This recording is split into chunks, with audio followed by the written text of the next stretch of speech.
When you're shopping for a reward.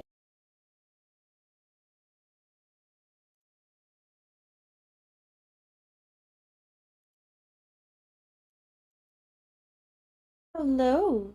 Hello, everybody. Hi. Hi, how's everybody doing?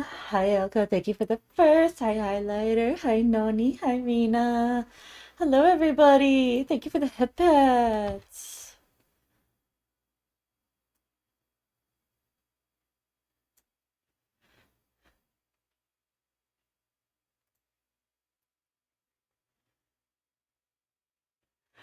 How's everybody doing today? We're gonna play some games, some demo games that I downloaded today. So let's get that started.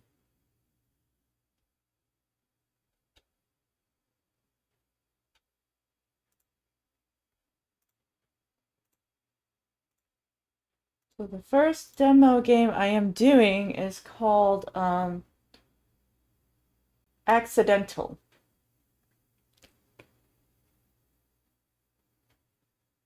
So we'll see how that goes.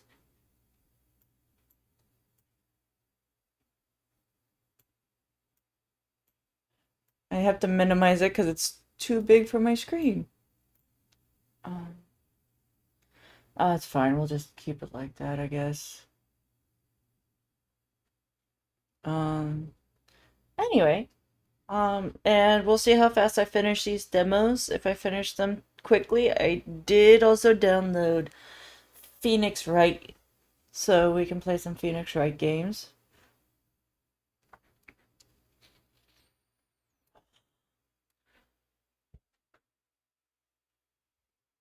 Alright, so it says ad break ends in 3 minutes, so we'll give that a moment before I start this. While I'm waiting, let me give people some shouties. Let me shout out the wonderful, amazing Rena Sarah. We're going to shout out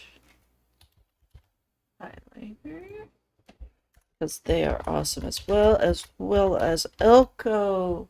I know Elko hasn't streamed much, but I will still shout him out. Same thing with you, Highlighter. I know you haven't streamed much either, but I know you stream here and there, and I'm happy for you. I'm always happy at my friends that stream, and I will always support them and shout them out when I can. Alright. You're just here eating burgers? Nice. Burgers are good. I like burgers. So I shouted out people, which is awesome. I hope you're all having a good day. Hope you're all having a good time.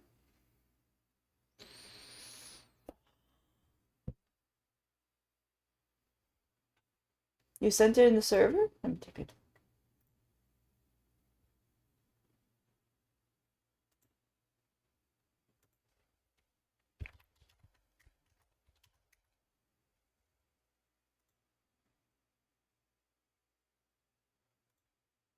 Look at these burgers. Oh, those look like yummy burgers.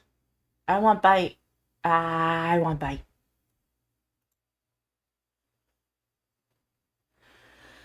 Alright, we have 30 seconds until ads end. Let's give it that much time, and then we'll start with this game called Accidental. It is a demo. It looks like hi, I'm gonna, of course, Zach Jack. Thank you for the lurk. I just wait for ads for people. All right. 5, 4, 3, 2, 1. Okay, we're here. We're back. Welcome in. People that were away on the ads, welcome back. I hope you're all having a good day. Hope you're all having a good time. I'm going to be playing this demo. See how it is. Interested in it? Thank you for the head pats. Alright, so it says, on that day, the lamb was nowhere to be seen. Only the beast smiled. Here,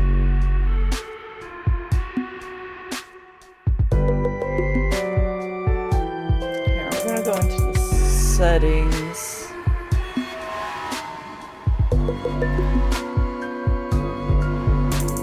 Oh, there, I can see it better now. I had to put it on that.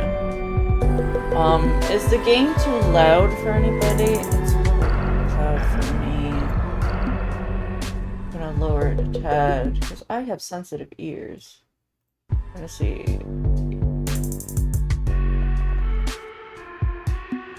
Or just a tad bit more. Alright, there we go. Alright, the music in here is pretty good too, I like it. Alright, let's try this new game. Some things leave a mark, no matter how hard you try to ease them. Shadows of the past that follow me like footprints.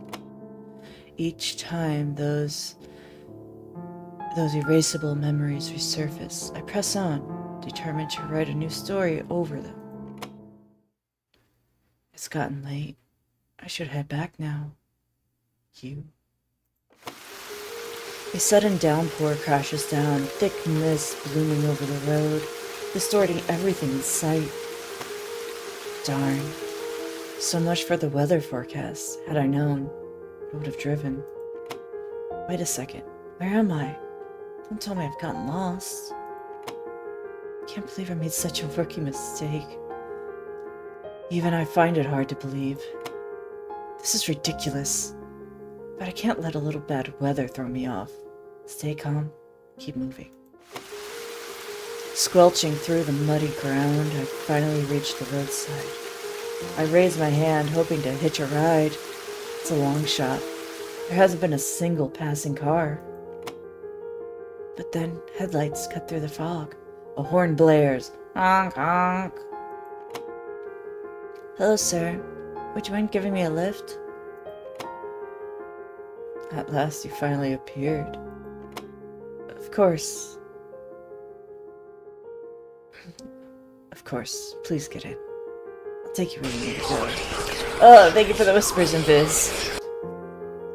His face is hidden in shadow, but his eyes are fixed squarely on me. He gestures over politely. His gaze cold. Is it really safe to get in the car? Something feels wrong. But in this situation, what choice do I have? Once I give him my destination, the man starts driving as if it's the most natural thing in the world. Sorry, I got the seat wet. It's no trouble.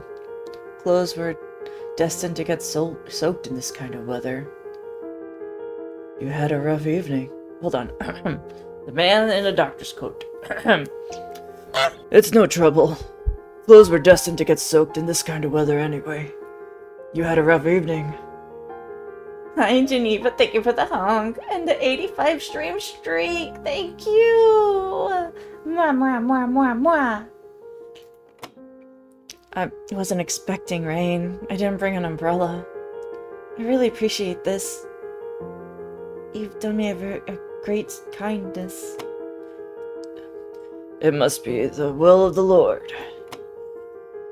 Now that I think of it, there should be a handkerchief in the glove compartment. It's not the cleanest, but if you need it, please use it. Thank you.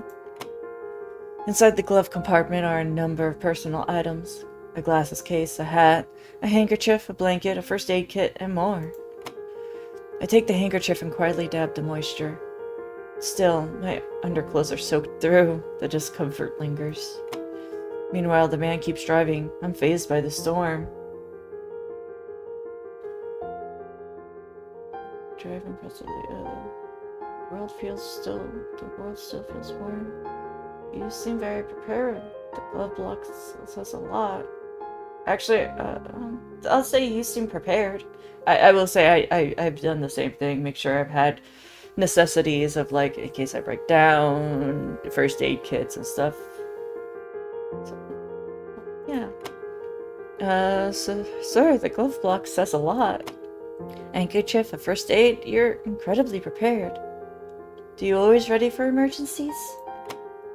Just an occupational habit. You never know what might happen or when. It's best to be ready for anything. Through the rhythm of the rain beating against the windows, a different sound creeps in. Low, ominous, like whisper, buried in the storm. I know it instinctively. It isn't just noise. Something terrible is happening. I meet the man's eyes. The air inside the car suddenly feels heavy. Too heavy. I think I heard something. Can't say I like the sound of it.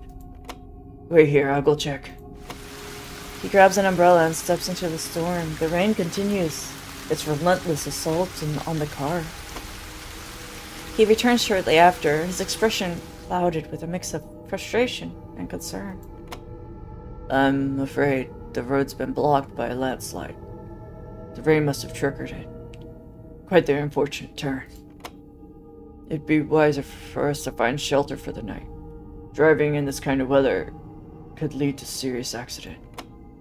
Carefully gripping the wheel again, the man slows down. His eyes scan the road, drifting towards the dense forest beside us. And then, through the curtain rain, a building emerges. Hidden among the trees, an old mansion slowly reveals itself. He stops the car and looks at me. It looks like an old villa, but the lights are out. Someone's home? Let's see if they're willing to help us. Knock, knock. He knocks the door. No response. Then, with a low creak, the heavy door swings open. No sound of a lock turning. Hello, what brings you here on a night like this? Forgive the sudden visit, madam. The storm blocked the road, and we had no choice but to seek help. If you have spare room, we'd be grateful to spend the night. Oh, please come in. The woman, delicate in presence, lets us stay without hesitation. I wasn't expecting visitors, so I'm afraid I'm a bit unprepared.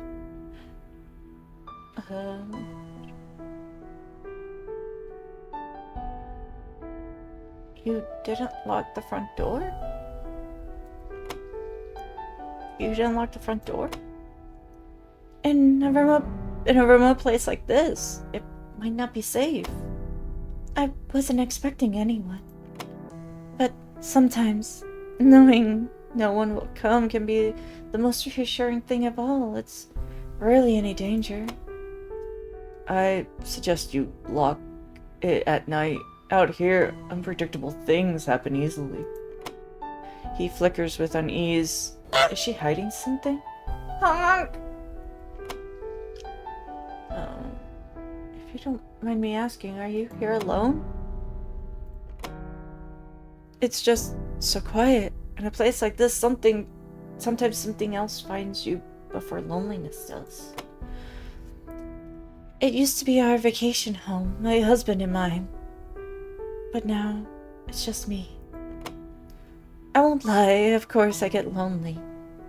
But there's still so much of him in this house, I keep myself busy. No time to feel alone. I didn't mean to pry. Sorry about that. But, hardly look around the house. The mansion still bears traces of former elegance, but shadows settle in corners that the light doesn't reach. A thin layer of dust clings to old furniture. At the end of the hallway, there's no one where no one seems to tread. Faint whispers of footsteps echo every now and then. The portraits on the wall feel too lifelike, as if their eyes had just blinked before I looked. They won't stop watching. Please, this way. There's room where you can rest. I'll bring some hot tea. Before she finishes her sentence, thud! The front door flies open with a crash. Cold air and rain bursts inside. Heavy, wet footsteps stamp across the floor. Darn it! This weather's hell. Plans ruined, clothes soaked. What the? Thought this place was empty. Guess the rats beat me to it. She glares at me and then the man beside me, sharp as blades. Her eyes soften as she notices the trembling woman. Are you the owner? Well, I've got nowhere to... Hold on. Are you the owner? Well, I've got nowhere to go and I'm so through. Let me crash here for the night. And just so we're clear, if you say no, that's on you, got it? A second pair of footsteps follow. A man steps in, calmly adjusting his wet coat. Oh, what a rare gathering. Seems the old mansion is quite the host tonight. If this is a warm reunion, might I join in? Shaking off a tail is always tense work. One gets bored. You're being followed? Oh yes, I'm the owner. There are extra rooms, yes. I'll get them ready so you can rest comfortably. The frail woman gives a nervous smile, glances anxiously at me and sullen. You two don't mind, do you? I hope you can stay warm tonight. We're grateful regardless of the circumstance. Oh, right. I'll get some towels. Dry towels. Just a moment. The woman quietly leaves. Her footsteps vanish almost instantly. No sound at all. Short silence follows. The suspicious-looking man eyes a portrait in the corner. Subject in this painting has living eyes, don't you think? Quite strange, isn't it? Why, hello! Was that directed at me?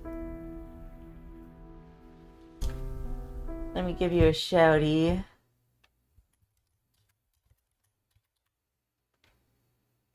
Here we go. Before I can respond, the woman returns through the now shut door. Her hand trembles ever so slightly. How'd the Scorpion? I'm okay. Just,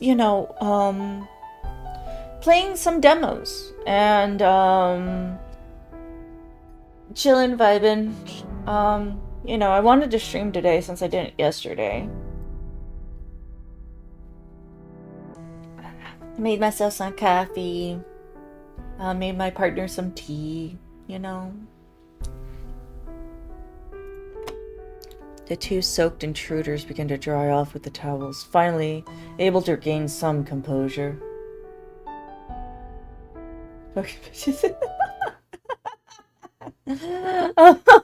wouldn't go that far, but I like streaming. It's fun to me, but some days I just don't have mental for it, and I do day by day with what I can with my mental. It's just about dinner time. Let me prepare something for you. I still pet the Scorpy. Thank you. Tonight I have a very special recipe. Go to the dining room. You must be famished. I suppose I got a bit carried away. Once I started preparing things, it all added up. It's been so long since I shared a meal with somebody. Explore the dining room. The dining room feels cozy at a glance. The warmth of the fireplace, the flickering candlelight. Zach Jack! Wow, already I'm glad. I know already. I was surprised too. Well, it still makes me happy to see you coming back. I'm glad you like coming back. It makes me happy. Boop. I don't have a command for boop. I don't know if I should make one. I'll think about it. Everything seems carefully arranged, like a set piece on a table. I'm glad I had time to clean this place up in advance. Examine the table. And on the long table, silver utensils are arranged at every seat. They glint softly in the candlelight. But what draws the eye is the flowerless vase in the center. No stems, no arrangements, just there, as if its existence only to be noticed. Seriously? No flowers? What kind of setup is this? You called this prepared? Ugh, what a joke. The flowers used to be there, withered long ago. After that, I never replaced them. There wasn't much reason to. Examine the food. The dishes look exquisite. From appetizers to desserts, each item is artfully presented. Steam rises from the soup, butter melts over the warm bread, and the scent of roast meat wafts thick through the air. But the smell, too strong, almost unnatural, like something carefully constructed to mimic deliciousness. I just finished making dinner. I always cook too much to eat and eat too little. Okay, so we just got here. We just happened onto this manor. And two others as well happened onto this manor. How is this full banquet made by this one woman? This takes hours to cook. And if she's alone, why would she bother with this much food?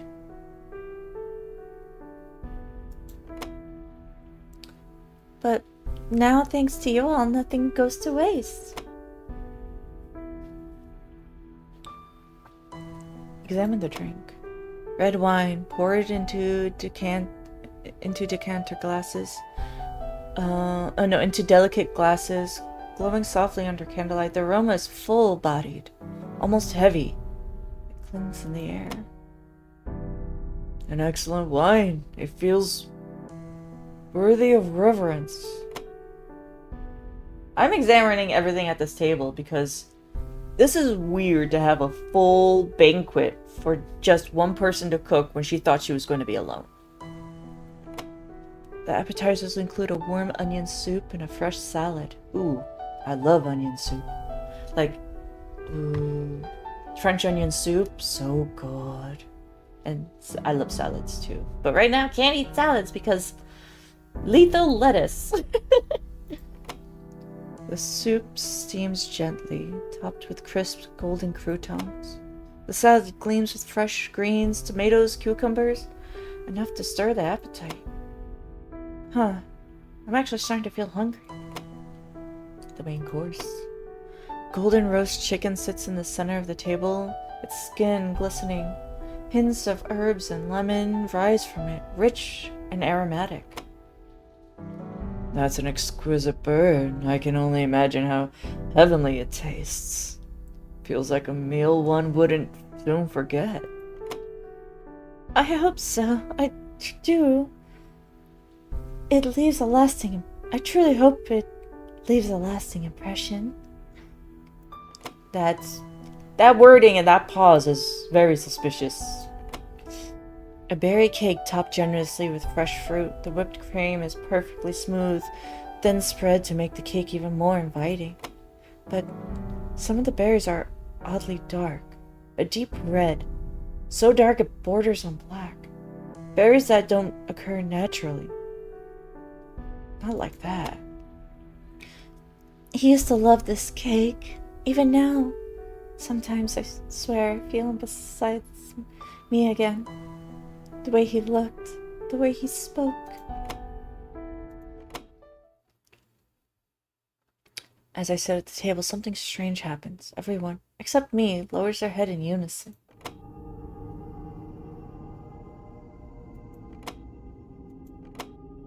Looks like they're all praying over the food. But they did it in unison, like they knew to. I realize too late that this is a prayer. I lift my hands to join, but then it's over.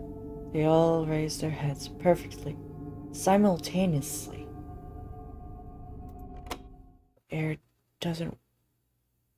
air doesn't warm with gratitude.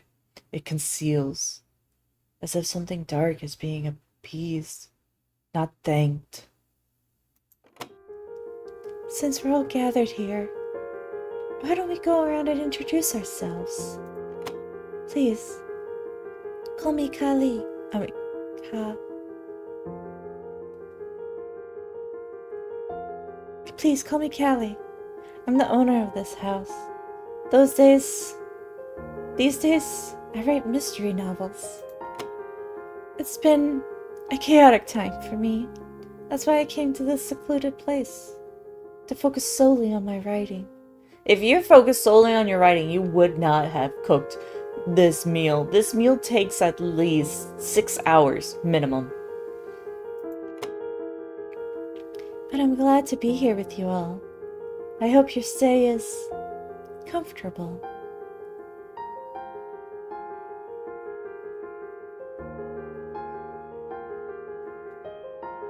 You say your thing's been chaotic. May I ask what's been troubling you?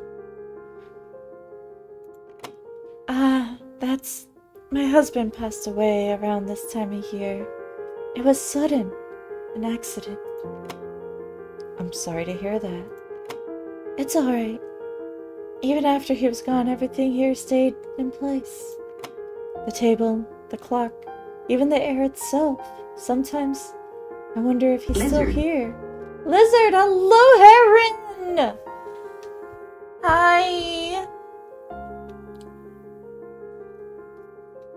How are you doing, you cutie pie? Mwah, mwah, mwah. Hope you're having a good day.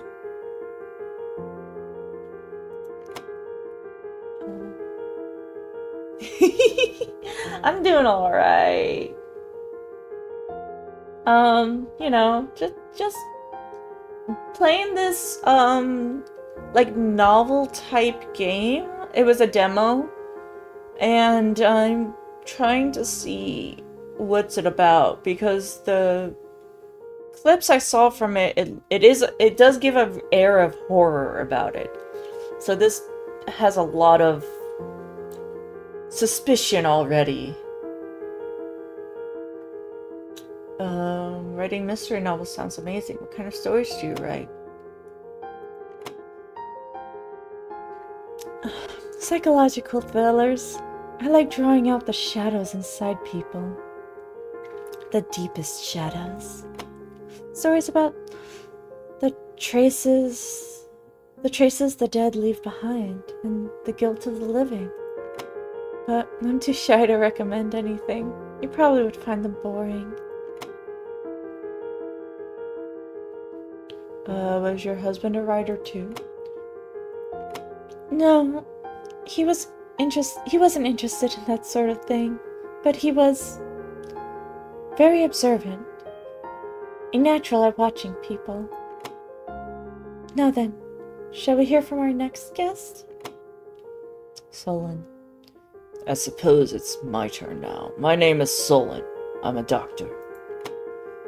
I was on my way back from an urgent house call. Perhaps stepping into this villa was the Lord's will. Thanks to you for letting me catch my breath here. May his light and protection rest upon this house tonight.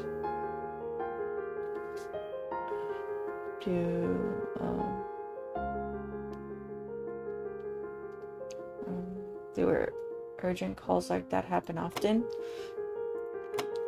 Yes, quite often, especially when the moon begins to wane. When you work with life, every second is a tightrope.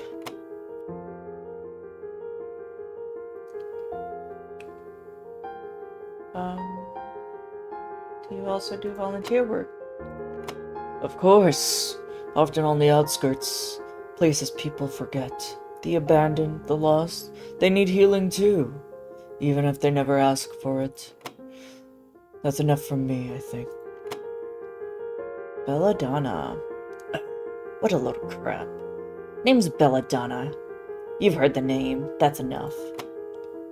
Shitty weather, shitty road, the shitty mansion. There's an order to how a date goes to hell. Let me be real. Piss me off tonight, someone's gonna regret it. That wasn't a joke, got it?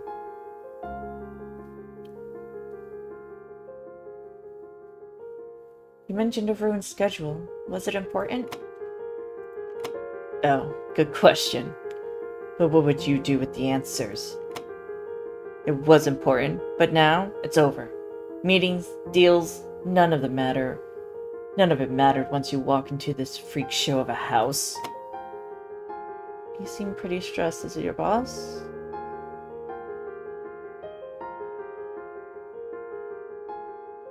You sound really angry. You seem pretty stressed. You're stressed. Is it your boss? What do you do? I'm a personal secretary. The idiot I work for couldn't tie his shoes without me. Can't schedule meetings, can't answer mail, and still expects me to follow him into the conference rooms. He must have noticed I've gone dark by now. Is he looking for me or whatever? Doesn't matter anymore. Boss sounds kind of awful. What kind of person is he? He's the kind of bastard I wouldn't hesitate to strangle with my bare hands. Plays the perfect gentleman in public. Total scum behind the closed doors. But let's not go there. I don't want the memories. Don't ask again. You have no idea how badly I want him dead. You sound really angry. Oh, playing detective now? Yeah, I'm angry, pissed off, but this is my baseline. This is me calm. Honestly, I don't even know what I'm saying anymore. Lately, my head's been foggy, hearing strange things in my sleep, so shut your mouth before I lose it and actually kill someone. That's it, I'm done. Push me any further and I'll just snap. Reavers. Ah, finally my turn. I've been dying to join the conversation. Anticipation, after all, makes the reveal that much sweeter. Pleased to meet you. All names Reavers. That is what it means. I'll leave to your imagination. I'm a numbers man. Some say I'm too good at it. But what I really do, I read the currents of human desire. Behind the mask of accountant lies much more than people suspect. Problem is, when you're that good, people come looking. One such idiot's been tailing me, so I took a detour, ended up here. And I must say, this evening's shaping up to be delightful. Let's hope it stays peaceful.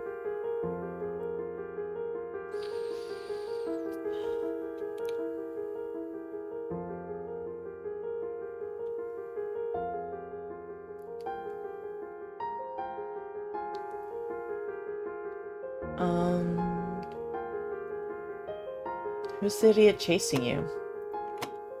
Oh, intriguing question. But if I named names, well, someone here might not survive the night. Don't look at me. I'm joking, mostly. Knowing too much, you see, can be dangerous. What kind of accounting do you specialize in? Anywhere money flows, I follow. Corporations, private funds, offshore holdings. Money always speaks first to me. I've got an ear for secrets. You seem awfully composed, almost like the situation's familiar. Oh, it is, very. Strange places, stranger faces. A certain unspoken tension hanging in the air. Feels just like home. But here's the thing. People who get too comfortable with what they know end up blind to what they don't. That's dangerous. Be careful, won't you? Silence, all eyes turn to me. Candlelight flickers, casting distorted shadows on the walls. It's my turn now. Would you tell us a bit about yourself? I do volunteer work where I can, helping those in need. That's something I care deeply about.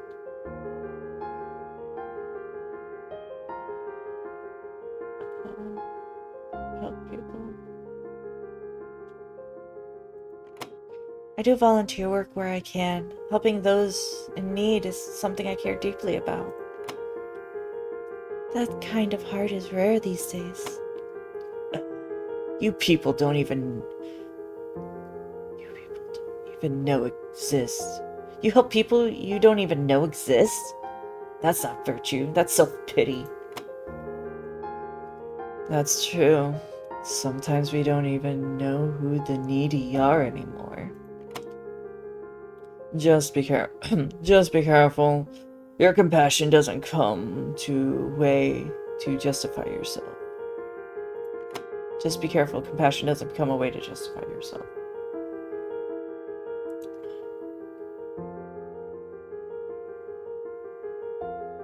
I was on my way home from work tonight, tired. People often misunderstand me. That's my trauma, I guess. People often misunderstand me. That's my trauma, I guess. Such wounds often make us hurt others without realizing, but the truth always rises, eventually. I'll pray the Lord reveals your innocence. Don't care, not interested in your sob story. People aren't misunderstood for no reason.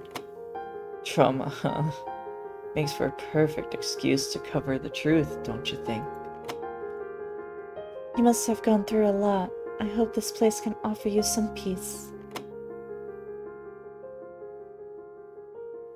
I was on my way home from work tonight, tired, but it felt fulfilling. You do look exhausted, but I wonder, what might be hiding behind the fulfilling smile? Excuse me? People like you never move without purpose. What made you crawl all the way here? Will you stay here, become just another memory, or something more? The Lord remembers all labor. Let's hope tonight is your final act of Let's hope tonight is not your final act of service. The detour wasn't planned, but I'm glad I got to meet good people. I'm glad I've met you. Perhaps this will become a good connection. All of this may be his plan. Perhaps we are meant to be together. Good people, please. You're making this worse. Shut up already. Oh, I'm sure it wasn't planned. But sometimes, without knowing it, we walk into someone else's story. Are they gonna make me drink the wine? I don't want to touch any of the food here. I haven't touched anything so far. I don't want to. I'm gonna pick the last one I can. I help people with charity, donations, things like that. Oh, lovely. It's strange meeting someone like you in a place like this. A noble path. The Lord must have placed such compassion in your heart through good intentions are often tested in the harshest ways. Oh damn, full eye contact. Yeah, I know. Rich, huh? Spare me the humble brag. And I assume you've had all your taxes handled correctly. If not, I can be discreet. It's going to make me drink the wine. Take a sip of the red wine.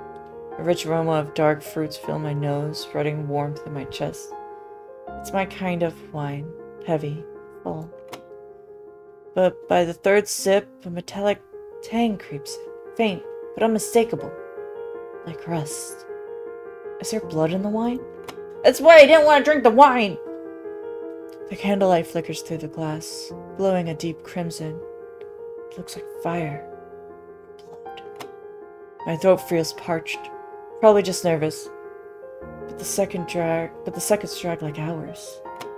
The conversation winds down. What a wonderful dinner it's been. Now then, let me show you to your rooms. Dr. Solon, I remember your knee trouble. There's a guest room on the first floor. It should be easier for you. Thank you, madam. Thank you, madam. Good night, everyone. Solon surveys the room once before disappearing with his bags.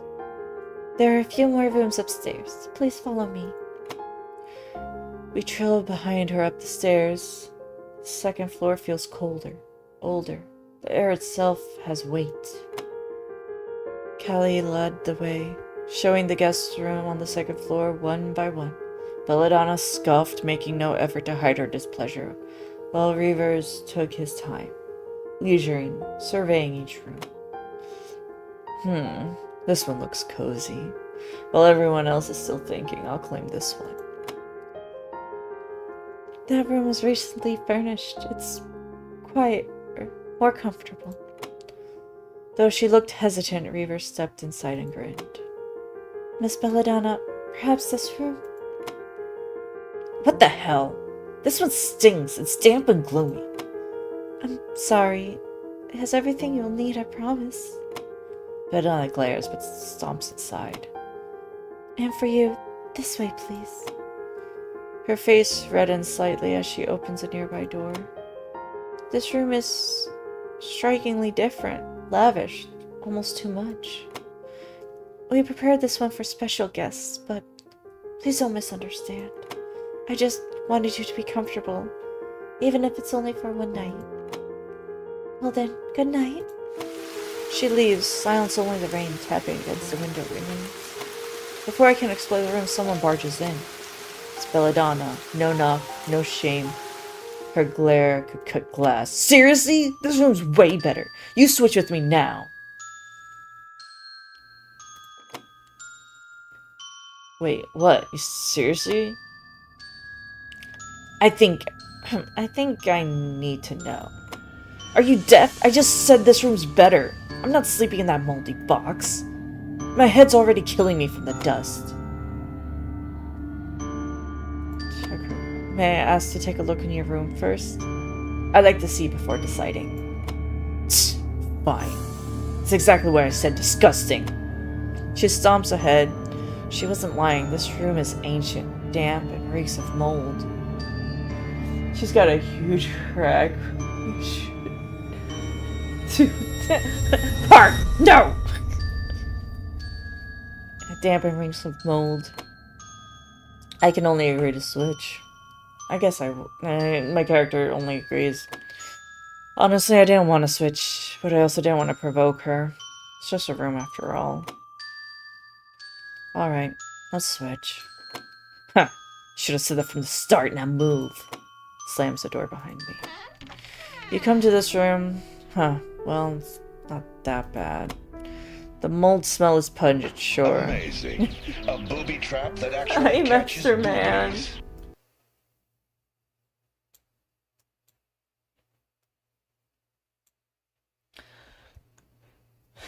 See, this game gets it. Park. But hello, Master Man. It's nice seeing you. Where was I? The mold smells pungent, sure, but the rest of the room is functional. Tidy, even. It's near the stairs, too. I like that. Maybe it's just the kind of person I am. Always needed to know the quickest way out. You should know. I like boobies by now. I know.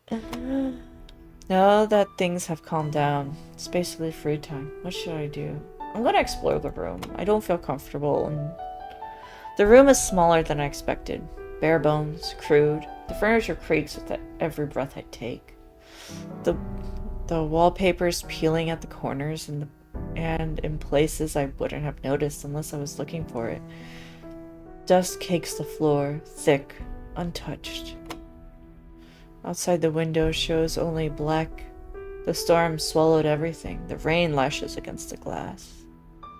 It rhymes getting sharper, more precise. Did anyone actually live in this room? I don't want to stay here long. I sit at the edge of the bed, letting the silence wrap around me. That's when I hear it, a sound from the hallway. A dragging sound.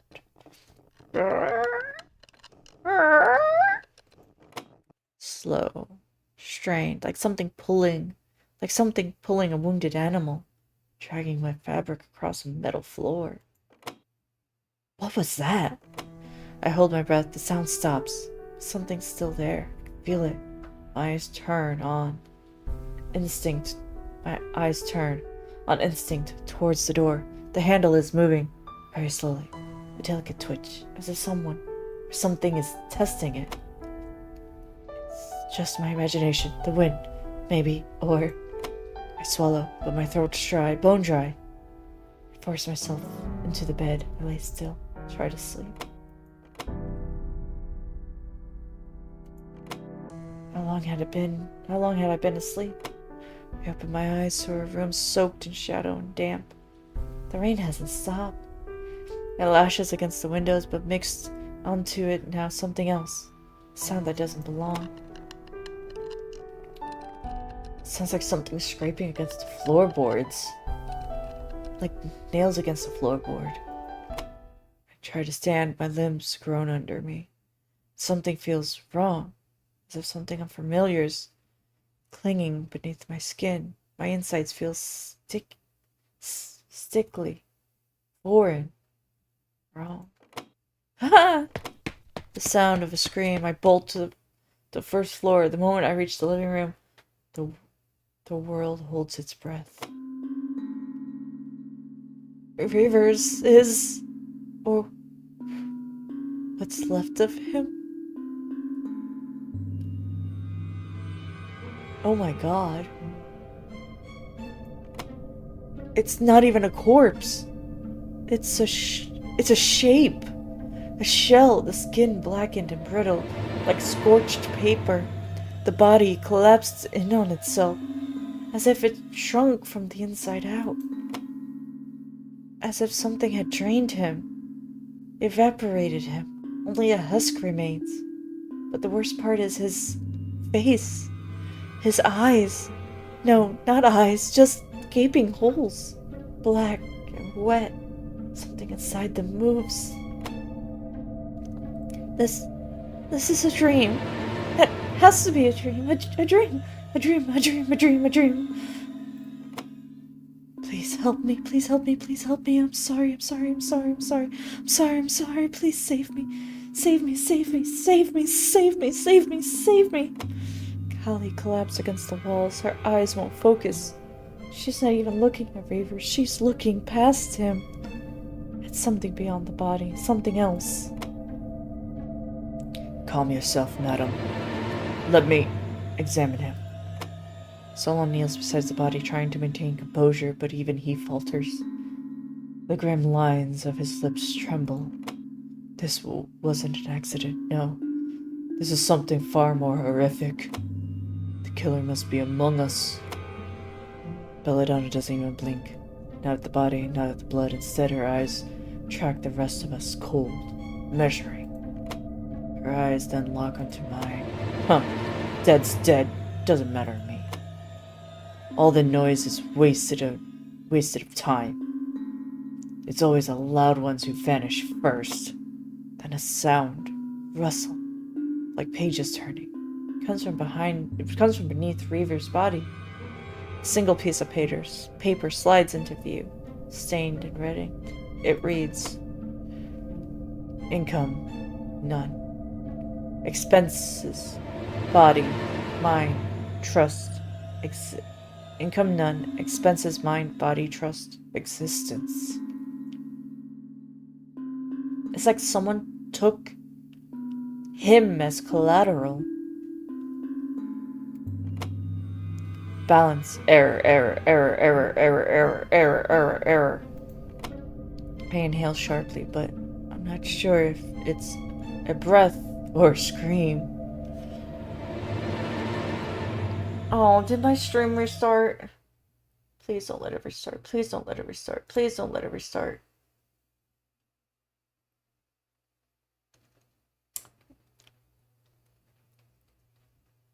Did my stream restart, everybody, or is it good?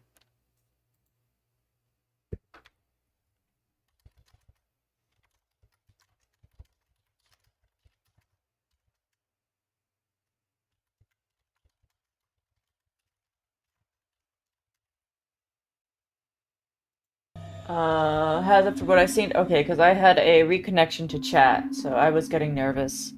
I inhale sharply, but not sure if it's a breath or a scream. What just happened?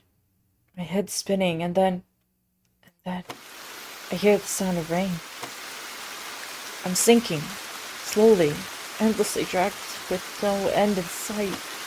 Familiar voices murmur all around me, whispering, echoing.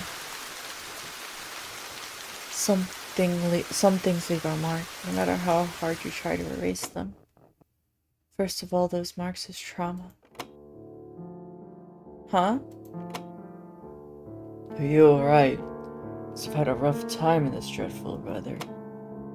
My clothes cling to my skin, soaked through, damp, pleasant. I lean back against the car seat. Why am I here? The memory is gone. I feel like I'm walking from a long dream. And yet, there's something oddly familiar about the sensation. Rain is pouring down in thick sheets outside. It drums loudly against the car window. Despite that, inside of the car feels strangely cozy. Now that I think of it, there should be a handkerchief in the glove compartment. It's not particularly clean, but please, feel free to use it. I brought it for you. Right. Hi, girls. Hi, Barbecue. How are you doing, Barbecue? I glanced towards the man in the driver's seat. Just looking at his face puts me strangely at ease, like something I've known for a long time. I'm playing a demo called Accidental. I opened the glove compartment with a puzzled hand. Inside are a few personal items, glasses, hat, handkerchief, ordinary things. But it feels oddly familiar. It's the demo though, because I'm trying it out. I like when games give demos to try out before you want to buy them or get the idea to buy them. It gives you a sense of the game. I take the handkerchief and quietly blot away the moisture. Still, the dampness that seeps into my underclothes leaves a lingering discomfort. All the while, the man drives on completely unaffected by the foul weather.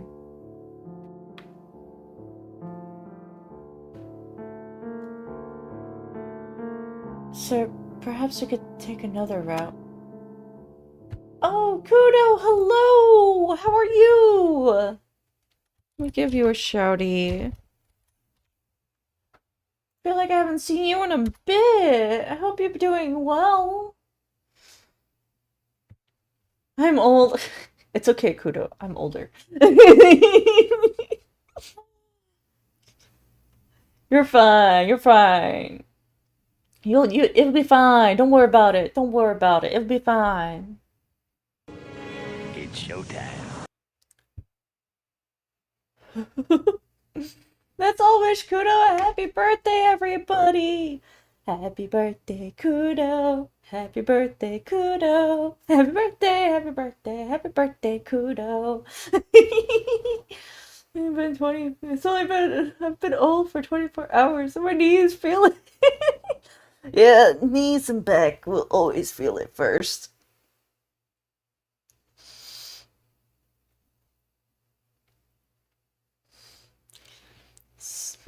Sir, I think we should take another route.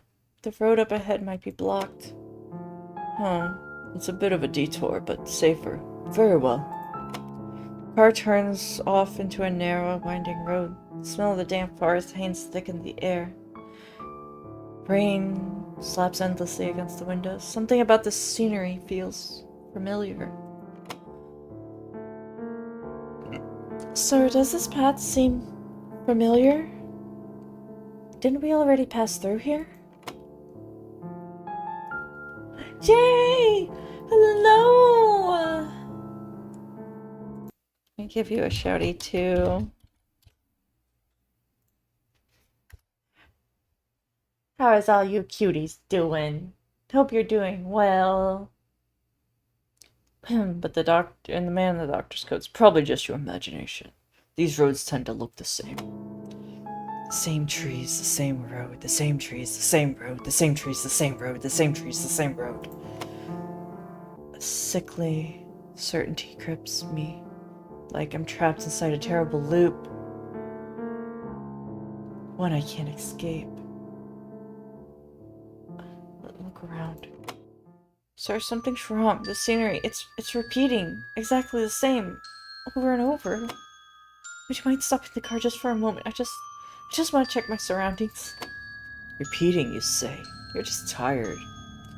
It's playing tricks on your mind. We'll be at our destination soon. Just hold on a bit longer. I'm sure of it. That tree we passed is the exact same tree from earlier. Please, just for a minute. If you insist, just for a moment. Don't stray too far. Through the rhythm and rain bleeding against the windows, a different sound creeps in. A low, ominous, like a whisper buried in the storm. I know it instinctively. This isn't just noise. Something terrible is happening. I meet the man's eyes. The air inside the car suddenly feels heavy. Too heavy. I think I heard something. Can't say I like the sound of it. Wait here, I'll go check. He grabs the umbrella and steps out of the storm. The rain continues its relentless assault on the car. He returns shortly after, his expression clouded with a mix of frustration and concern. I'm afraid the road's been blocked by a landslide. The rain must have triggered it. Quite the unfortunate turn. It'd be wiser to find shelter for the night. Driving in this kind of weather can lead to a serious accident. Carefully gripping the wheel, the man slows down and scans the roadside, drifting towards the dense forest behind us. An old mansion slowly revealing itself. He stops the car and looks at me. Looks like an old villa, but the lights are on. Someone must be home. Let's see if they're willing to help us. Knock, knock. He knocks on the door. No response. Then with a low creak, the heavy door swings open. No sound. The lock turning. So here's also the other thing. Callie knew Solon's name before he introduced himself. So she might be stuck in this loop too. That's why she cooked so much food for everybody, because she knew we were coming. What is this game? So it's a demo on Steam right now. It's called Accidentally. It's kind of giving Slay the Princess vibes. So far, you are trapped in a loop. And horrible things keep happening in this loop.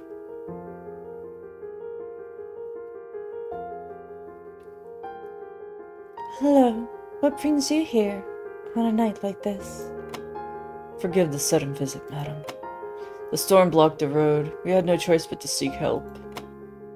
If you have a spare room, we'd be grateful to spend the night. Oh, please come in.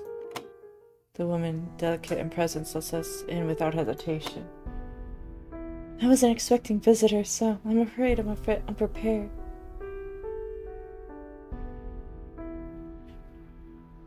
No need to worry. If anything, we should apologize for you for showing up so suddenly. No, it's fine. Really, it's just tonight feels a little more unsettled than usual.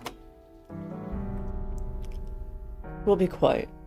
We don't want to trouble you more than necessary.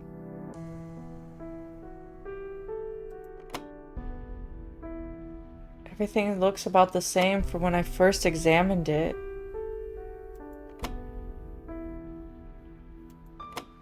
Please, this way. There's a room where you can rest. I'll bring some hot tea.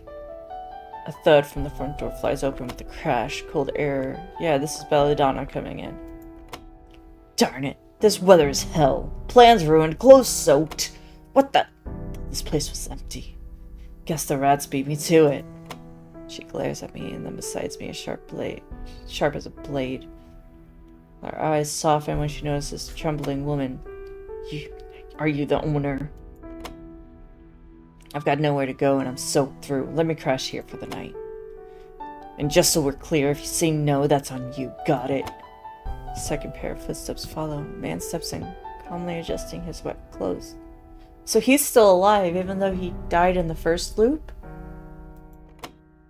Oh. What a rare gathering. Seems this old mansion is quite the host tonight. If this is a warm reunion, may I join? I'm shaking off a tail. There's always tense work. One gets so bored. You were being followed? Yes, I'm the owner. There are extra rooms, yes. I'll get ready so you can rest comfortably. Frail woman gives a noticed smile, glancing at me and Solon.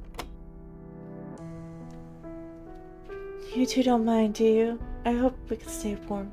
We can all stay warm tonight. We're grateful regardless of the circumstances. Alright, I'll get some towels, dry towels. Just a moment.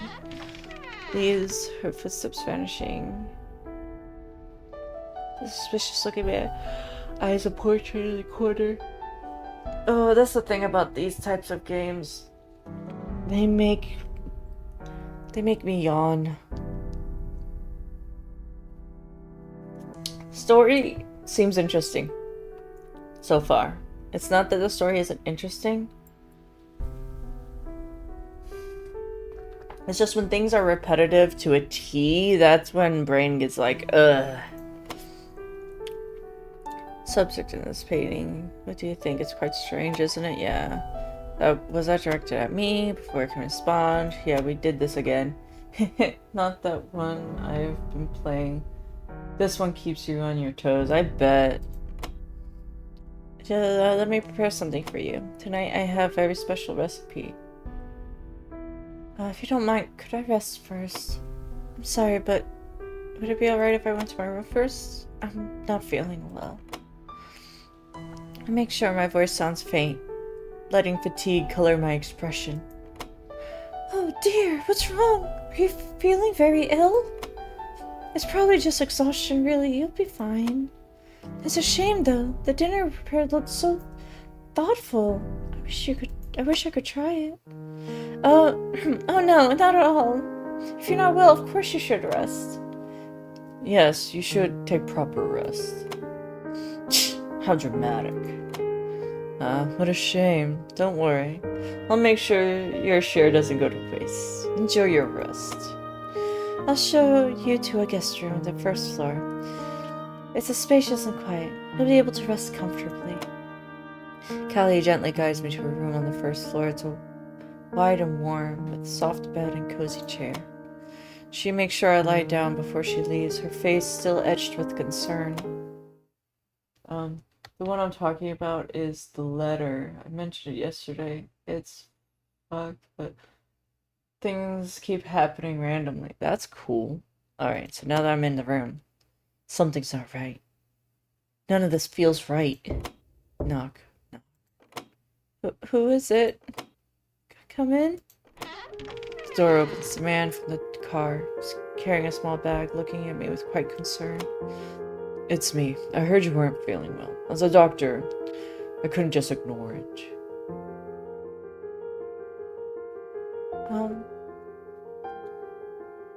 Should I feel like if I tell him not to be concerned, then I'll be fine. He might still insist. Gotcha! Hello! How are you doing? Hi! Haven't seen you in a bit. Fortunately not randomly generated due to story, but it's definitely at random times. Okay. I'm glad you're good.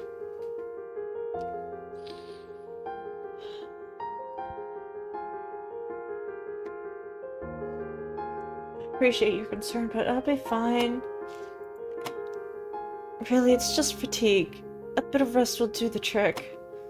Even so, your complexion doesn't look good, and emotionally, you seem unsettled. Is something troubling you? If it's serious, I may require appropriate action. I do appreciate your kindness, sir, but please, leave me be. As you wish. I won't press any further. But if your condition worsens, or anything else concerns you, call me, anytime. He seems genuinely to care about my condition. Hear me out. I'll change my mind. Please, hear me out. I'm glad to hear that. Now, take your time. Tell me everything. Well, it's nothing too serious. It's just a bit heavy in my chest. My body feels sluggish, probably from lack of sleep last night, I think. I see. Let me take a quick look. Who is this creep? So, at the start of the story, you're walking along a road and it starts to rain heavily. He picks you up and, he's a doctor. You find out he's a doctor. The way all these people are drawn is meant to give you unease. They're meant to give you something like that. I apologize, I've been busy with work. No, you're fine, gotcha boy. Of course, life takes priority. And, you know, you don't have to be here all the time. But I appreciate you coming here when you can. It means a lot. And I hope school goes well for you. And I understand work can be busy. But remember, take your time and do what you need to do from your mental as well, because work and school can be a big thing to balance. So just do what you can and balance what you can, you know? But I am happy to see you. He calmly checks my pulse, then listens to my heartbeat with oh my god, I have trouble with that word. Stethoscope. There we go. His touch is precise, gentle, professional. Squid, thank you for the water! Hope you're doing well too, Squid. Let me give you a shouty.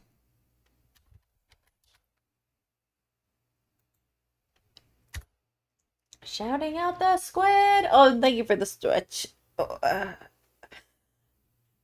Oh, stretchy stretch. Oh, that was a good stretch. Thank you for the stretch.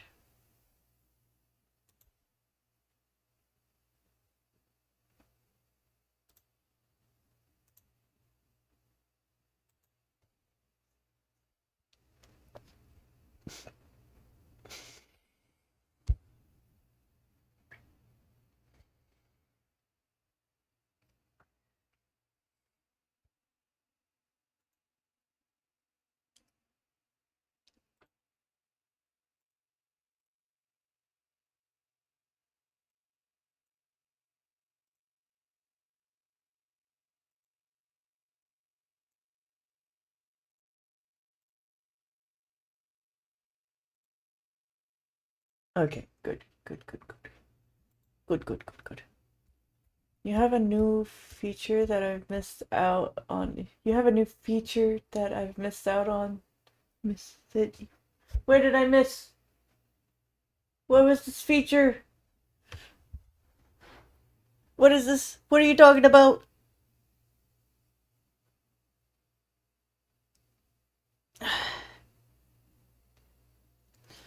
Your character moving and stuff. Oh yeah.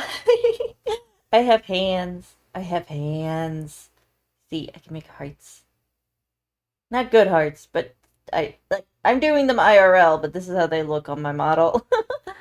Hi, Zeus. Hello, Zeus. Hi.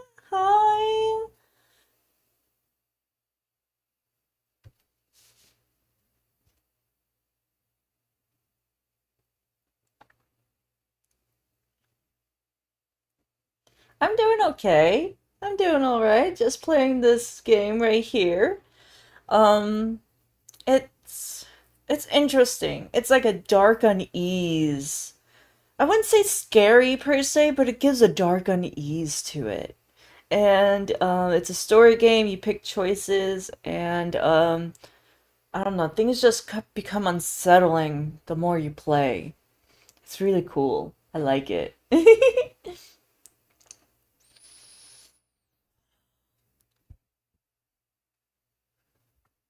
So he calmly checks my pulse and listens to my heartbeat with a stethoscope. His touch is practiced, gentle, professional. As I thought, you're not suffering from any serious illness. You can rest easy. Though, it seems you're under considerable stress. You should relax. Let your body recover. Please wait here a moment. A short while later, he returns carrying a steaming teacup. He hands it to me with a faint smile. Miss Colley prepared this tea for you. It should help soothe your body and mind. I hope it brings you to a moment of comfort. Please, drink. Find peace. The Lord is with you.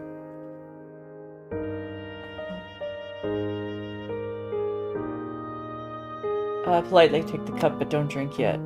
I don't want to drink anything in this house. It made me drink the wine, and the wine had blood in it. I accept the cup with both hands, but don't drink. Instead, I place it gently on the table beside me. Thank you for the gesture. Please send my regards to Miss Colley as well. Of course. Though I'd suggest you drink it before it cools. Tea doesn't taste quite the same once it's gone lukewarm. Now that I think of it, we haven't properly introduced ourselves yet. My name's Solon. As I mentioned before, I'm a physician by trade. Tell me, you're at all curious, but what discussed? Are you at all curious about what was discussed at dinner? Should I know?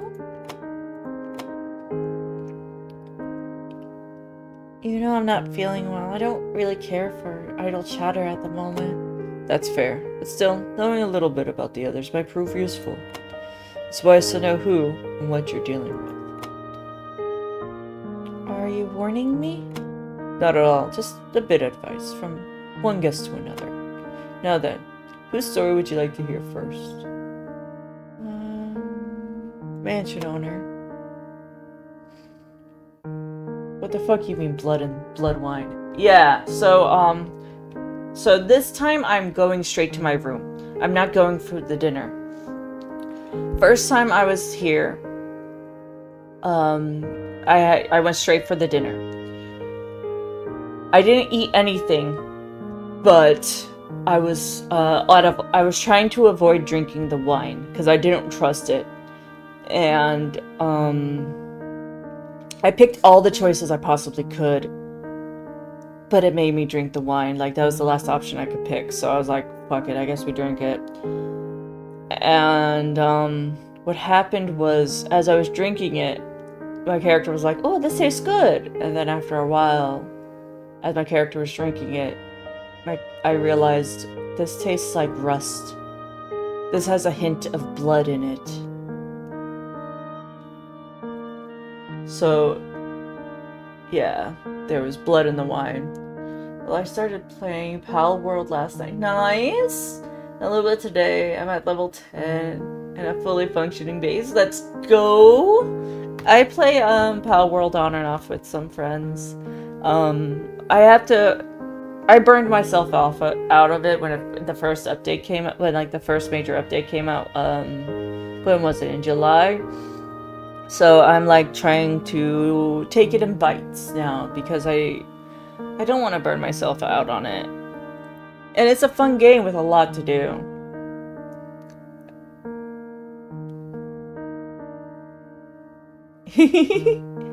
Yeah, I understand that.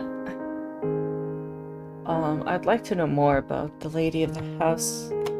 The one who welcomed us so kindly. Her name's, Callie. She writes mystery novels, apparently. She's soft-spoken, but her eyes... they've dissected more than words, I'd rather. She lost her husband last year in an accident. Maybe inviting us is her way of keeping loneliness at bay. Do you have an open community or just private? Right now it's just private, so it only runs when I go into it. Because my computer can't handle Pal World, that's why I also don't stream it. And why I have a fund for my computer that I need. I have a computer fund going on if you look above. I play it off stream here and there. And it's a world that, you know, once you log off, the world pauses and then you can go back to it and start from where you left off. Because, yeah, my computer can't handle a full server.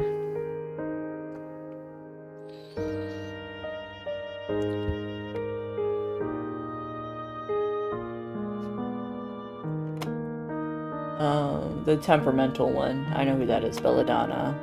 What about the irritable woman? Yes, that would be Belladonna. She said she works as a personal secretary, but I suspect her resentment towards her boss runs far deeper. On top of that, her schedule was ruined by the storm. She's a sharp-edged personality. The suspicious-looking man. Mr. Reavers, he introduced himself as an accountant, but the way he studies people... Thank you for the lurk, Zeph! Let me give you a shouty. You think you have yours open to the public? That's cool. I mean, I hope you get good people. Let me give Zeph a shouty. Zeph is awesome. They are a League streamer. And I think they're pretty cool. They're pretty cool peeps. Nice peeps, you know? If you're looking for streamers to follow, anybody I shout out is pretty cool, I'd like to say.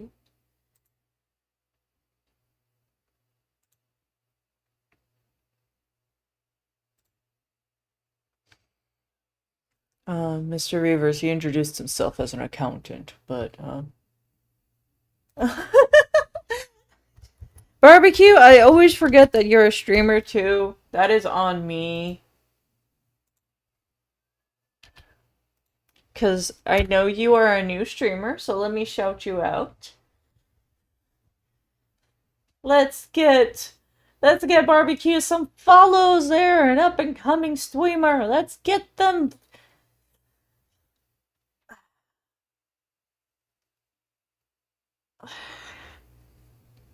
I changed my Discord. PFT 8 charged. What do you mean? 8 changed my Discord PFT, so 2, so I don't understand. Get him, follow them. You barbecue some falafels. So let's see. I changed my Discord. Oh, okay.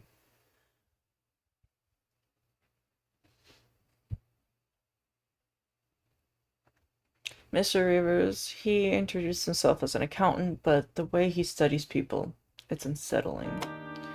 Every time our eyes meet, I felt like he's looking. I feel like every time our eyes meet, it felt like looking into a mirror. He might already know more about us than we realize. Strange.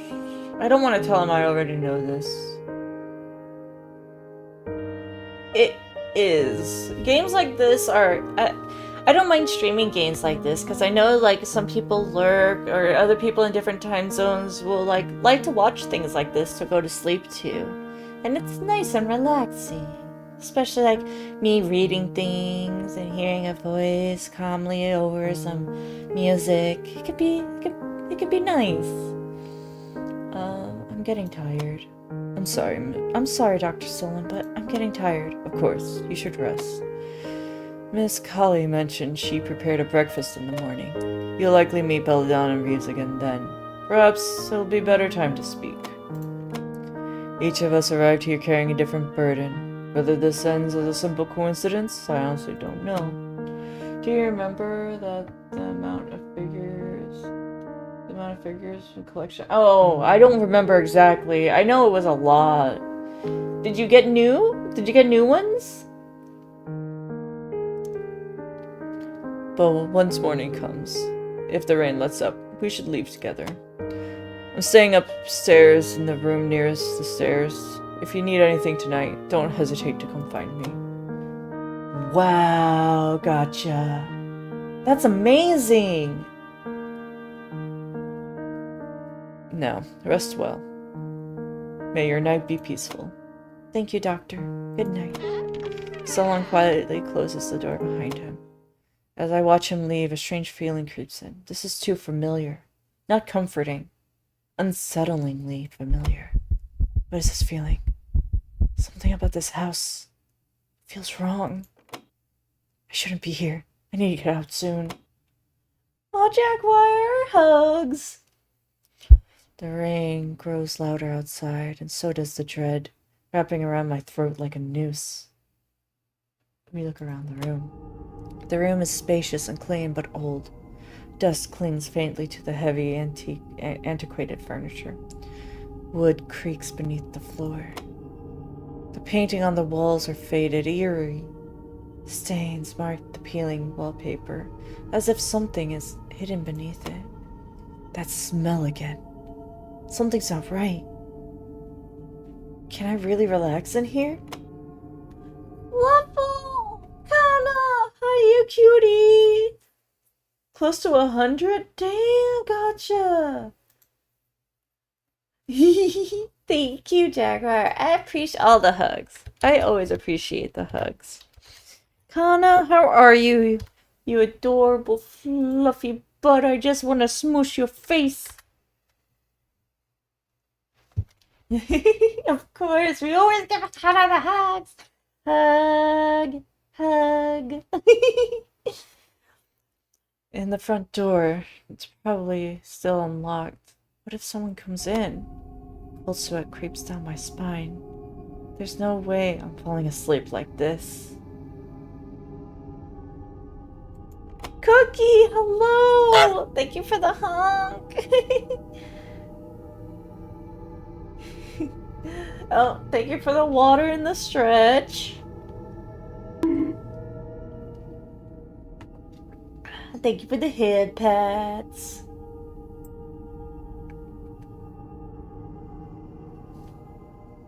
Lizard.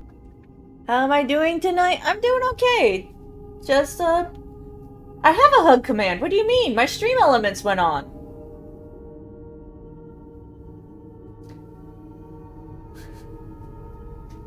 It went in! I'm like, what do you mean? It was delayed. I'm sorry. Lizard. And Mochi, hello! Giving Mochi a shouty too! Alright. Let's go back to this unsettling turn of events that's happening in the game. No! Congratulations, Cookie! I'm so happy for you! Yay! I have a job interview too coming up. I'm very excited for it, very nervous for it, and I hope it goes well. It just means cause that is a dirty word, Grills. Okay, barbecue, it's a dirty word. 5 stream, let's go! Step in the right direction though. Yeah, because it's a horrible thing, but we need it. But yeah, I have an interview too, and oh no, that's a bad word, barbecue. How long have I been asleep? I open my eyes, but darkness fills the room. No, not just darkness. It feels like something is watching me, swallowing me. The air is wet, my skin is damp with cold moisture. Outside the rain falls still, endlessly, relentlessly, like the world is trying to scrub itself of its sins but can't wash away. Jaguar, thank you for the ibuprofen. I got a headache.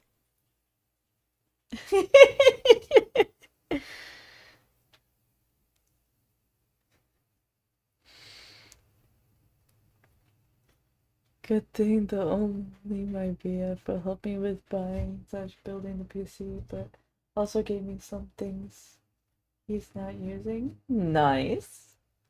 I sit up, but it's like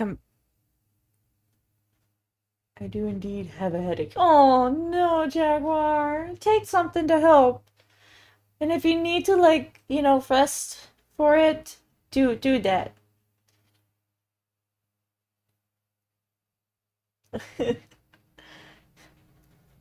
I will say, barbecue, those types of jobs, only one person gets that satisfaction from it. It's work for the other person to do, okay?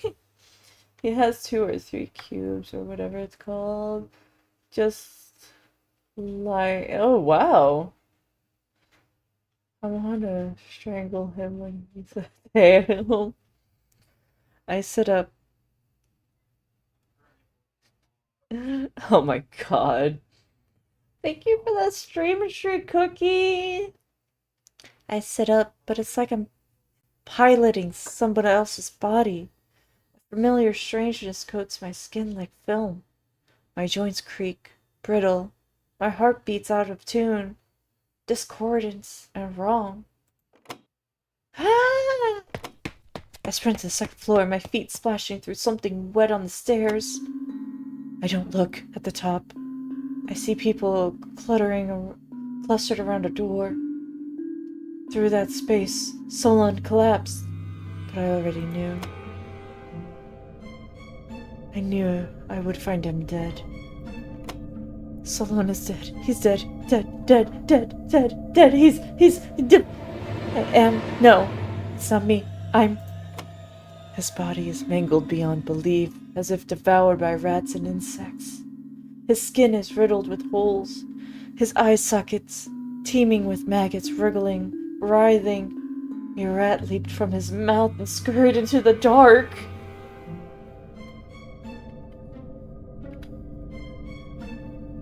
You forgot, Cookie, but I'm happy for you. Congratulations. This is not a good.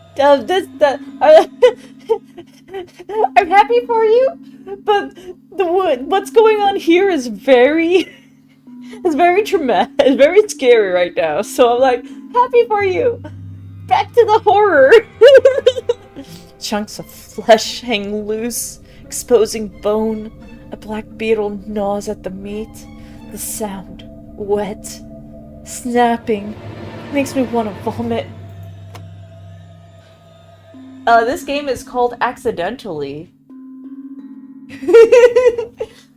So this game is like you're in a perpetual horror loop. Everything seems okay but unsettling, and something goes wrong at the end of every turn, and then it loops around again, over and over.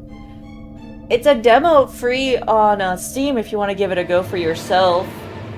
I haven't bought it because I wanted to try it out, but yeah, demo. Highly recommend demos. This can't be real. It's a dream. It's just a dream. Please, please someone save us. I don't want to see this. I don't want to see this. But she can't look away. In her wide eyes, Solon's face reflected perfectly. Oh, I'm not giving Bailey any more carrots. Oh no, I'm sorry. Okay, sweetie, I have work early. So no, go eat, Bee Cookie. Have a good night. Yeah, we should. I might be free tomorrow. But yeah, Jaguar. Sending you kisses. Mwah, mwah, mwah, mwah, mwah. Meanwhile, Belladonna stands apart, not in horror, but as if observing. She barely looked at the corpse. Her eyes are on the rest of us. Dead, just our luck. This was bound to happen. It always happens. There's no going back now because we don't exist anymore. And Reavers, his shoulders shake. He laughs. Wow, to see a murder scene up this close, I can't lie. It's fascinating. Now then, who did this? Why? Things are really starting to get interesting. What just happened? My head spinning, and then I hear the sound of rain. A faint figure approaches through the darkness. Familiar. It looks just like me. There's a smell of rot. Something's leaving a mark. No matter how hard you try to erase them. The second kind is raw emotion.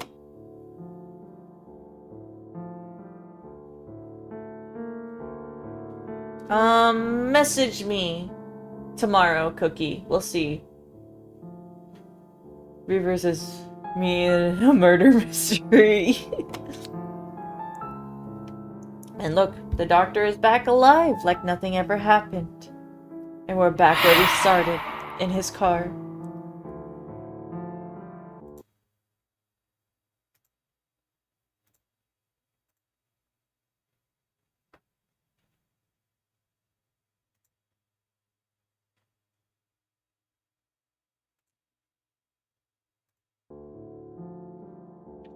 I'm gonna go drink. Oh yeah, go drink some water.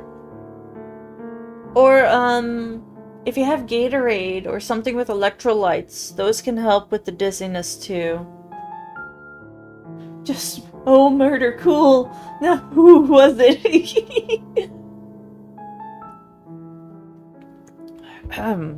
You're awake. Are you all right? This weather's been merciless. We've had a rough time. My clothes cling to me damp. Alright, so we're back with the cold, wet clothes. I must have nodded off, but everything feels too real. Rain's still pounding. Everything's oddly cozy, like it felt like it drifted off. I believe there's a handkerchief. Okay, we're going for the handkerchief again. Looks at me. Every detail lines up perfectly. It's uncanny. Inside the glove box. The blah blah blah blah blah. Alright, after a while, the man tries, completely unaffected by the weather. Excuse me, but do you know me? Oh, it's time for me to hop out of here. Oh, have a good one, barbecue. Take care. Bye-bye. Excuse me, but do you know me? Huh. What an interesting question. Of course I know you. You're a very special guest of mine. He says it so casually, like it's obvious. The call makes my nerves scream. How many rebels? I don't know, because this is the demo, so I don't know how many I've gone through.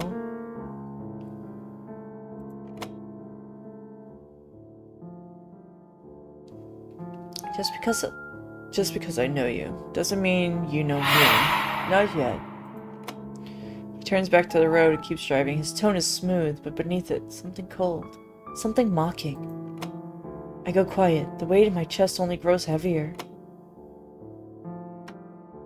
So is this happening again? Everything's going through right now. Is it all starting over? Oh, that was me. Everything's going through right now. Is it all starting over? Not sure I understand what exactly is repeating. His voice doesn't waver, not even flicker, like my question is meaningless. Don't play dumb. You've been expecting me to ask that, haven't you? You knew! Maybe you had a bad dream. This weather can wear a person down. But don't worry, everything is proceeding just as it should. I'll get you to your destination, safe and sound. Try to relax. How many times have I played it so far? This would be the third time. So first time, Reavers died. Second time, Solon died. This is the third time I'm in the car, though. And I'm asking different things now. I fall silent, eyes fixed on the rain, streaking past the window.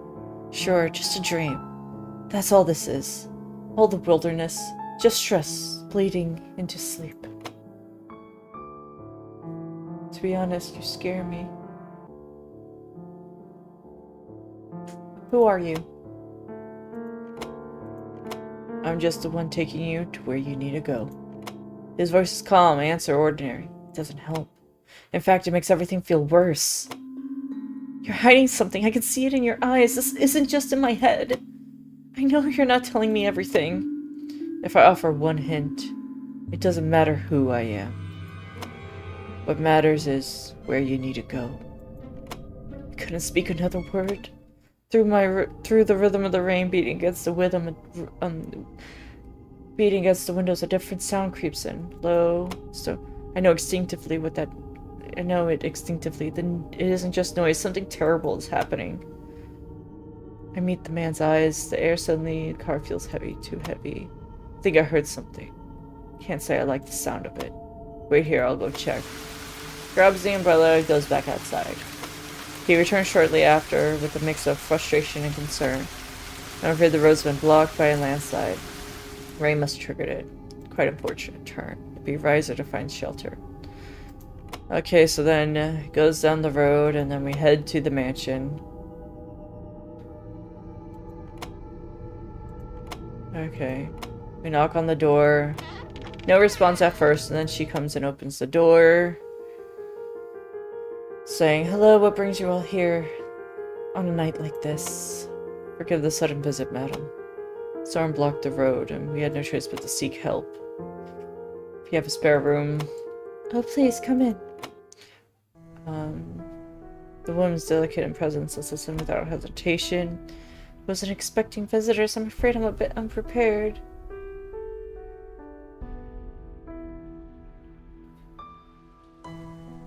I can't ask her anything new. These are all the same things.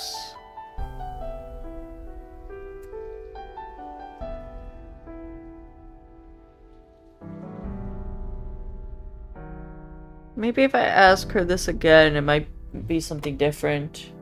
Do you live here alone? It's a quiet place like this. Sometimes something else finds you before loneliness does. That used to be our vacation home. My husband and mine, but now it's just me. I won't lie, of course it gets lonely, but there's still so much of him in this house. I keep myself busy. No time to feel alone. I didn't mean to pry, sorry. No need to worry. Okay. Just tonight feels a little more unsettled than usual. I'll be quiet. No need to trouble more than necessary. You don't lock the front door? For a place like this, it might not be safe. I wasn't expecting anyone. But sometimes knowing no one can is the most reassuring, rarely any danger. So suggest locking it at night. Out here, unpredictable things happen easily. Her eyes flicker with unease. Is she hiding something? Look around. Same thing.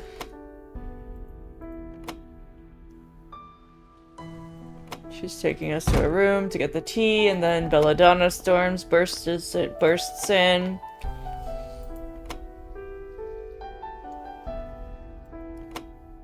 Calls us rats. I don't get why. She doesn't know us. Are you the owner? Okay. And then Reavers comes in. Trying to be suave. And then she goes and says she'll get towels.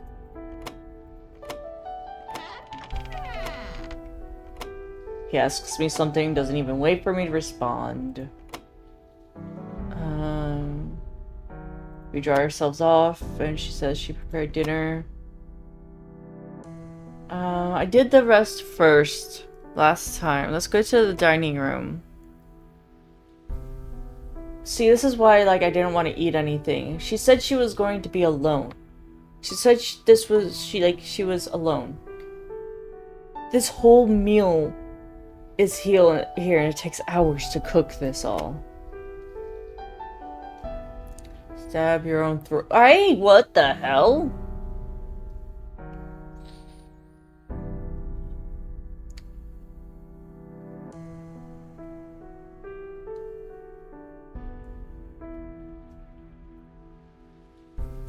Let's see what happens if I do this. Before anyone could react, I grabbed the knife and drove it straight into my own throat. Hot blood spilled across the table. Twisted in agony, choking in pain, I could feel myself dying. And all they did was watch. They just watched me die, like I was part of the show. You're just gonna die to get it over with? So what happens this time? Oh, I'm sorry, frail woman asked that. So what happens this time? Remember, death is only the beginning. Boring. I was hoping for more entertainment. Wait, this isn't what I wanted. Not like this. What just happened? My head's spinning, and then I hear the sound of rain. More and more voices, rising, murmuring, and then screaming. Something cold brushes against me. Something leaves a mark, no matter how hard you try to erase it. The third kind is old habits. And then we're back here.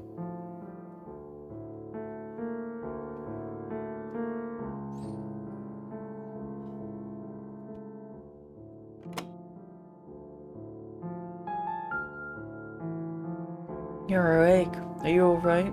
Another stormy day. Another stormy day? Yeah, you're in this loop too. Why is everybody trying to hide they're in the loop? What the hell? You've been through a lot again.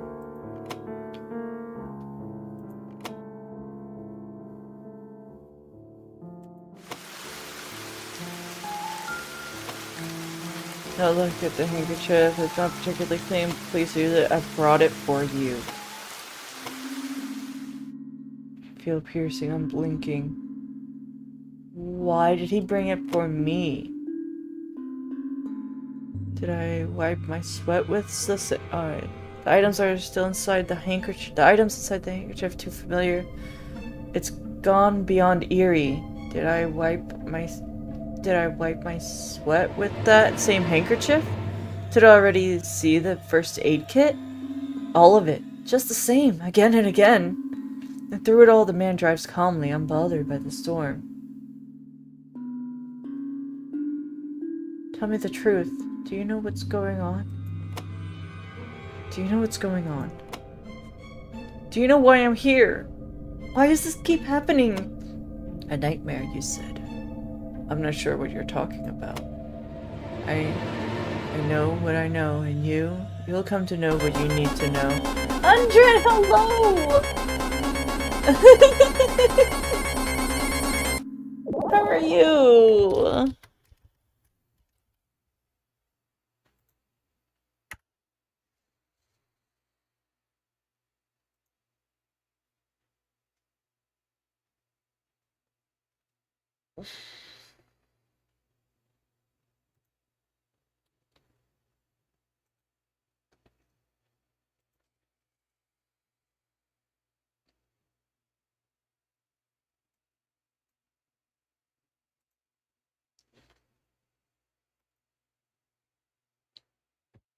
How's the demos? Still doing the first demo right now. I'm like almost 2 hours into it. It's crazy, but eerily good. Like, I love the eeriness of this.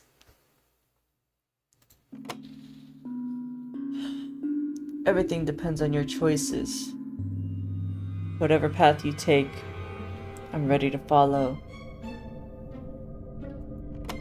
A chill runs down my spine. It feels like he's pushing the whole situation back onto me, like I've fallen into some trap with no way out.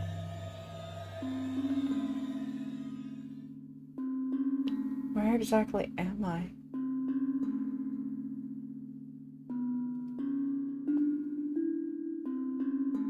I wonder what happens if I keep waiting. I wonder what... Well, let's take a different road. Very well. Let's see if there's truly another path left for you to take. Sir, Sir, does this path seem familiar? Probably just your imagination. Same trees. Okay. Insist on another route again. Please, take a different road. Anywhere else. Any road we haven't taken yet. He says nothing. Mouth sealed tight. Face blank. His eyes stare straight ahead, but they look empty. Like the gaze of someone who isn't seeing anything at all. The silence inside the car is thick. Oppressive. But it doesn't matter. I hold my breath and turn towards the window. Rain slams against the glass. Branches twist in the darkness. Grotesque. Grasping. Then through the pale mist, black figure, unclear for a moment, flickers past, like a shadow breathing. I freeze.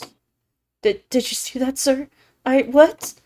Suddenly, crashing blow slams into the side of the car. The frame jolts. Cracks bloom across the window. Through the fractured glass, something massive begins to loom closer. Something. Crashing noises. Pain erupts across my body. Every nerve lit on fire. The world tilts, blurs, bleeds red. What just happened? My head is spinning, and then I hear the sound of rain. Everything begins to blur together, past the pleasant reality and illusion. Body grows heavier and heavier. Something we've marked. Then we go again. Gah! You're awake. Are you alright? Another storm. Another rough turn. You always come back in the same place. Okay. Dream, nah, or not. I've reached my limit. Mentally, I'm already on edge. What can I even do anymore? Sound of rain outside the shifting warmth inside the car. It all feels like a cruel joke. Everything's about feels unbearable. Now that I think of it, there should be a handkerchief in the glove compartment. Feel free to use it. I brought it for you. Man in driver's seat's composed. Control. Feel him sneering at me. I am in the palm of his hand. Content of the glove box. I can picture them even with my eyes closed. Every detail etched in my brain. Meaningless repetition. All the while the man drives on, completely unaffected by the foul weather. I haven't done the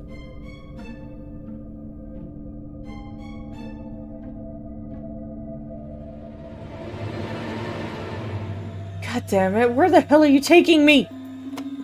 You're the driver, you should take me where I asked to go. I'm panting. Fury boils over. Politeness is long gone, but he doesn't even blink. His hand remains steady on the wheel. Taking you where you need to go, just as I always have. Whether you want to or not, we'll reach the destination. I don't disappoint. And he smiles, that expression so certain, so satisfied. My mind reels.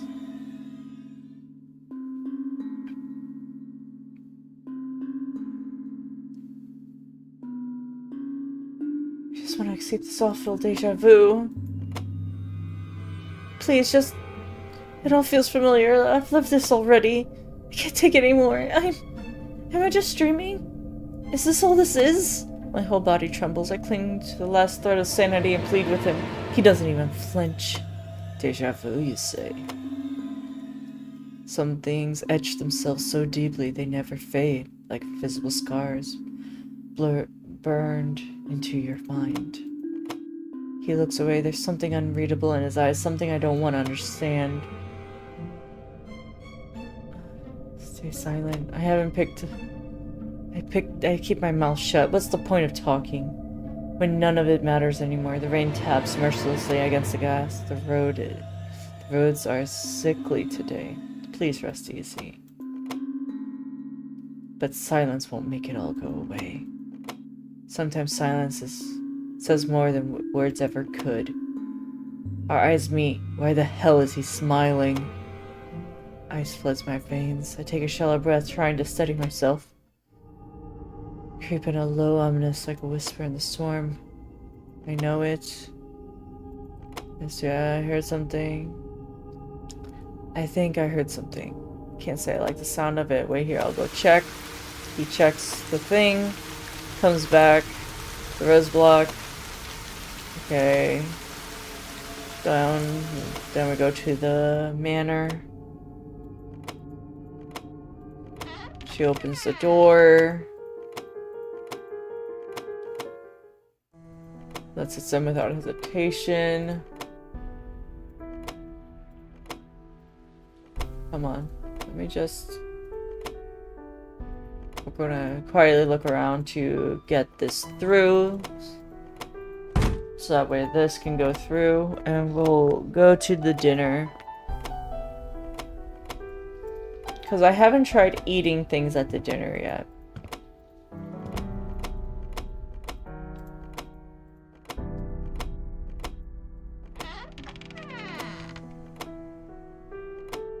Alright, let's go to the dinner.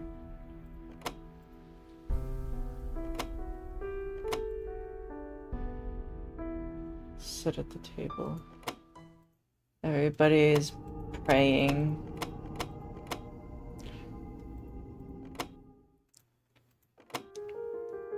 Why don't we introduce ourselves?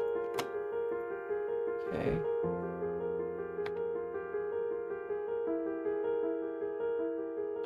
Eat the soup. Take a spoonful of the clear onion soup. Warm spreads in my throat. Settles meant the sweetness of the onion and the rich of the blobs, but imperfect. But there's a strange earthy scent beneath it all, like mustiness of an old cellar. Oil floating on the surface catches the candlelight, shifting unnaturally like something alive. Do you like it? Her tone gentle, but her eyes cold, as if waiting for a very specific reaction. Probably be my... Now then, shall we hear from our next guest? Alright, the doctor.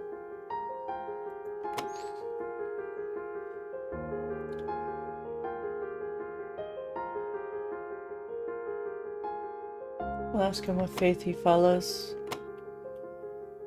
Something I carry with me. Name doesn't matter. All you need to know is he sees everything. I can't look away from when he says he. He doesn't mean God or something else. That's enough for me, I think. Belladonna.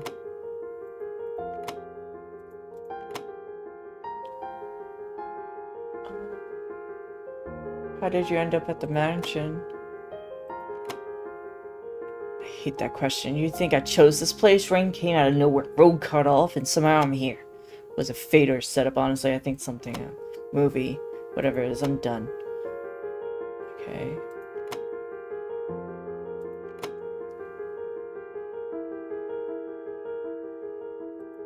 Okay. Yeah, he's an accountant that deals more in secrets. I didn't know accounting was so risky. It is, if you're good at it. One digit out of place, lives ruined. People imprisoned. Some disappear, and me, I just watch and feel conflicted. Counting isn't just numbers, it's an art, gift-wrapped secrets, and sometimes, I admit, get the urge to tear the wrapping off. Do you think something's gonna happen tonight? Let's see, a storm, a remote mansion, strangers, lavish feast. Textbook setup, isn't it? But that's the scary thing about cliches. They only exist because reality keeps repeating them. So, who do you think will disappear first? As for me, honestly, I don't care. I'm the type who has seen the stories through the end. All eyes on me, candlelight flickers. And my turn now.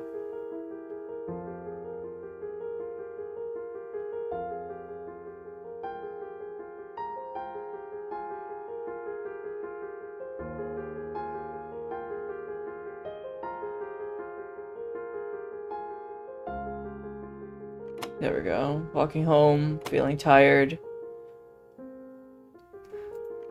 Excuse me? People like you never move without purpose. What made you crawl all the way here? You stay here because just another memory or something more? The Lord remembers all labors. Let's hope tonight's not your final act of service.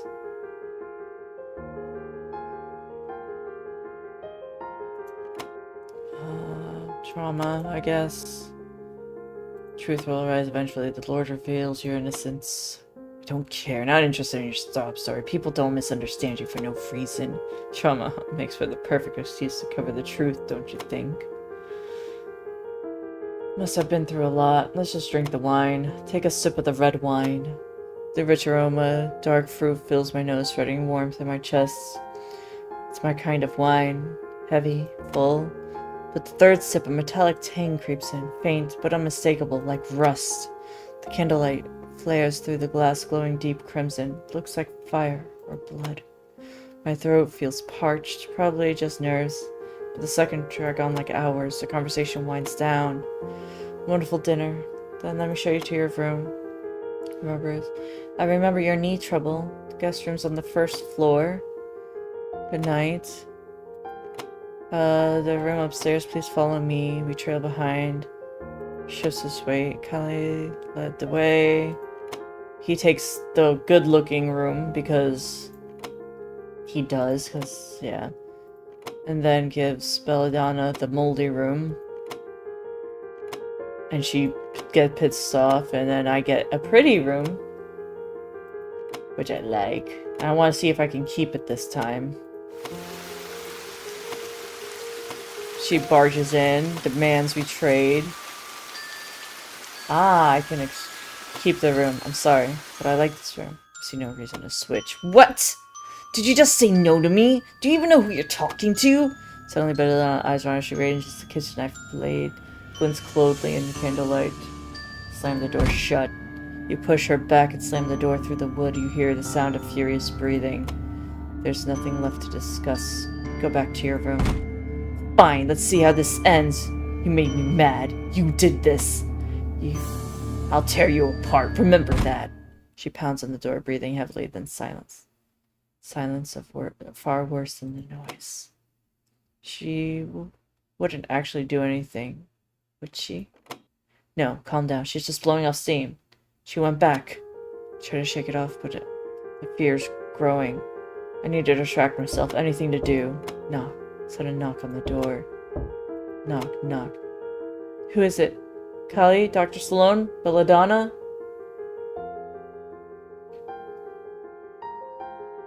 Don't open the door. I stay still, don't open it. Eventually it goes quiet. Maybe they gave up. Let out a slow breath and turn away, knocking again. No, it's not knocking, it's scratching. Like something dull and heavy dragging across the wood, or something alive. The rhythm falters like a racing heartbeat. Knock, knock. Knock, knock. Knock, knock, knock. Knock, knock, knock, knock, knock, knock, knock, knock, knock, knock, knock, knock, knock. Chilling sound like claws scraping against the door, something heavy thudding against it. A rhythm, erratic and pulsing, like a heartbeat gone wrong. Don't open the door. I don't open it. I held my breath, pretending no one was there. I waited, hoping whatever or whoever was on it on the other side would give up. Maybe someone else would hear the sound, find it strange and step in. But then knock, knock, knock, knock, knock, knock, knock, knock, knock. The knocking, the knocking. The relentless knocking. Open the door. The hallway is swallowed in pitch black of void. My only choice was to open the door. A void. A depthless dark. A chill runs down my spine. What if something is breathing inside the black? But no one's there. No one's there at all. What was that knock I just heard? Who was knocking on my door? I rush to close it and feel a cool presence behind me. I turn. Belladonna, when did you come in here? How did you even... There's room. This room's too old. She smells like mold. Not really my style after all. She scans the furniture in disgust and frowns. The kitchen knife in her hand catches the candlelight, gleaming like a thread. Anyway, I'm not staying here. You figured it out. Sleep here or don't. I don't care. She spits out the words coldly and turns to walk out as if nothing happened.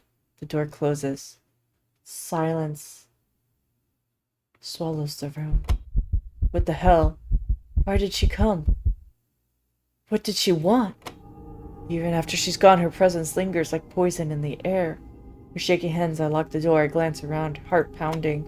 The floor creaks. The air grows still and cold. Shadows crawl across the walls like something's alive. No, it's fine. Everything's fine. There's nothing to be afraid of. I'm okay now. I can finally rest. I have to rest. Force the thought through my head over and over again. If only they had more choices. One came to mind. Look through the room thoroughly. Belladonna's words claw my ears, old, moldy, disgusting. Every word from her filthy mouth feels like a hex. Eating this place alive. No, that can't be true. It can't. I tear through the room, scratch the walls, knock the floorboards, examine the ceiling, inch by inch, nothing. The room's perfect. But my sense warped. The candle burns too red. It's bleeding. The air's thick. Sickly. Rotten. The creaking wood beneath the stairs beneath me starts to sound like whispers. Someone's saying my name again and again. Yes, this room is perfect. Nothing is wrong. I'm safe here. Perfect.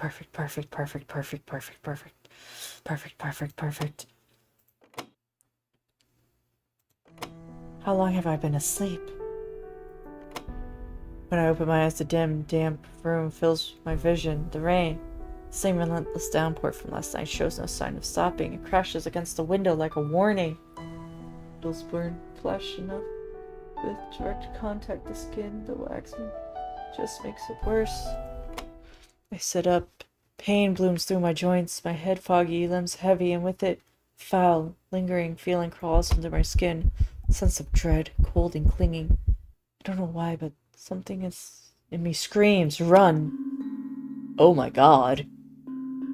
She's torn to shreds. I drag my aching body to the hallway, heading to wash my face. That's when I step in something. Something's wrong. I look down and see Belladonna.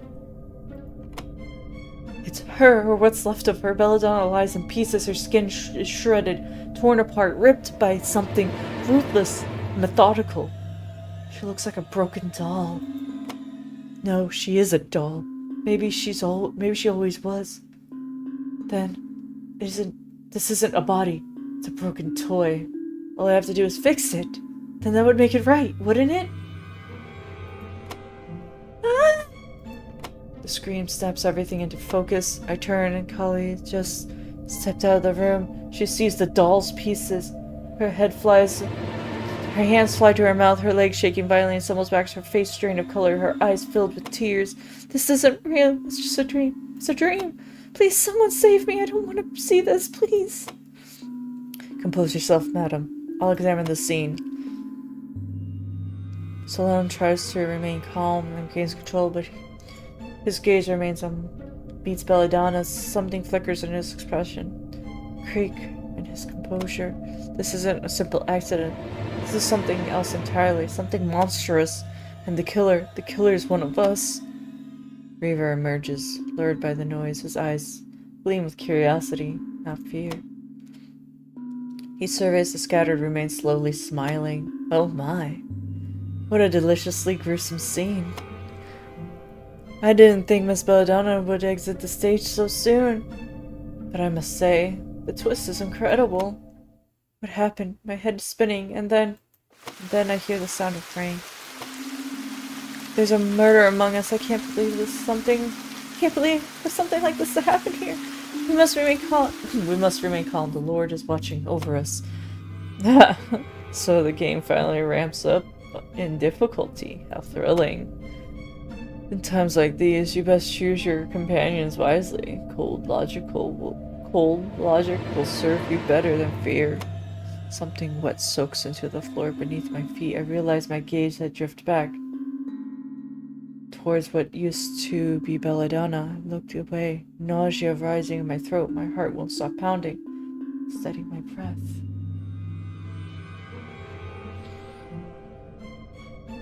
This is new. It's actually going further beyond the first kill.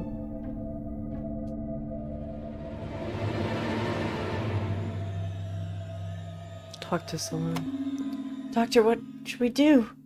Do you really think this was a murder? Without a doubt. The wounds clearly show signs of a sharp weapon. What matters now is composure. We cannot afford a single misstep. As a doctor, can you estimate how she died? Nothing definitive yet. But these cuts are deep, precise. Whoever did it showed no hesitation. This was the work of someone familiar with killing. If a killer is really one of us, what do we do? How do we stay safe? We can't rule out the possibility even now. We may be watched. Which is why we must stay together. If it's the Lord's will, we'll uncover the truth.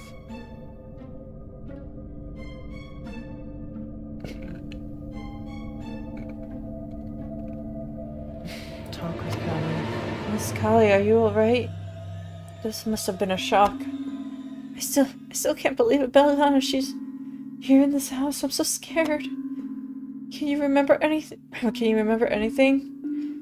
Was she with anyone last night? Did anything seem off? I don't know.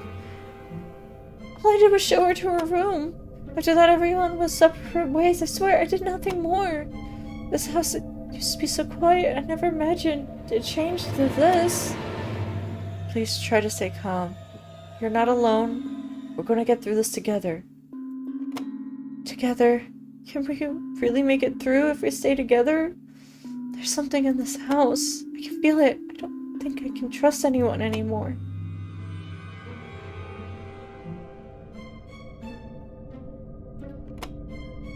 Rivers, are you seriously enjoying this? You misunderstand. I'm fascinated. This is the kind of situation that doesn't come around often, you know. You seem oddly calm. Do you know something? Oh, my head is brimming with possibilities. Who did it? Why? How? Very stimulating question. But you know how it is. Only fools speak without proof. This isn't a game. Someone's dead. Are you even afraid? Afraid? No, death comes to all eventually. What matters is who welcomes it and when. What exhilarating night this has turned out to be. My only choice is to stay with Kali. Miss Kali, it's dangerous to be alone right now. Let me come with you. We might have missed something. Maybe there's some clues, like a broken window or markings around the door frame.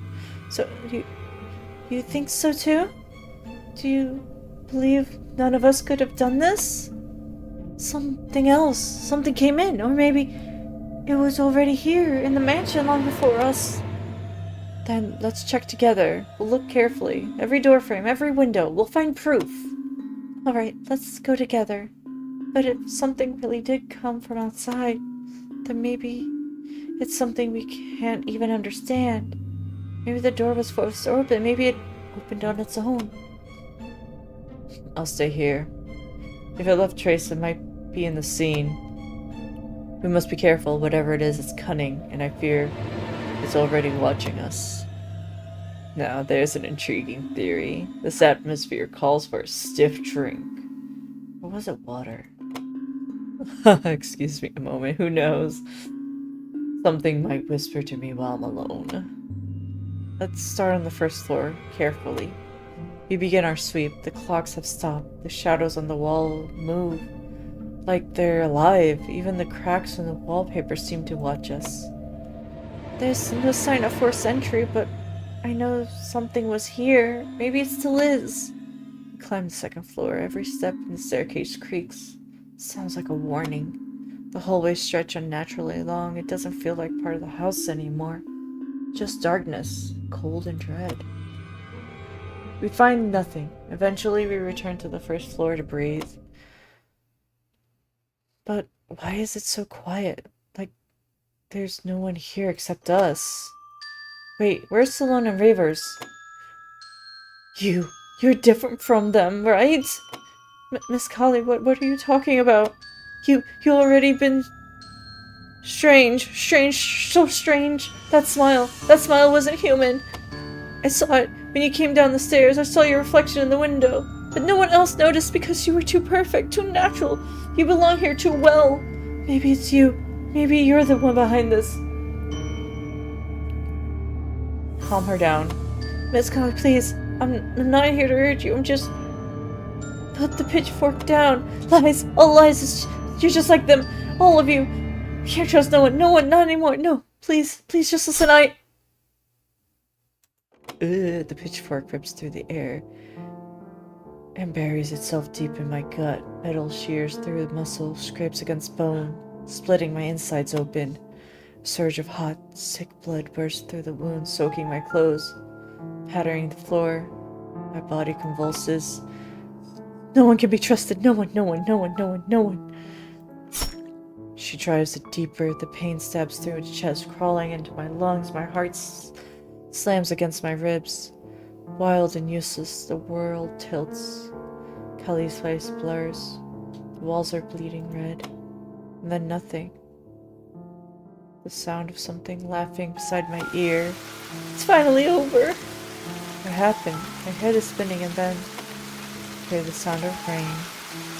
At last I understand that I can never escape the pain. Not ever. Open my eyes. It's going to start again. To be continued. There we go. That was that demo playthrough of Accidentally.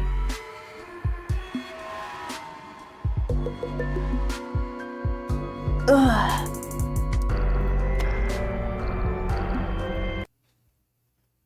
We'll do the other one. The other one I'm going to be playing is called Cabernet. I think it's pronounced Cabernet.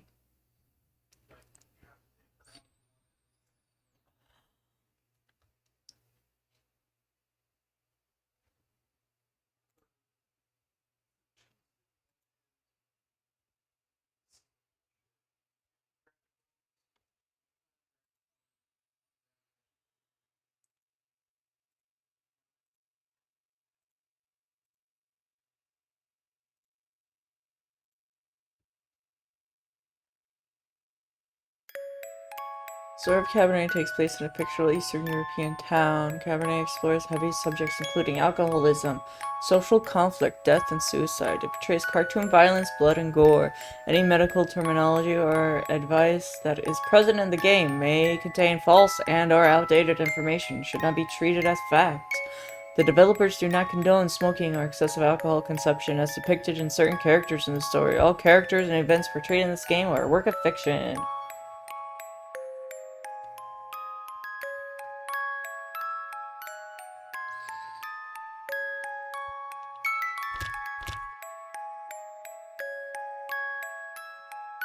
Alright, let's begin story. We play as a vampire.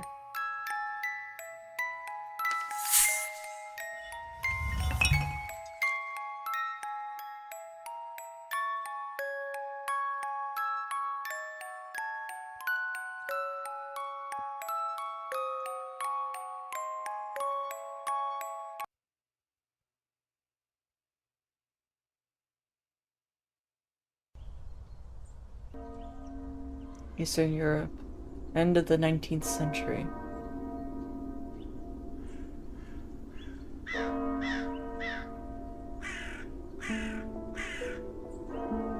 Thank you all for coming here today to say goodbye to my Lisa.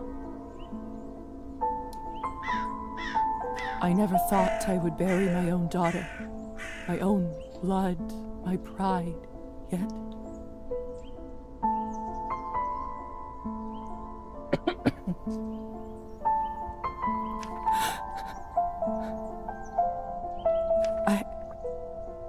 I can't do this. Go, please say something. I just can't. There. It's all right. What can I say about someone dying so young? Particularly someone as special as Lisa. If I may, I won't dwell on the circumstances of her tragic death today. Instead, I'd like us to celebrate her life. Despite her obvious calling for medicine, when she was little, I always thought she would become...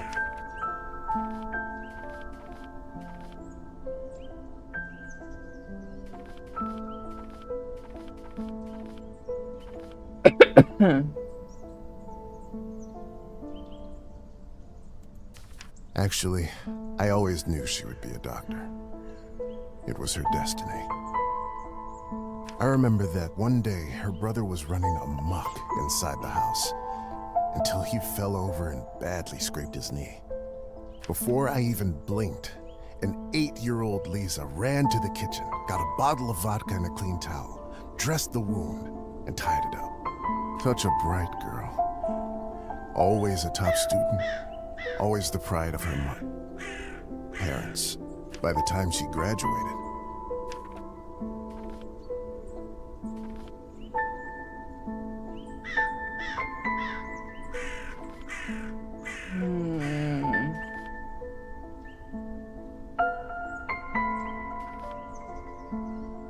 Scientific mind to go more into the doctor's side, or thirst for the written word. I'll do more scientific. Lisa knew everything there was to learn from books about science in our enlightened age. Laws of physics, human anatomy, chemical solutions, you name it. Every time she went on about this scientist or that discovery, she'd light up like a matchstick. Most of the time I couldn't understand a word of it, but I just nodded along and mused at how bright our girl was.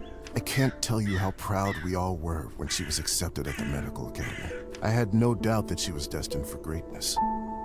But to become a doctor, one of the first women to achieve that in the whole country, if someone deserved that honor, it was our Lisa. But my niece was so much more than a gifted student.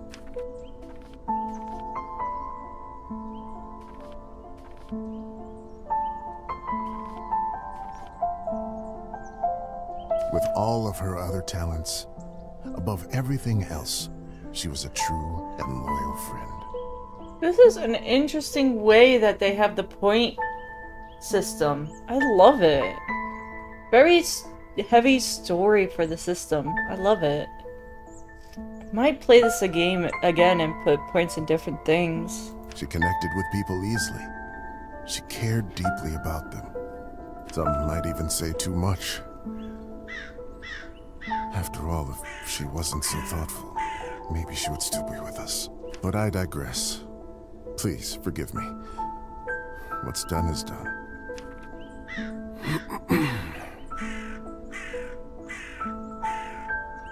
She was my favorite niece. Let us raise a glass to her. Pour some vodka for Korda, too. He is old enough to send his sister off. A piece of my soul went into the ground with her today, as I'm sure did many of yours. This is so touching. Let those pieces help Lisa, wherever she is now. To Lisa. Very interesting mechanics so far. I'm loving it.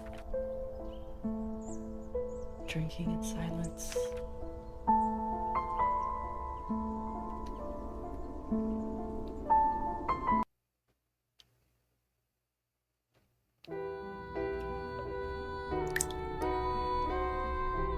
When I was a little girl, I often had trouble falling asleep. My mother used to sing me this lullaby to comfort me. Tonight, I slept deeper than I had in my entire life. I had a disturbing dream that a string was coming out of my mouth. When I started pulling it, I realized that it came from all the way down my throat, buried somewhere deep in my body. I kept pulling, but I couldn't go too quickly for fear of burning myself with friction. Finally, the whole string was out. I felt relieved, but also strangely empty. I realized that I was in my bed, with my mother sitting beside me, crying. I didn't know why she was in tears, but I knew it was my fault.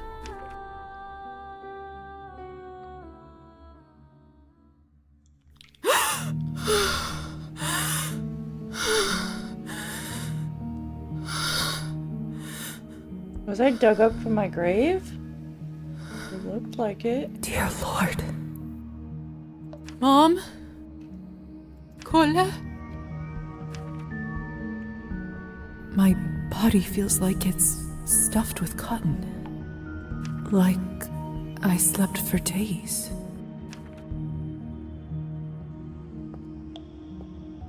Either this is a nightmare, or I'm in hell. This feels too real to be a dream. Either this is a nightmare, or I'm in hell. This feels too real to be a dream. Either this is a nightmare, No. or I'm in hell. I want to look into it. This feels How too do I real to interact? be a dream. Either this is a nightmare,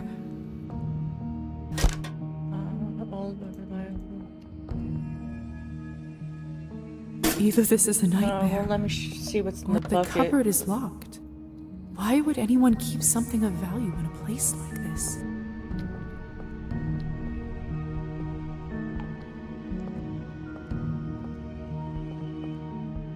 Either this is a nightmare, or I'm in hell. This feels too real to be a dream. My medical journal from the academy and my family medallion. Who could have brought this here? Handcrafted sterling silver medallion gifted to Eliza by her father. Press tab.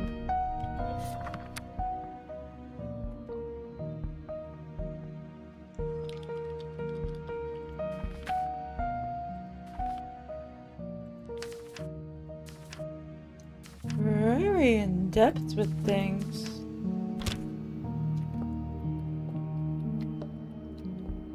Locked. Hi, Pilot. Lilies of the valley. My favorite flower. Who put them in this room? It's disturbing to see them here.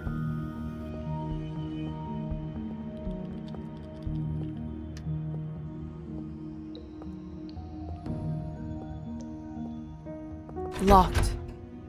Guess we're gonna call for help. Hello? Anyone?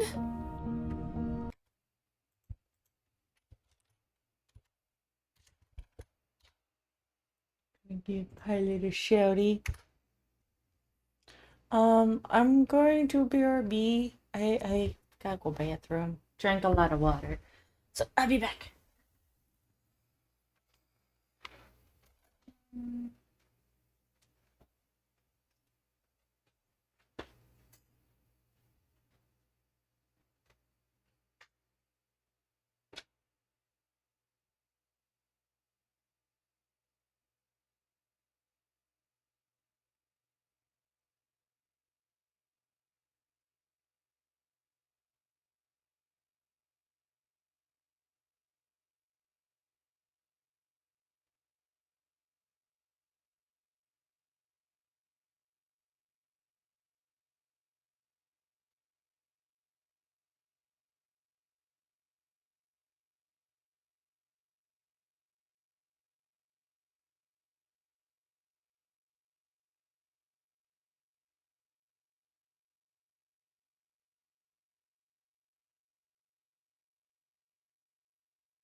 yes, thank you for the stretch and the scary whispers and the knocking and all that jazz. Sorry.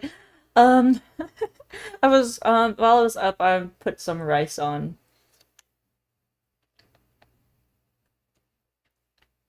So I'm making some food for when my tummy gets hungry, because I am getting hungry.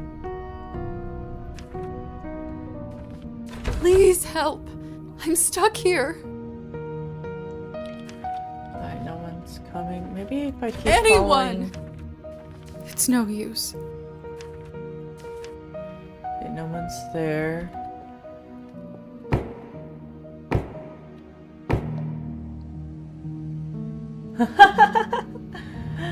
I knew it. No, I'm making food right now, so I stepped away. But I was asking my partner, like, hey, do you want some rice? Maybe that might help make you feel better. And I was doing that.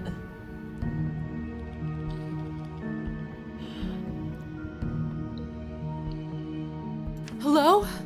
Who is this? I'm locked inside. Please help.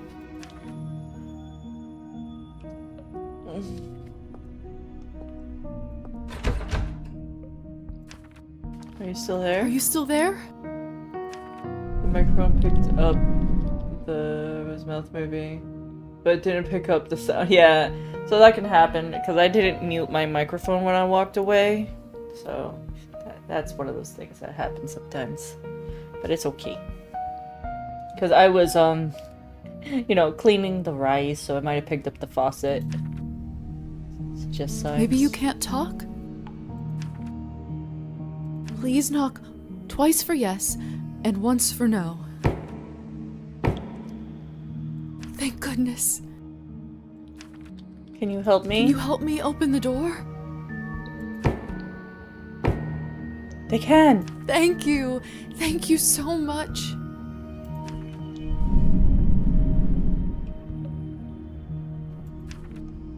Will you help me? Will you help me? They won't. What do you want? What is it that you want from me?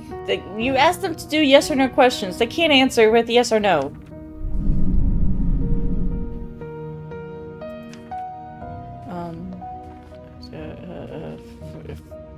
Treatment? I'm a doctor by trade. I can heal you if you're sick, or come on call anytime, day or night. No, they don't want treatment. Money? I'm not wealthy, but I know some people who can lend me money, and They don't want money. Favor? I don't have much, but I can owe you a favor?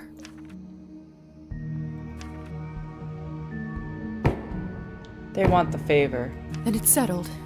Whoever you are, do you hear me?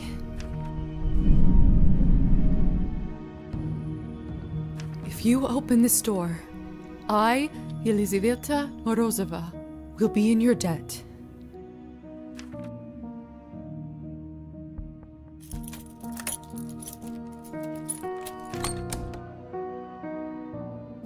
Ah! What was that? What the hell is this? My shoulder just felt like it was burning up. I can't see anything from this angle. I should check up on it later. It's open. No one. What have I gotten myself into?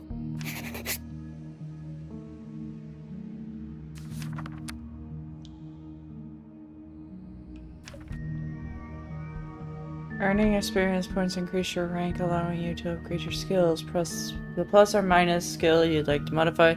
Once you finish distributing all the points, press accept changes.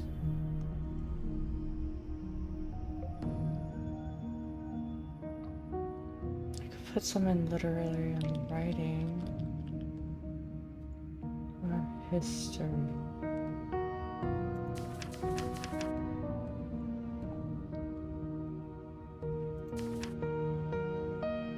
We'll do that for now.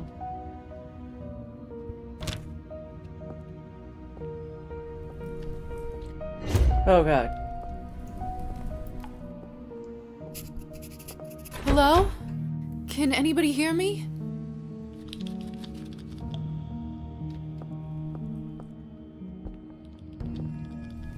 What a peculiar painting.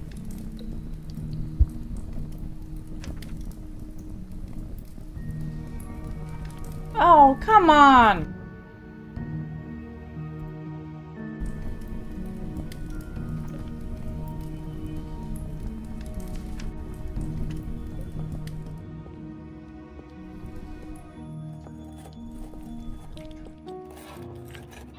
It smells like death here. There's someone's money in here. I could live on this for a week. After all that has happened. Oh, wait. Okay. Oh, damn. They're scraping up ahead.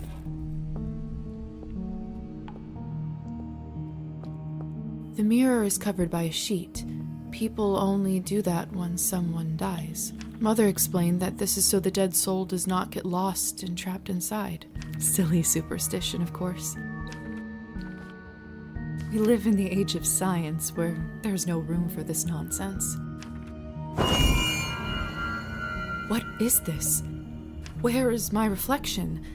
I can't see myself. It must be a trick mirror.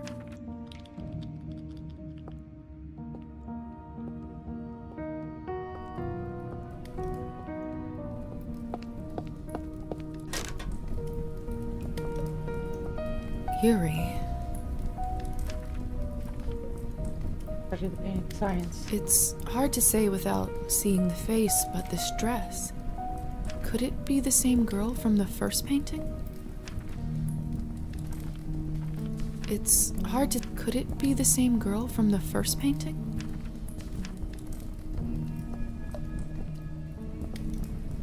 Ugh, this is unbearable. I'm a doctor. I can get through this. Give me strength, no matter what is on the other side.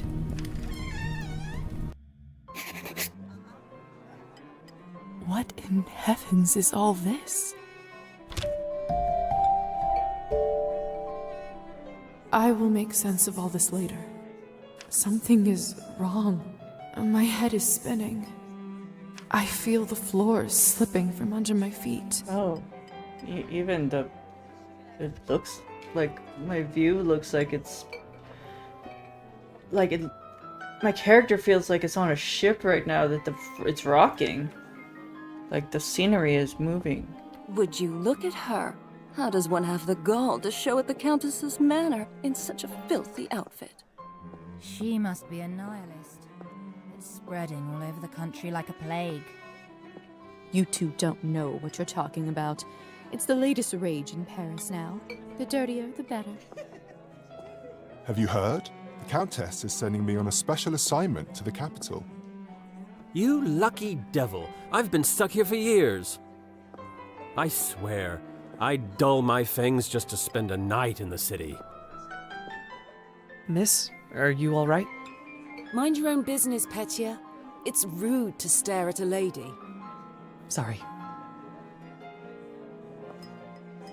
I'm starving, and the food looks so fresh and delicious, but the strangest thing is, I have absolutely no appetite for it.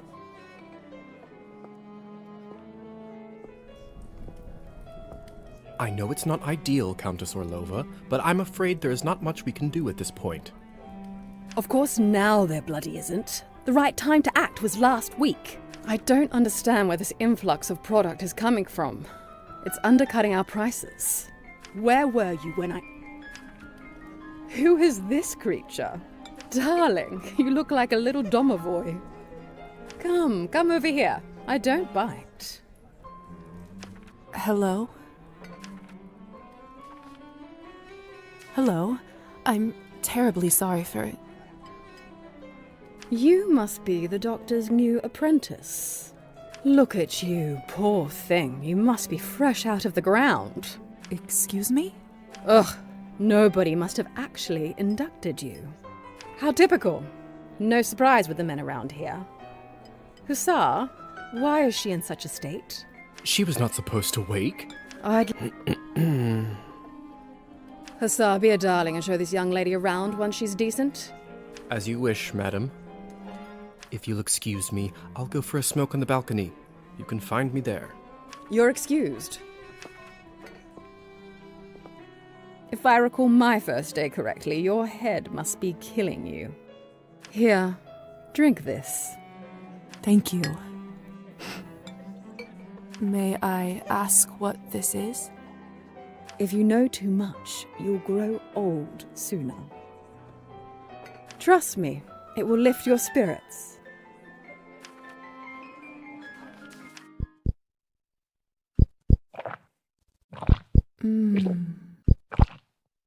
Whatever this is, it's beyond delicious.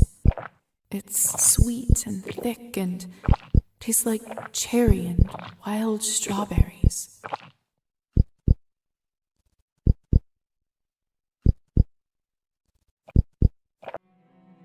Thank you. I do feel a lot better all of a sudden. Now go change. We can't have you gallivanting around in those scrubs. There is a nice dress about your size in the cloakroom. Consider this my welcome gift. Thank you kindly, madam. Madam Orlova. You're welcome, child. Now off you go, change and mingle. Time is money. And healthy hold shift to increase your well-being space. Countess is right. I should get dressed before exploring.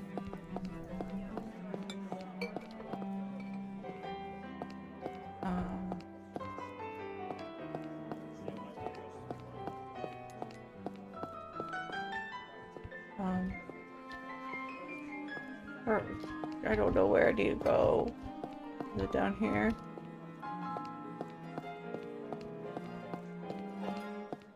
Maybe it's over here.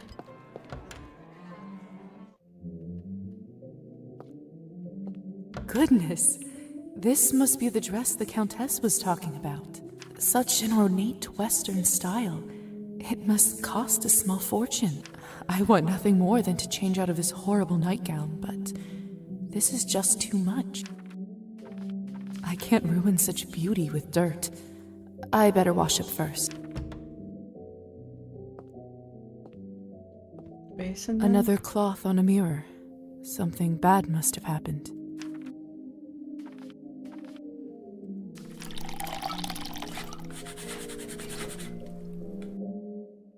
That should do it, hopefully.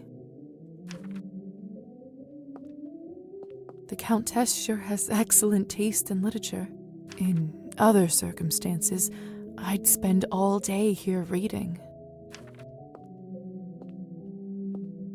Goodness, this such an ornate...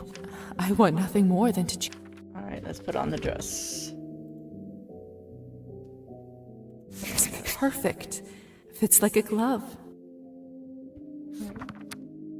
Oh, it upped my history and politics. Okay.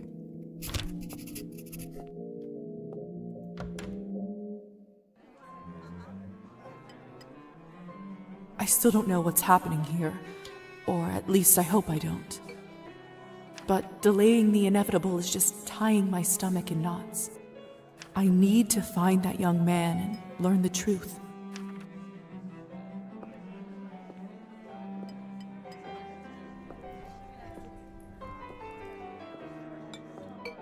Can't talk with anybody. Please tell me you have some...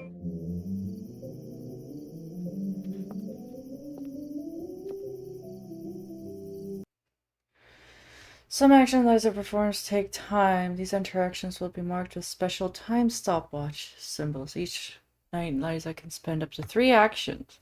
Once the action is complete, an action point will be taken and the knight will move in the next phase.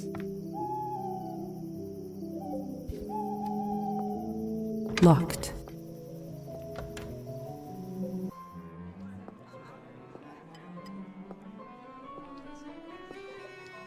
Can't talk with anybody, so I have to do this. Okay.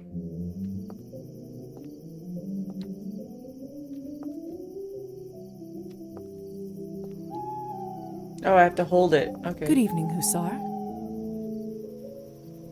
Ah, there's our belle of the ball.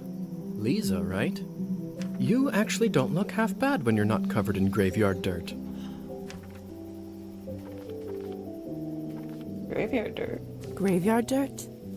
First the Countess, now you? Why is everyone going on about funerals? Surely an educated lady like you must have put together who we are by now, haven't you?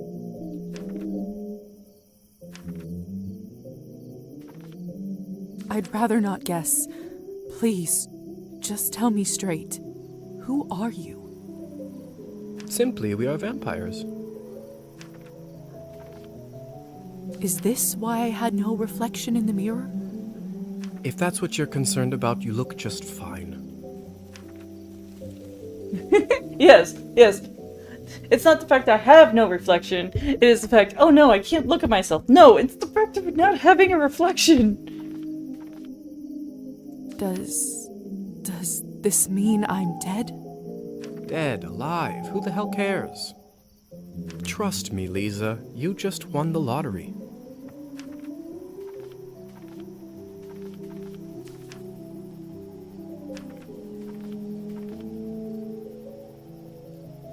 I don't even remember how it happened. Must be some sort of a defense mechanism that suppresses a traumatic experience.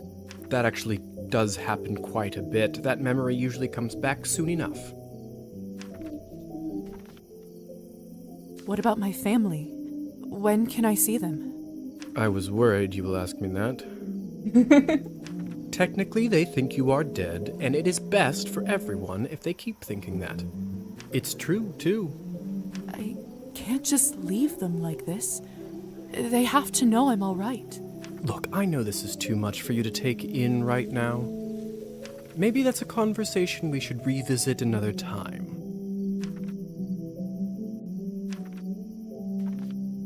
Countess calls you Hussar. What's your real name? At this point, I've been called that far longer than my real name. Just call me that. All right, Hussar it is.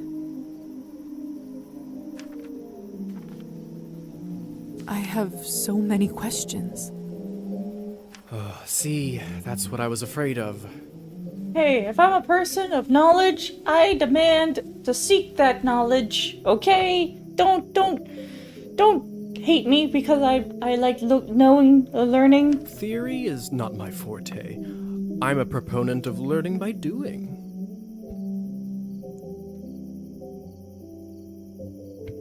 I'm actually going to move my model over a little bit because I'm blocking a good portion of things.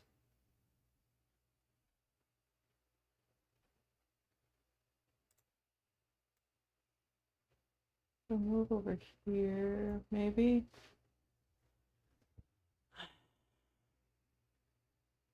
All right, we'll see how this goes.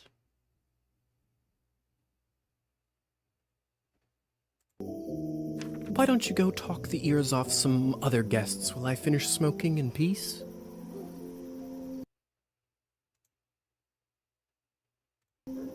After that, I can show you what it's really like to be one of us. Yeah. I suppose I can do that. Could you at least tell me a little bit about the people, the guests here?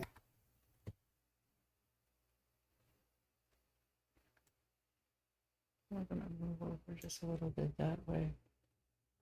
Yeah, that's better. I think so, at least.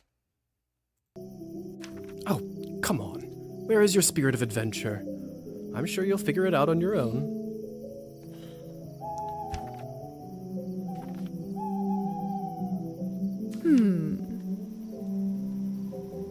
What is it? I wonder if the Countess would approve of you pushing your responsibilities off to a bunch of strangers. Rude. Yeah, he's kind of rude. He's like, get out of my sight. Just go. I'm not going to give you any info. Just leave. Well played. Fine. Let me think for a moment about our fun little group here. You've already met the Countess, so that's a big plus. Not everyone gets to do that in their first month, let alone first day. Who else would you like to know about?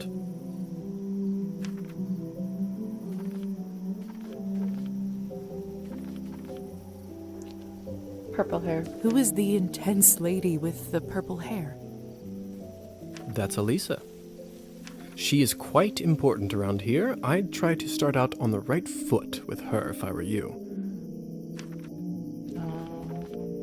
Pink dress. What could you tell me about the woman in the pink dress? You must mean Arbin. You know, they say she was born somewhere far to the east.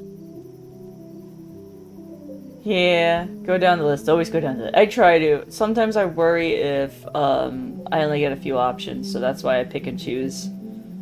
That broad has been around forever. Probably has a tale or two to share. What about the young man who asked about my health? Who? Oh, you must mean Petya. He is just a human. Elisa brought him in for fun. He is such a card and has absolutely no clue. That's cruel. That sounds cruel. Ugh, don't be like that. It's all in good fun. I suppose that's everyone of note, really. Besides me, of course. Of course. All right. Like that last one, I only got one I'll be option back to pick. soon enough. No rush, please.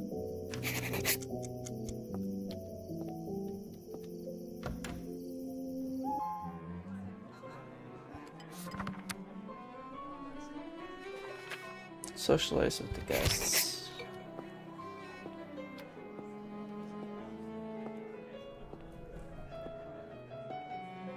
I do actually have a model right here with me. I always carry Matilda with me, just in case a good opportunity strikes. You never know. Look into her eyes. Doesn't she look alive to you? Like she's going to blink? Yes, well... Apologies. Petya. Petya.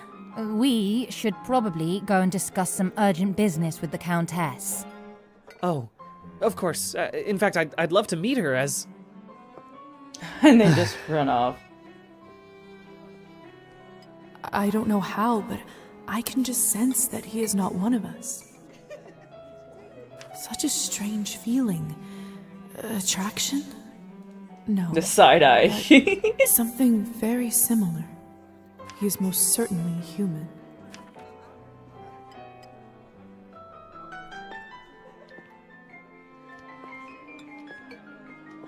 Have you tried the Countess's Cabernet? Honestly, I think this may have been the best one I ever tasted. I prefer to stick to clear drinks around here. If you really want to try some decent Cabernet, stop by my salon on the main street. Oh, that sounds like a challenge. I'll take you up on that offer.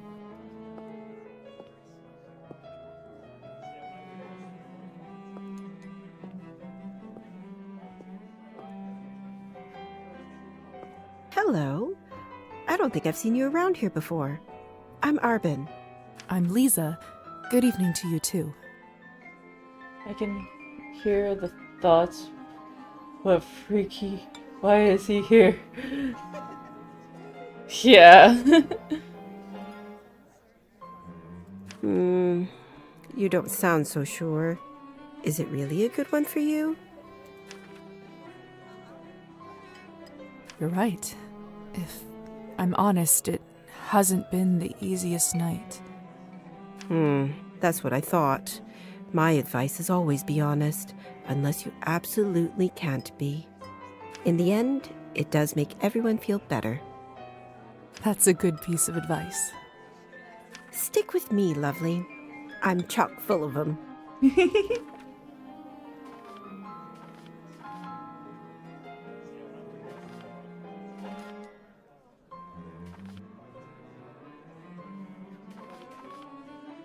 Arbin, I've only just been turned, and all of this is very new to me. May I trouble you for some advice? I hope you don't mind me asking, but has someone in your family enjoyed wine a little too much? Well, I don't know, but the only option I have is too personal with my father, and she prefers honesty, so... Yeah, see, improved. She prefers Yes. honesty. My father. Wine, vodka, anything he can drink, really. You aren't clairvoyant, are you? Everyone becomes a little clairvoyant if they live long enough and pay attention. I saw you drinking that glass earlier, and I think you should be careful around it, my dear. Alcohol's my father's problem. It isn't mine. It's not just alcohol you should be concerned about. You can keep away from it if you want. Blood, however, you will now have to drink, whether you like it or not. Whether I like it or not. Demons are hereditary, my dear. Always remember that. I couldn't help but overhear that you are a wine expert? I dabble. I run a literary salon in town and serve drinks there. How exciting. All kinds of interesting people must come by. That does sound interesting. You'd be surprised, my dear, and mildly disappointed. I'd love for you to stop by one day. I'll treat you to a round of something nice. I'll make sure to visit. Side quest, Sombre's Lament. Besides experiencing the main story, Liza is encouraged to explore the town and meet other characters. Depending on the character, Liza may sometimes need to meet certain criteria and such specific skills, morality levels in order to start continuing. Okay. Since you're an expert, may I ask you about the wine that the Countess gave me? I'll admit I found it delicious, but it wasn't really wine, was it? It was not. Cabernet was sort of our code word for blood, so we don't shock any innocents. And then we just got used to it. Funny how language works, isn't it? Yeah. Yes. Funny. Well, I should get going. Good luck. I have a feeling we'll see each other soon.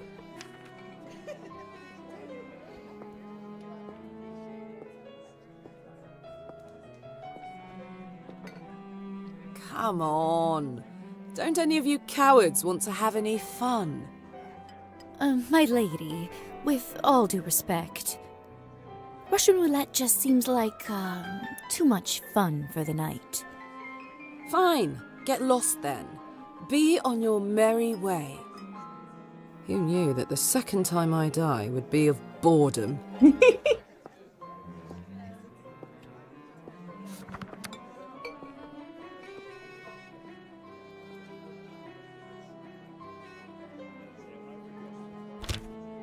Hi, Crafty. How are you doing today?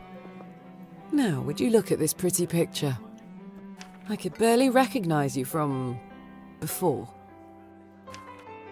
Where did you get this dress? It's a gift from the Countess. She is very generous. Huh.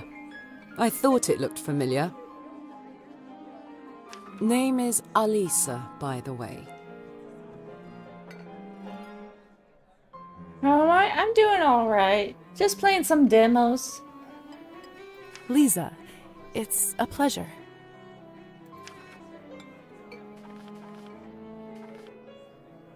May I ask who was the young man you talked with earlier? Who, Petya? Why, are you interested? Goodness, no. I was just making conversation. Don't be shy. We're not attached. Petya is human. I picked him up at the town market. Hold on a minute. I gotta check something.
Yeah.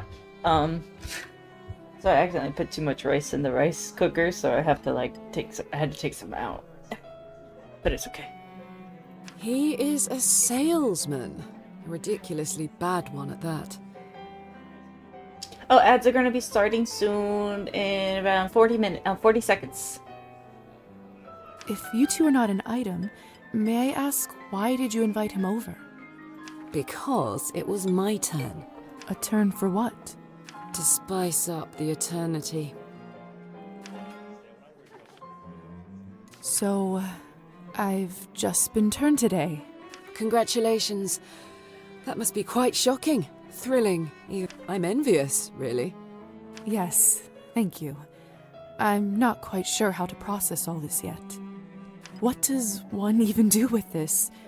Being dead, drinking blood, who knows what else? She looks like she's totally bored by this conversation. Same thing anyone around here does. Masticating plain eternity day after day. Spicing it up any way you can. Hence the Russian roulette. We're already dead, aren't we? What else is there to lose? Do you fancy a round? Maybe some other time. Suit yourself. So, it's true what they say? Vampires live forever? We exist forever. We don't live. But then again, few do. Does this mean that we can't stop existing? Hey, Strat. Hello. Oh, sweetheart. There is nothing easier. Just stop drinking blood for a few days, fall from a high roof, or just step into the sunlight. I should probably be writing this all down. So, now that you have eternity on your side, do you consider your existence more valuable? I'm having a decent day, I think. What would you have a choice? Do you consider your existence more valuable? Oh, that's a good question.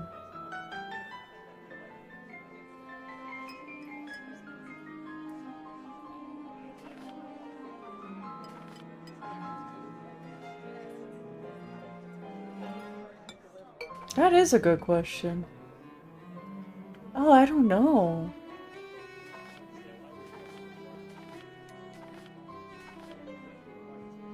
I suppose so. I suppose infinite time does add some gravity to it. I see. In that case, how would you compare the value of your new existence to, say, Petya's? Equal. What a strange question. They are equally important, of course.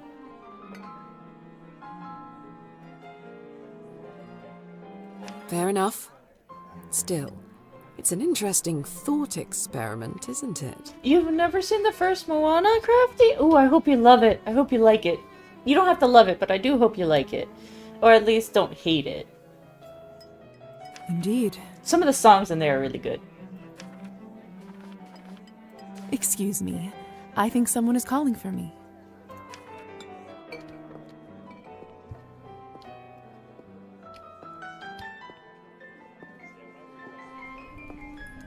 Aw, he's so sad all alone. Let's go talk to him. Oh, hello. It's you, Lady in the Nightgown. How are you feeling? I was really worried. Much better. Thank you. I'm Lisa, by the way.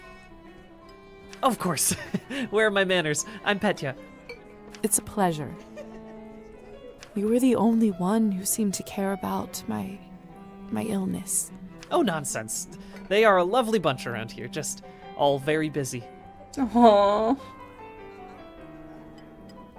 The third group I'm pitching my dolls to, and everyone keeps running off for urgent business. Oh no, poor guy. Did you say you're selling dolls? And making them, yes. I see you have one with you. May I take a look? Of course. Matilda here is my favorite. I'd love to get some honest feedback. Well, what do you think?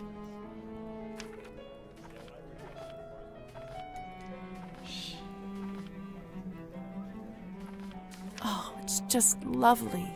So detailed and human-like. She reminds me of the one I had when I was a little girl. Yeah, but you know what? It's not a bad thing. Like, it can be, but I just feel bad for him because everybody just... Oh, poor guy. That's exactly what I wanted to accomplish. Thank you. I knew someone here would appreciate it. I'm hoping to show her to the Countess. With her approval, the sky's the limit. You know, making toys is what I wanted to do since I was a little boy. My father always called this foolishness, among other things. Said it's not manly work. I never managed to convince him otherwise. I'm sorry. That must have been tough. Well, here I am, still at it. I do have a feeling that I'm onto something with Matilda. Just you wait. My gut tells me that tonight is going to bring something special, and it's never wrong. How did you end up being invited here, if you don't mind me asking? Oh, that's all thanks to Elisa, the lovely young woman in the yellow dress. She saw me at the town market and saw some real potential in my work. She said that the people in the manor might be interested in seeing it, and you didn't have to ask me twice. But at least for him, satisfaction of doing something is the satisfaction of doing something you enjoy. Yeah, he really enjoys this, and it's just sad seeing someone that's like so happy for something and everybody's like, ew, get away. I see. How is pitching going so far? I'll admit, it's a little slow, but the night is still young. You are an optimistic guy, aren't you, Petya? I just want to give him a hug. My mother used to say that my hope will be the death of me. But what's the point of living if you don't believe in people and yourself? You may be right about that. At least I truly hope you are. Best of luck with everything, Petya. Hope everything works out with the Countess. Thank you, Lisa. You're very kind.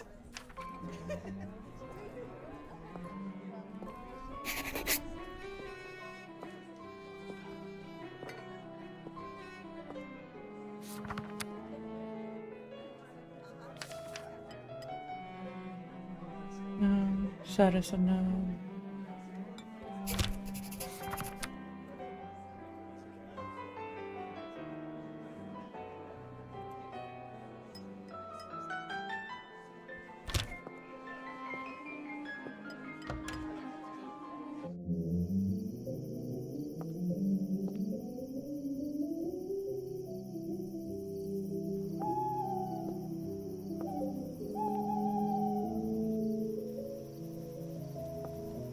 Good timing. I just finished up. Yes, how lucky. Don't be snappy, Lisa. Smoking is an important routine for a soldier. Can't be interrupted. A soldier, huh? And which division were you in, exactly? We can talk about the divisions some other time, perhaps.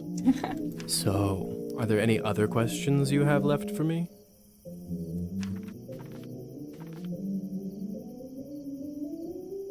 Who ended up letting me out of the chamber? If I'm honest, I haven't the foggiest idea. I thought you knew. Well, I don't. And whoever it was gives me the goosebumps. Man, this man's a fraud and a liar!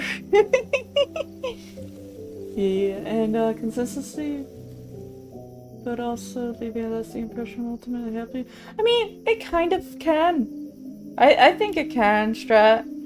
But you don't want to make a bad impression, because you don't want to leave a bad lasting impression. That's also the other thing. On top of everything, I ended up promising them a favor and felt a bad burn on my shoulder right after that. Do you know what it could possibly be? Let me take a look. Oh, brother. What? What is it? It could be nothing, really. No need to worry. Just make sure that you show this to the doctor when you see him, all right? But I am a doctor. Right. So, are there any other questions you have left for me? What is going on in the basement of the manor? It's absolutely terrifying down there. Oh yes, the basement. If I were you, I would just forget all about it. Excuse me? All I know is that Countess conducts her business and she doesn't enjoy people meddling in it. If it's so confidential, how come I ended up there in the first place?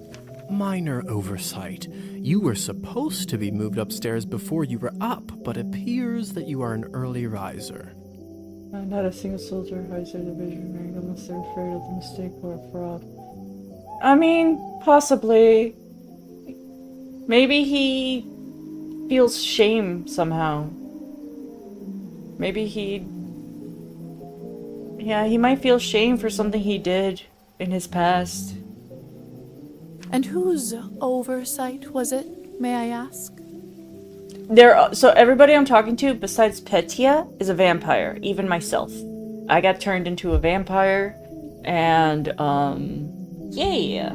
And now this is like my first time awakening as a vampire. So this is like a cool vampire game with storytelling and learning things. Let's not focus on casting blame, shall we? I say all's well that ends well. So, are there any other questions you have left for me? Yeah, that could be it, Strat. Or I think, like, I also think it's for shame, maybe. I don't know. We'll find out. I think we'll find out. If vampires are real, does this mean other fairy tales are? You'll have to be more specific than that. Rusalkas? Domovoys? Ghosts? Yes? No. Yes. We'll spend all night here if we keep talking about flora and fauna. If you want my advice, focus on yourself first. That always ends up working for me. So, are there any other questions you have left for me? Yeah, we'll see. We'll see how far I can get in the demo and see what stories I can unlock. Because this is also a demo, so a lot of the things might be locked behind the main game. Especially, I think, big story stuff. So, we'll see. I suppose that's it for the time being. Perfect. If you don't mind me asking, what do you make of all this? I take it you've done a couple laps around the ballroom, learned a little more about what it's like to be one of us. Well, I'm obviously still in shock, but... Yes? From a scientific perspective, I have to admit I'm curious. This is certainly a unique condition we are in. I'd love to learn more about it for my studies. I'm impressed. I can certainly see now why the doctor chose you as his apprentice. Yeah. Yeah, I get that too. Alright. Have you read Thunderstorm? No, I have not. I'm not so sure. Why? Well, unlike Katerina in the play, you no longer need to wonder why people can't fly.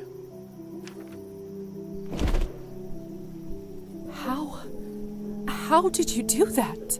By sheer will, Lisa. It's very simple. How were you even talking with me in such a state? That's yet another benefit of being one of us. We can project our thoughts into people's minds. I prefer it, really. I find normal speech kind of primitive. Why don't you do it all the time, then? I'd love to, but you don't want to get too used to it and scare a human by accident. Now, why don't you try it? Let's see what kind of bat you are. Alright, hold this to access vampire abilities. Goodness! Aw, I'm a cute bat. I got cute little fur on my... so cute. Isn't this a hoot? Come on, I'll show you around. Bat indicator in the bottom left of the screen affirms whether bat shifting is currently possible. To land while in bat shape, descend on a surface from above until a landing circle appears underneath you.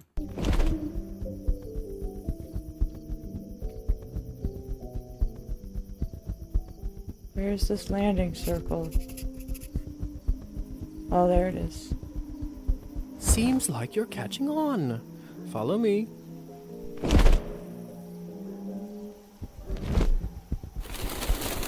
I can't believe I'm actually flying. All this talk about death. Don't you feel more alive than you ever have right now?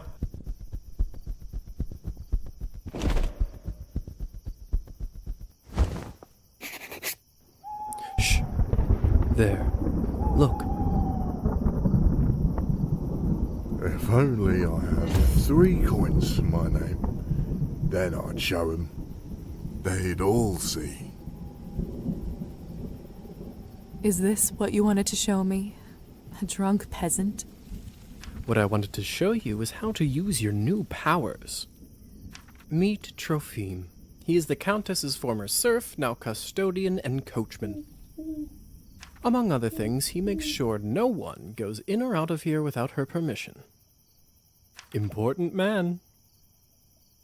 Now, come with me.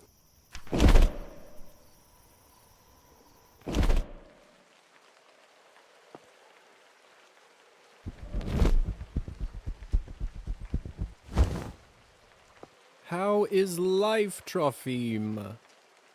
My lord, is that you? Or the bottle you gave me? Highest quality. Much obliged.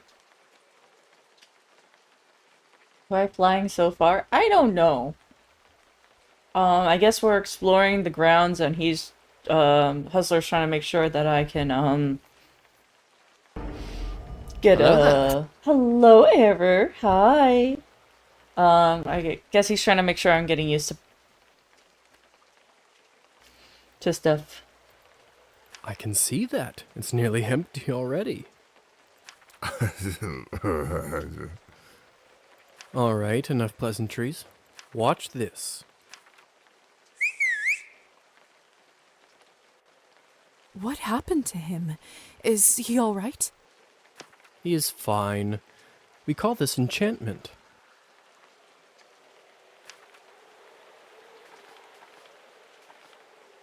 How does it work? Does this mean you can just come up to anybody and make them tranquil?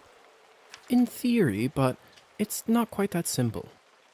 Firstly, they have to like you, an important condition. Without it, the charm won't work. Secondly, you should only do it to humans. So it doesn't work on other vampires? That's not what he said. That's not what he said. He said you shouldn't do it to other vampires, not it doesn't work on other vampires. I didn't say that. Yep. There are rumors that the best of the best can indeed enchant their own kind. But I don't even know if the Countess has that kind of power. Besides, this would certainly not be considered ethical by our vampire brothers and sisters. Alright, hold on 1 minute, I'll be back.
Alright, this is called Cabernet. Yeah, I'm back. And this time food is done. So, this game is called Cabernet. This is a demo on Steam right now. And, yeah, in it you play a freshly turned vampire. The story seems very interesting thus far.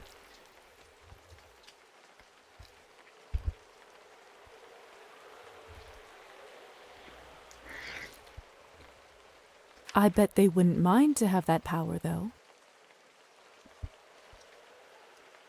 Oh, without a doubt.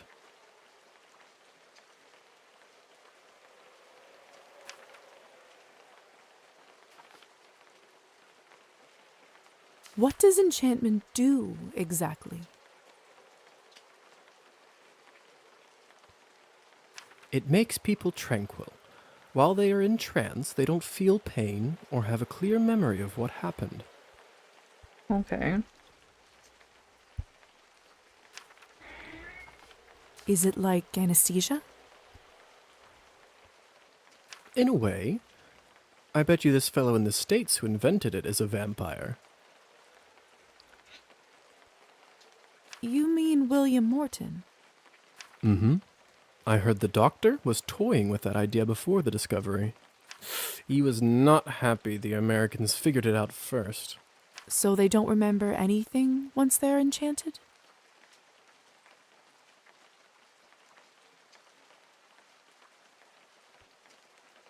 Not quite. They may not remember what happened, but they won't forget how you made them feel. So this kind of reminds me of the charm spell from D&D.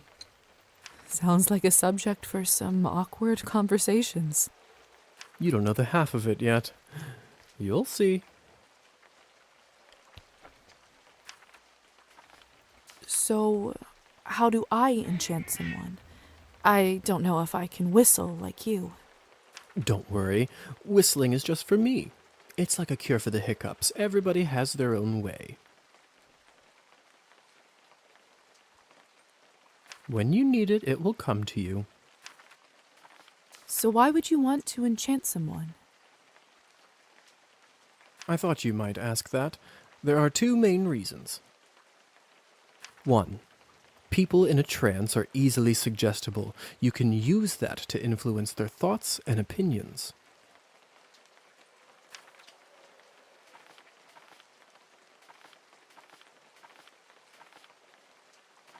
That doesn't sound right. Well, I didn't say you have to do it, did I? Everyone lives with their own choices. Will they do anything When you say? you say influence their thoughts, does this mean they will do anything I say? Only within reason, of course, especially when you are a beginner. Impression is a delicate art and takes a lot of practice.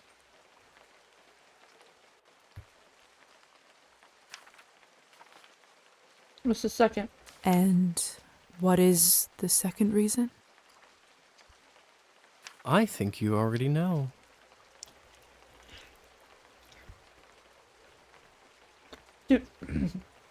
To feed!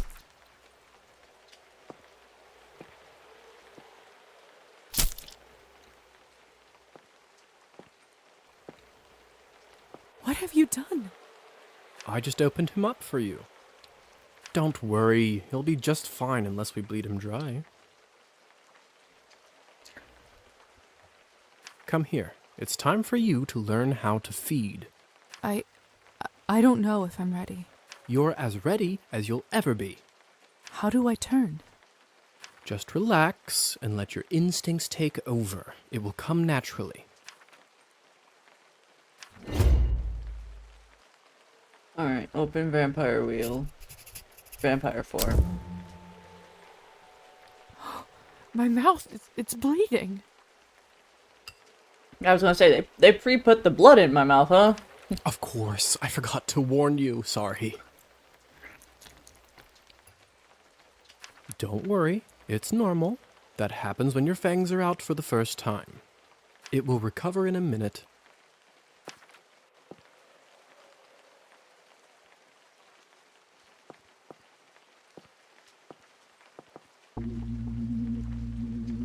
His skin smells like wild berries.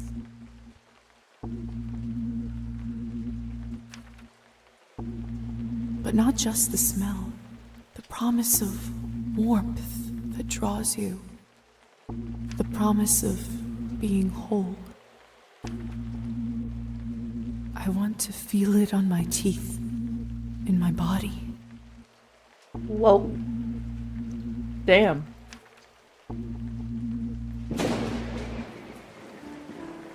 No, I can't do this.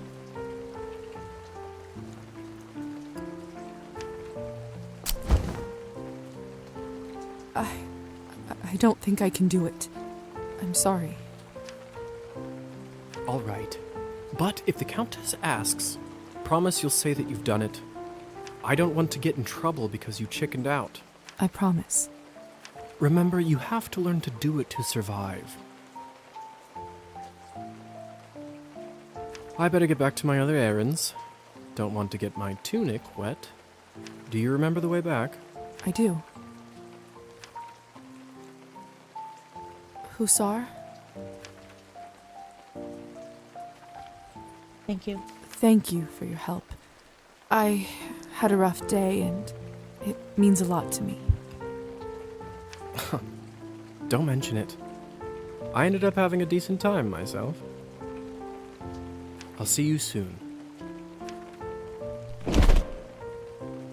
I should get back to the manor and talk with the Countess. I'll process this all later. Are they just... Where will I live? What's next? Are they just gonna leave him, much I have to sort out like, first. tranquil right now? Like, they're not gonna turn him back?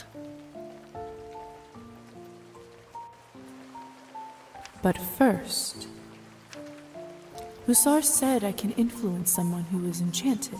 I should try it on Trophine.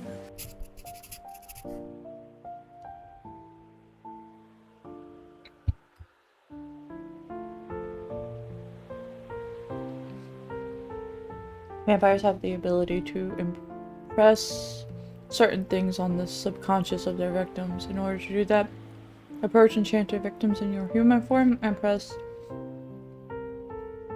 that button. Once you see the hypnotize icon, the victim can't be hypnotized more than once a day. Can you hear me, Trophine? Here is something I'd like you to do. Drink less. You will start pacing your drinking.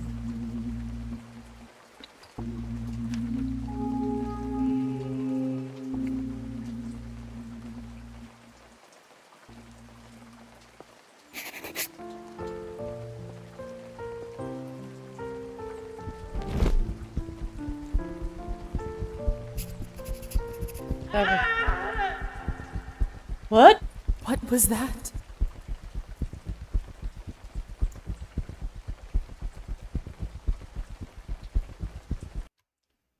Liza turned into bat at any time, provided she can in an appropriate environment and not in a human direct sight. Bat indicator at the bottom left. Looks like the banquet is over. I don't understand. How could this even happen? It's Petya's doll, Matilda. This is so unsettling. Wait, did they kill Petya?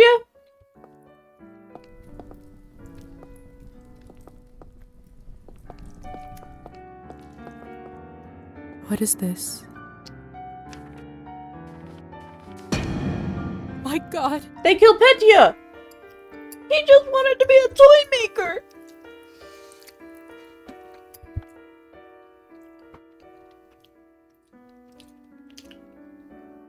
Petya!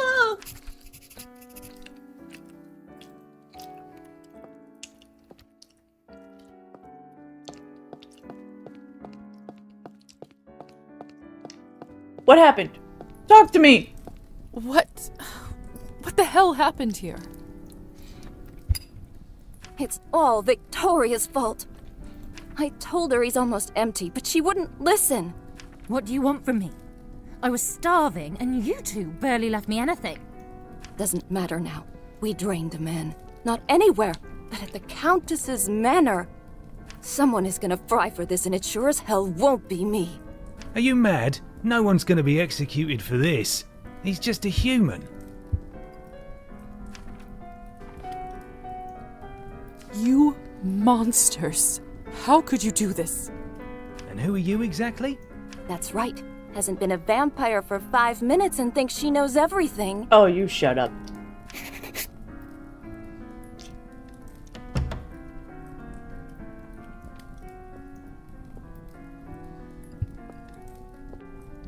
Come with me, my dear. This is not your mess to sort out.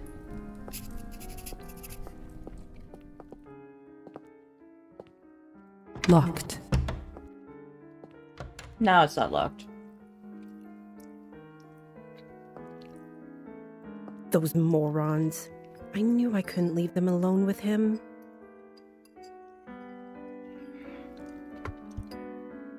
I just can't seem to make sense of it. I talked with Petya not even an hour ago. I'm so sorry. He didn't need to die today. Yeah, this does give Vampire the Masquerade vibes because you don't want to reveal that you're a vampire in the real world. You don't want to show your bat form to people. You don't want to tranquil a lot of people. You don't want to drink people dry a lot of times. So yeah, a lot of Vampire the Masquerade.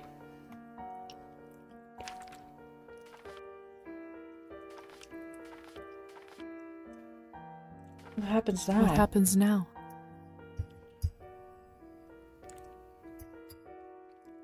Well, the Countess won't like this one bit. I can tell you that much. Is she sympathetic to humans? Trouble brews because you don't control yourself and embrace humanity too much. Well, yep. I wouldn't say that. However, she doesn't like murders being linked up to her property. It's not so much she cares about humans, she just doesn't want that heat on her. She will find her way out of this, no doubt. But those three in the ballroom, we'll have to see.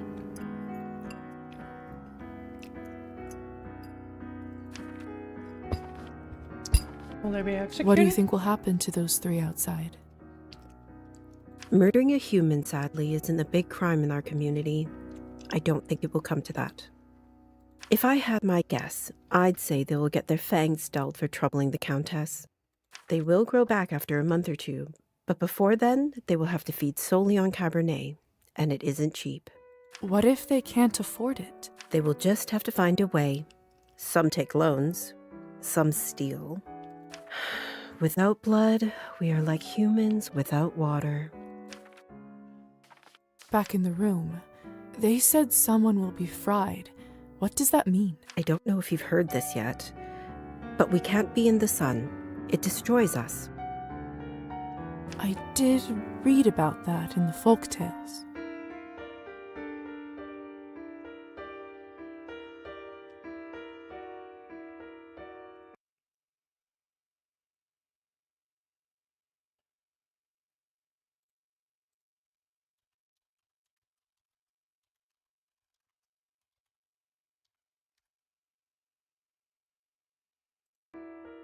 The stories are true. Sometimes it's used as a form of capital punishment for our kind. I'd have broken the jaw, not the... It would hurt to talk or move it. Maybe. But the dulling of the fangs, that is how they eat. So, Arban was saying they'd have to drink solely on Cabernet because they won't be able to puncture flesh. And then she was saying it was expensive. So it's basically, you did this, so now face the actions of your consequences and not feed on humans anymore. For a little bit. There's a Bruja player. Nice. Arbin? Yes? Do you know what will happen to me now? I don't even know who I am anymore. What do I do? Where do I live? I understand it's not an easy day. We all went through this at some point. All the answers will come at the right time. For now, you just need to wait it out till someone sends for you. I must admit, I feel quite restless. Listen, not many of us might say this to you, so I want to do it. Being one of us doesn't just mean hurting people for your own benefit. It doesn't have to be. To me, it means that I have an eternity to become better, learn from my mistakes, absorb the knowledge about the world. I suppose that's one way to look at it. You know, the Countess has a wonderful library over here. Why don't you grab a book and use this time to learn something new?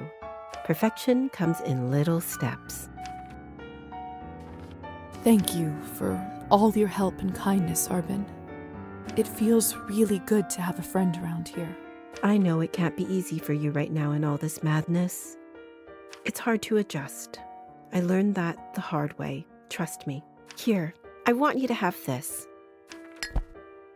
Small vial of blood sustains you for a few days. This should give you a little boost when you need it. Clear your head. It's not going to last long, but it will give you a little peace of mind for the time being. I should go now, my dear. You know where to find me. Next time, a drink at my bar is on me. I'll be looking forward to it.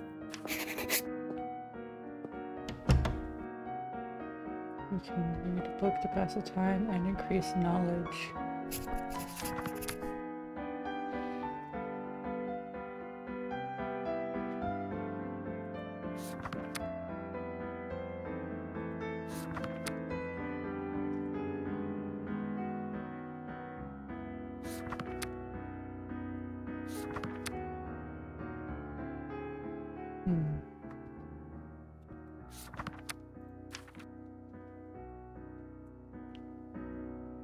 Oh, I got 5 points.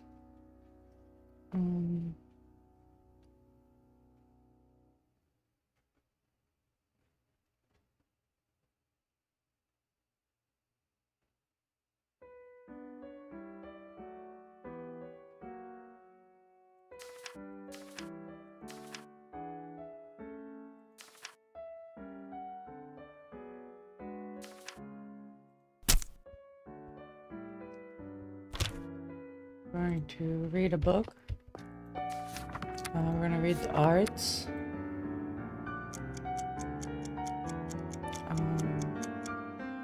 We can only read 2 more books, I think.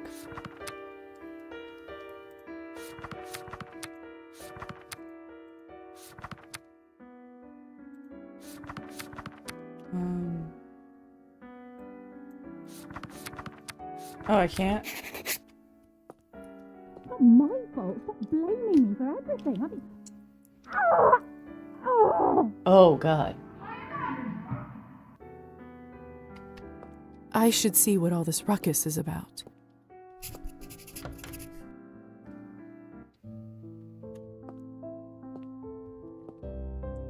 You can make choices in Cabernet, some of little and some of big consequences. You will not always know which one is which. Some of those consequences will be marked on the screen by this symbol.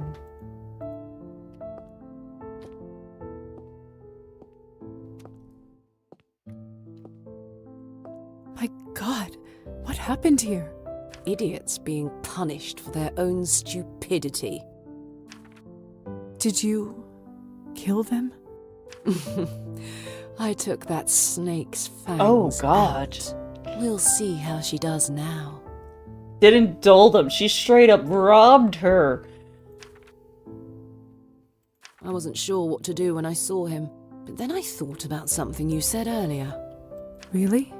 What was it? That mortal life has the same value as eternal existence. I don't know if it's true, but it certainly helped me find my rage. Still, this isn't going to bring him back.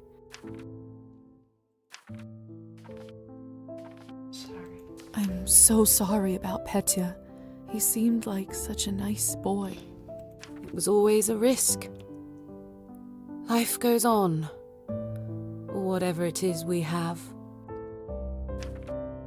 But thank you. You must be curious about what happens to you now. I'd be lying if I said otherwise. The way it works is that you get assigned to the one who turned you for the apprenticeship. I believe you are the doctor's disciple. I don't really remember much before I woke up. The doctor, he was a traveling doctor that came to the city, wasn't he? He was a vampire? He certainly was. It will all come back eventually. Don't worry about it now. Countess has a coachman, Trophime. He will take you to the doctor's place in town. He is rough around the edges, but you can learn a lot from him. May I speak with the Countess herself? You need to be a little more important for that to happen. Trust me, she'll send for you soon. She has errands for us all. You will be no exception.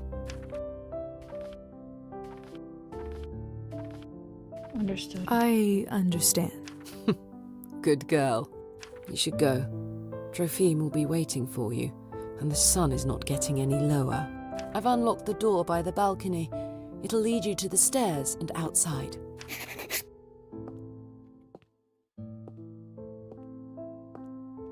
Hey, Lisa? Yes?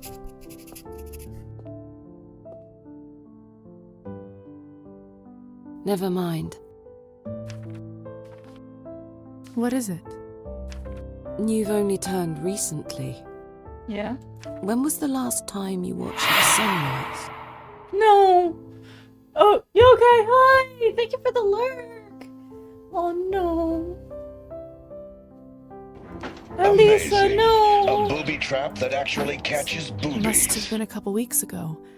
I was studying late for my exams. Thank you for the booby trap. What did it feel like?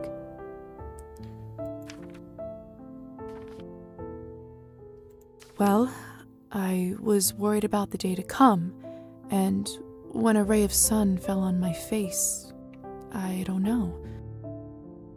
Oh, God damn it. See you later, Strat. Thank you for stopping in. And Yokai, hello, welcome in. I haven't seen you in a hot minute. I have seen you stream here and there. I've been lurking when I can. Oh no, my chat's reconnecting again.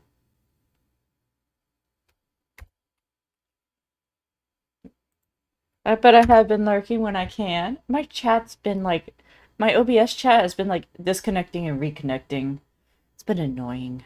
But anyway, welcome in. I felt warm, hopeful. Why do you ask? No reason. She misses the sun. It's just been a while since I've seen one. You will hear from the Countess soon. I'm sure I will. By the way, I've been meaning to ask you. Could you please take this ugly doll with you? I can't keep looking into its dead eyes. Does it remind you of Petya? Aww. I've seen her. Shut up, I don't know, you're just lurking. Oh, I lurk a lot in people's chats, and also when I stream, I lurk with people when I'm streaming too. Like right now, I'm lurking in a few of my friends' chats. But I appreciate the shouty, and you're so sweet. Just take it with you, please. Oh, this is breaking my heart.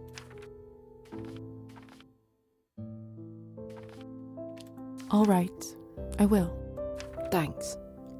I'll see you around.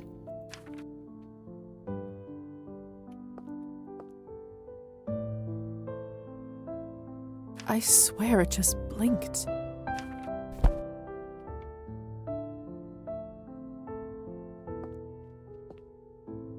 More Petya.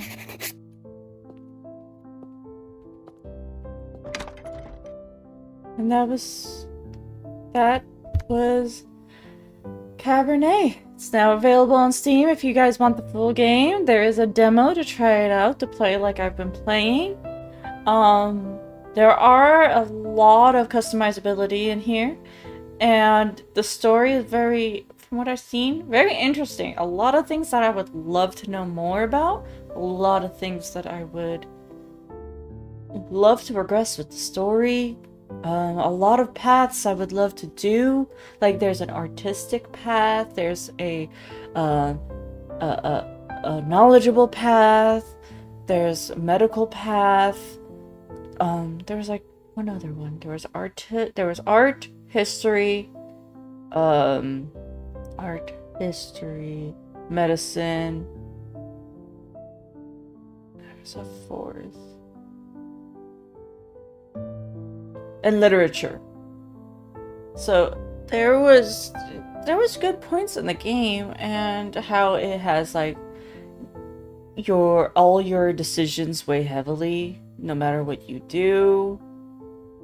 Like whether it be small or big, it will carry on. And I like stuff like that. So let's exit that out for now. What are some people doing at this time?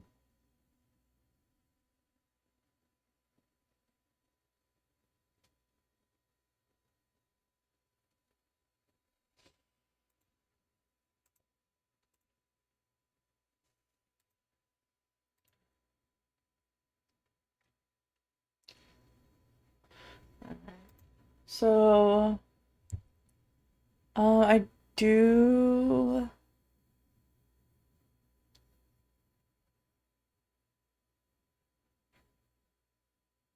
I don't know if I'm in the mood for a Phoenix Wright, because that's a big, heavy reading game. And right now I don't feel like reading too much, because my brain is kind of bleh.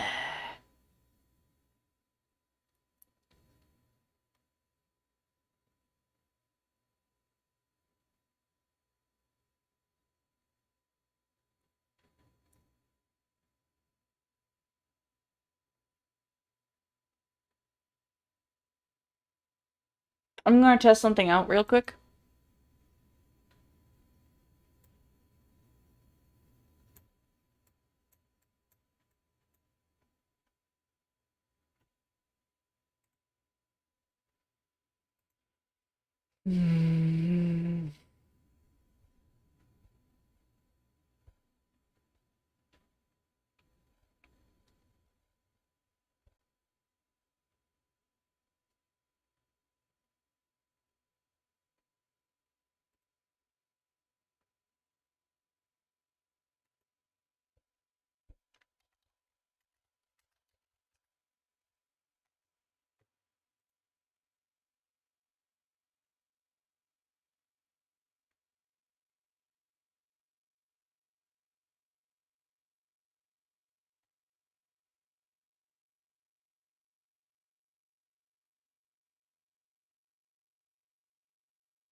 Alright, we're gonna see up.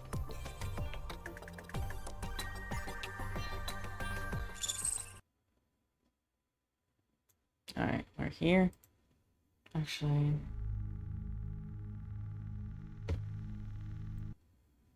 we'll move back over here because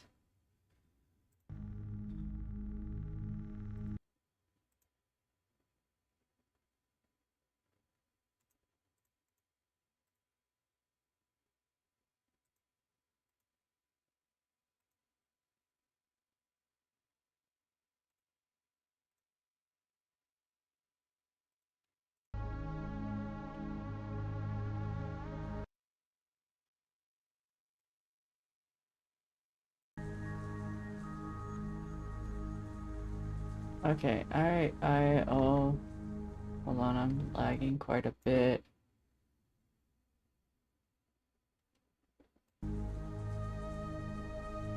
Game sound is coming through.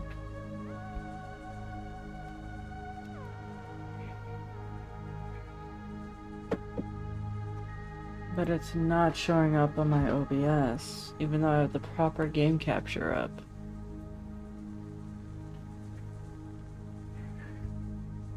I'm gonna give it a moment. Hold on. I'll be back.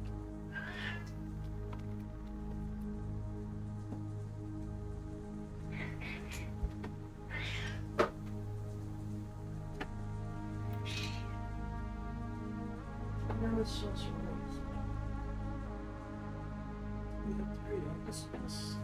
oh, yes.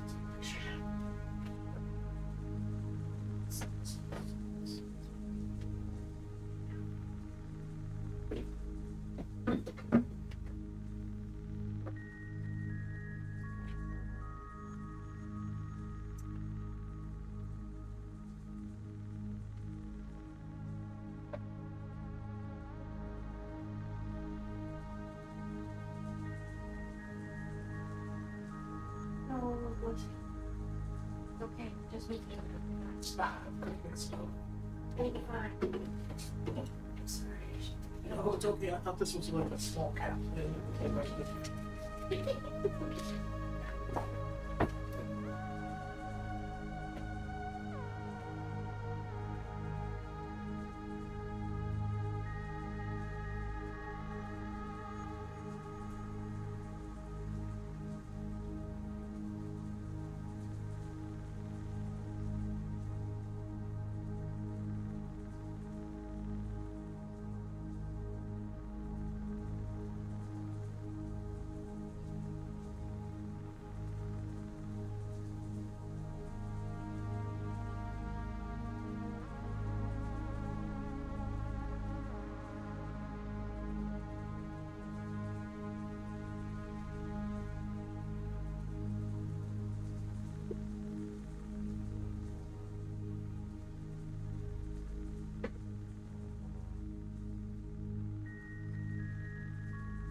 I'm sorry about that, chat.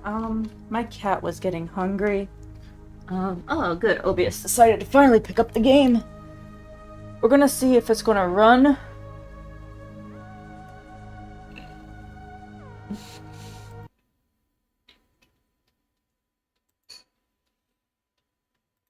Okay, there's that. We're going to change this.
Alright.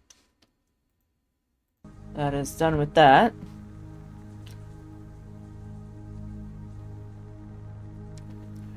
I haven't loaded this game in a while, so it makes sense why the shaders are being recompiling.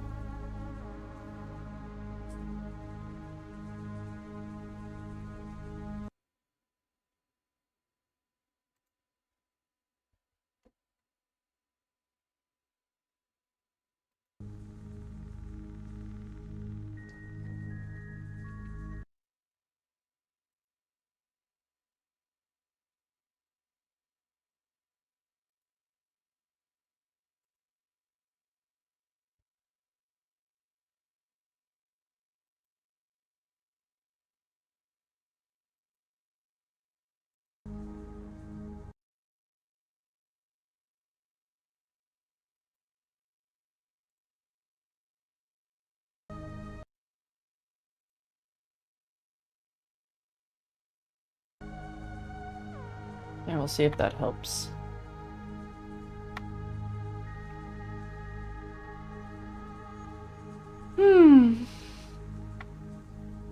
But how is everybody?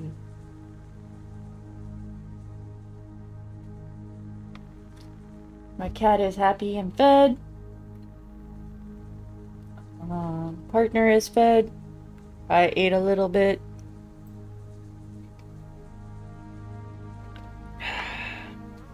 Oh, I should get more water while I'm waiting for this too.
Okay.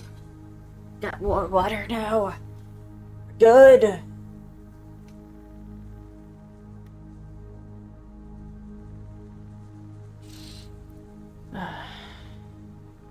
Yeah, if this doesn't go well, I'll try Phoenix, right?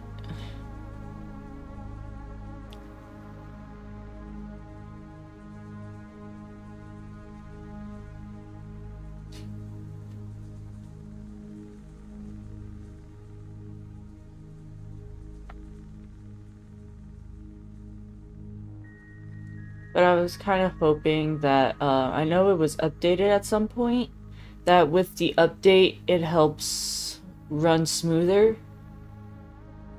But we'll see.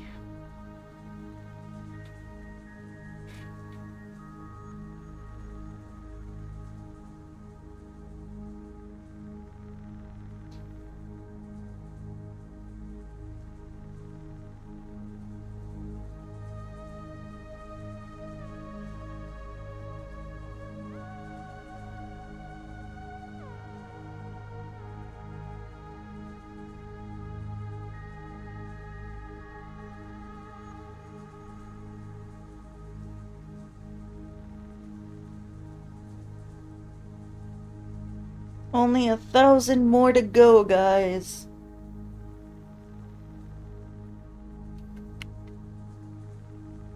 Computer's trying its hardest, I swear.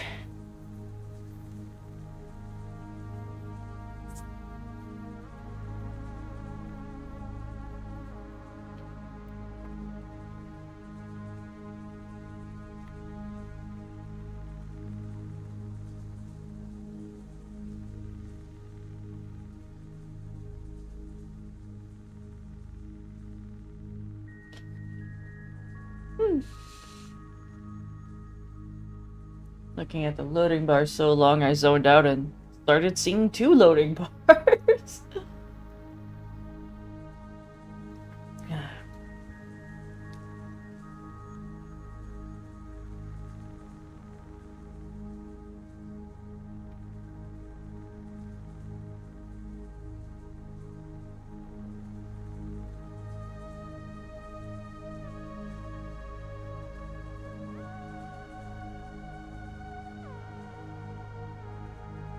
Alright, there we go.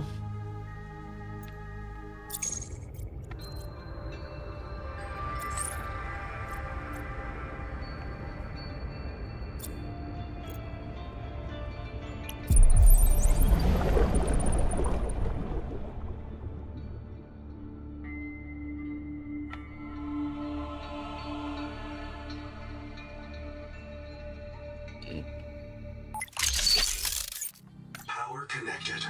All systems online. The Noetic Advisor has transmitted an alert. Return to the life pod at your convenience. Alright.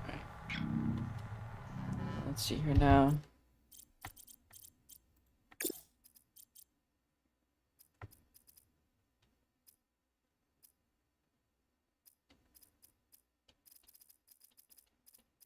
Yeah, everything is slow.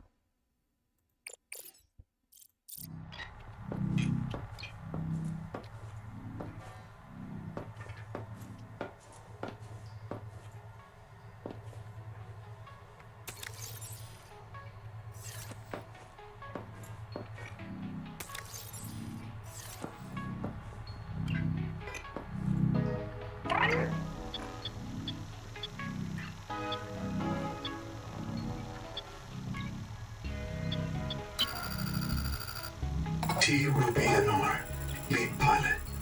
Partial voice data retrieved. Hey! Umala! Uh-oh. Do you remember the flight to the Cicada? Before you were scanned into storage, Ruby kept maneuvering the shuttle wildly, and then apologizing to the passengers. I don't know how you felt about it. Personally, I was charmed. She finds her work intoxicating, and that's what life is all about. Loving what you do. Signal location uploaded to your PDA.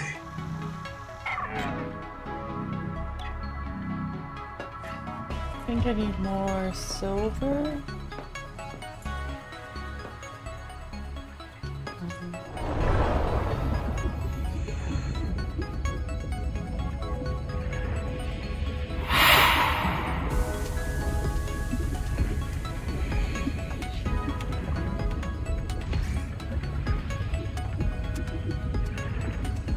Welcome aboard.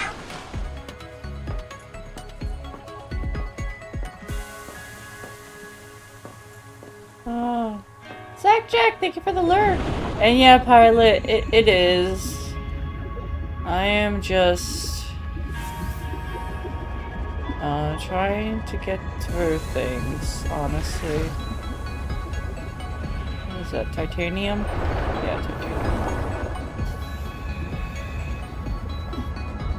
I think I need... Wait, is it titanium I need?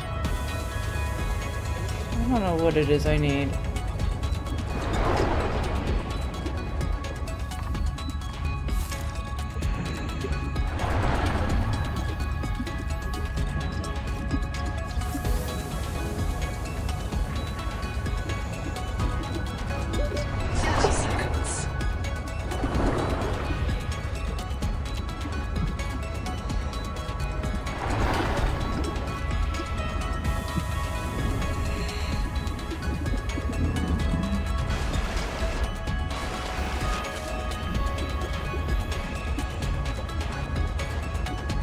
Hi, Scorvo.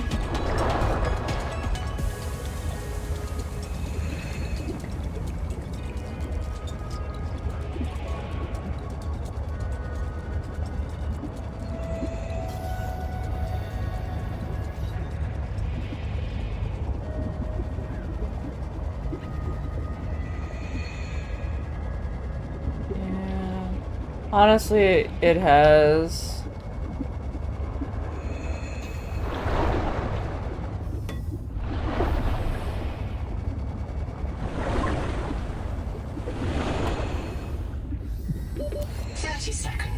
We're good.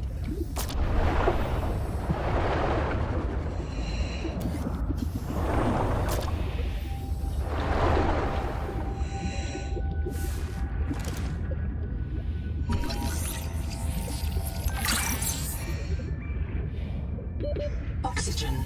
I know. Hi, Asher.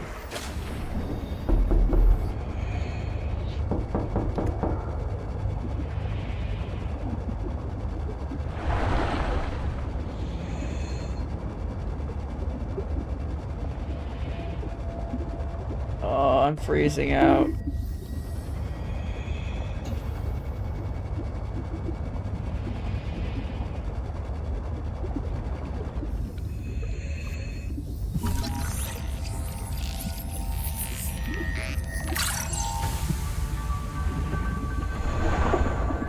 tadpole fragment.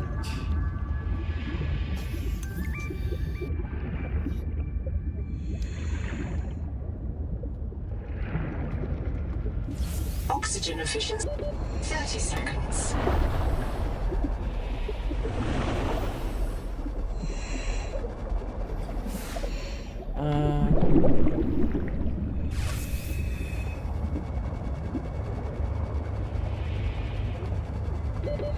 Seconds.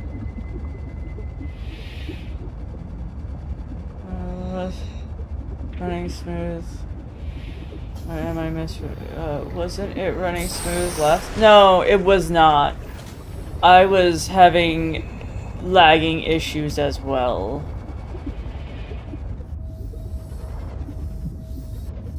I, in fact, had so much bad lag that, the first time I played this, my submarine, fell into places that, you can't go to normally. Like, my first tadpole fell through the world.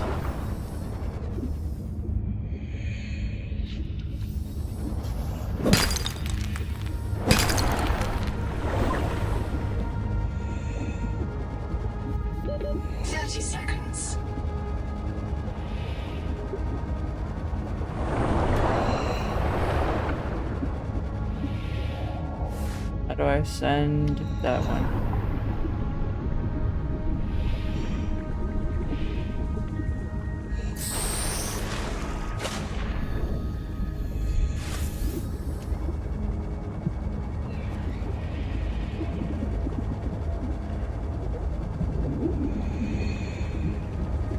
I know the last month randomly when I tried to play Warframe, my CPU was spiking. Yeah.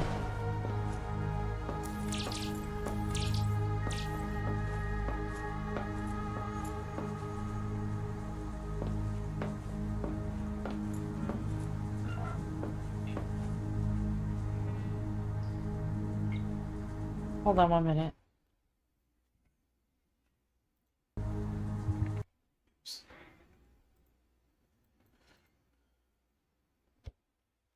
It's too salt. It's too much salt.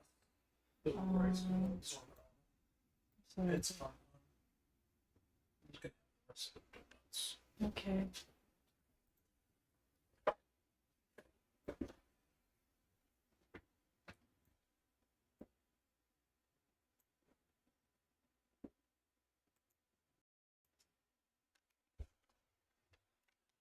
Okay, I'm back.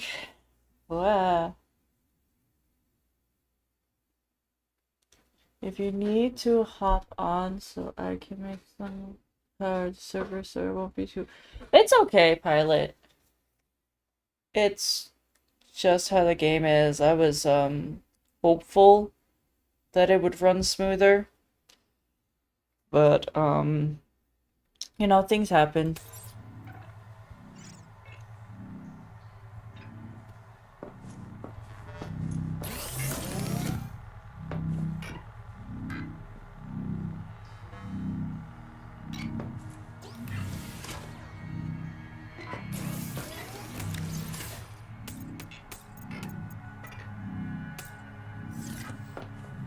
Oh, it needs lithium. That's what that needs. Oh.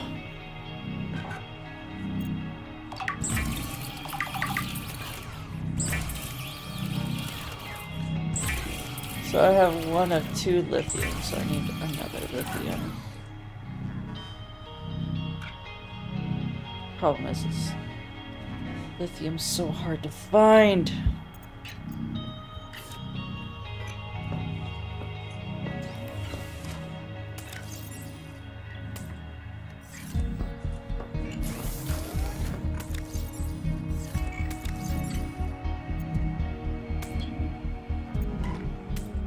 Oh, thank you for the stretch.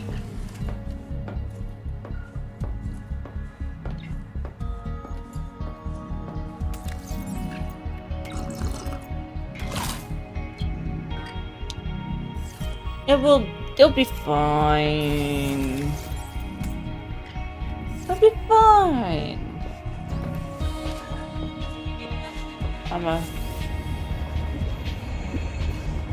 can't remember where lithium is. Why do I have a beacon over here? Tech is being teching. Sometimes it be that way.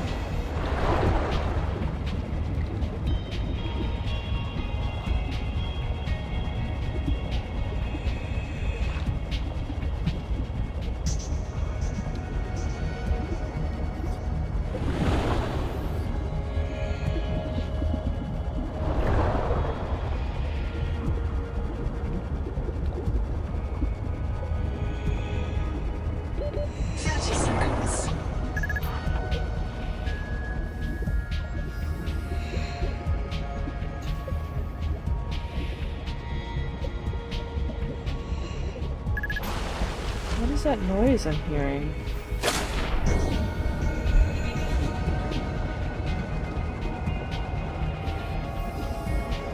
It's like a weird noise.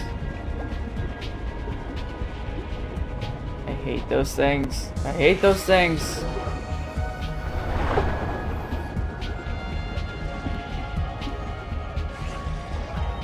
This is silver. Copper. I don't know if I have enough copper.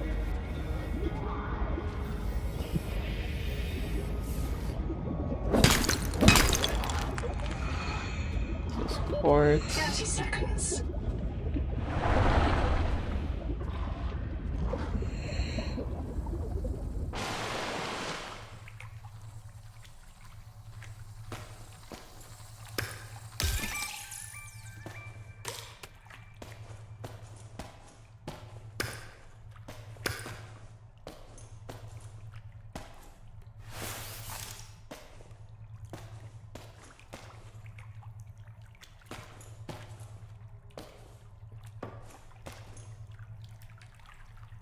Yeah, you go play 14. You have fun on 14.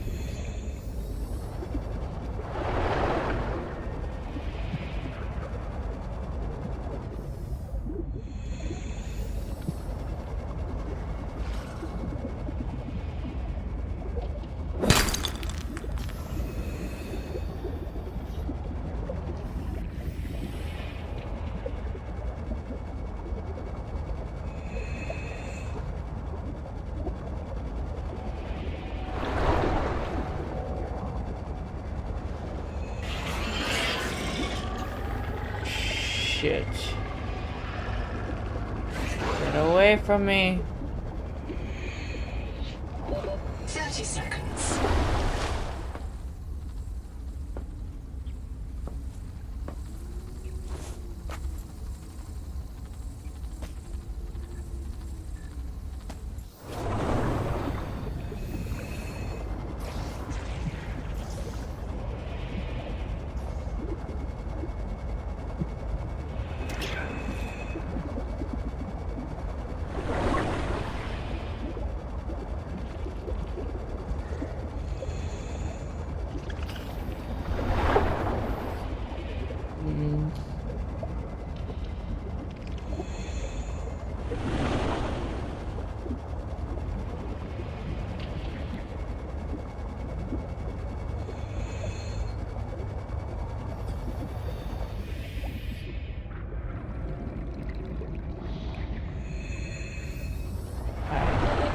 Seconds.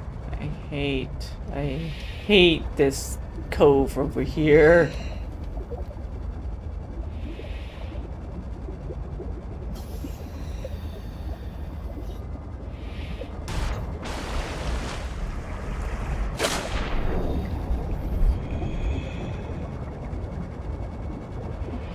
So far behind. I want to get the trial done so I can...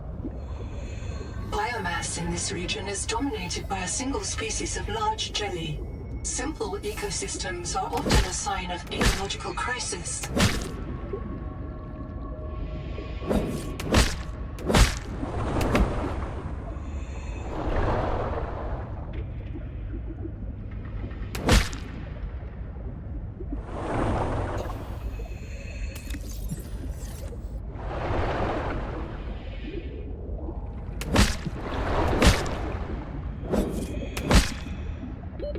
30 seconds. Oh, inventory's full.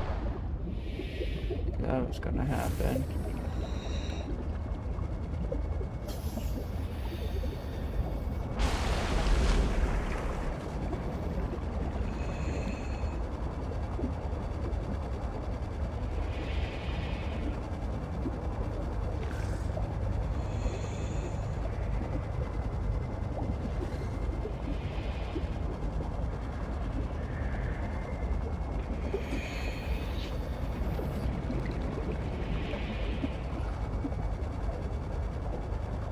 Oh, this is a viral bloom. I have to go around it. Oh, shit.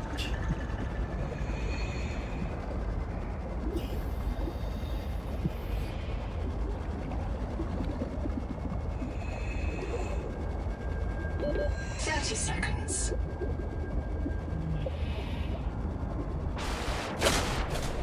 That's kind of why I'm trying to get the resonator online. Because, what the fuck was that?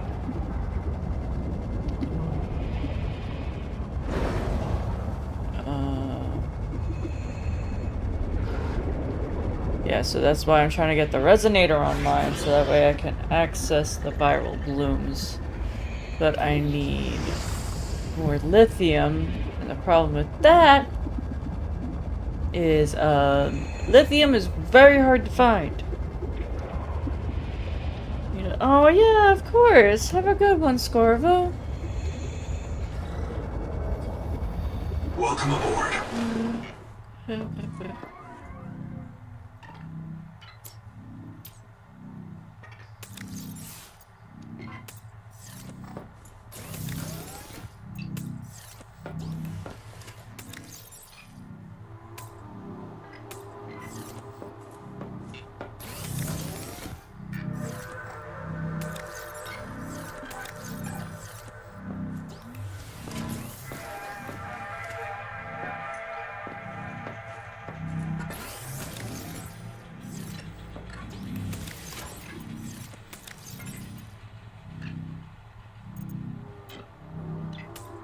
Okay, we'll take that.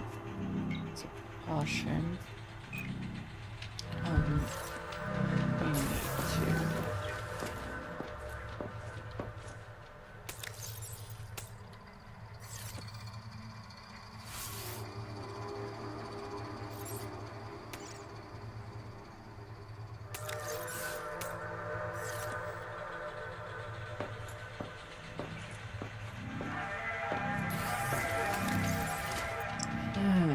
Make the builder over there.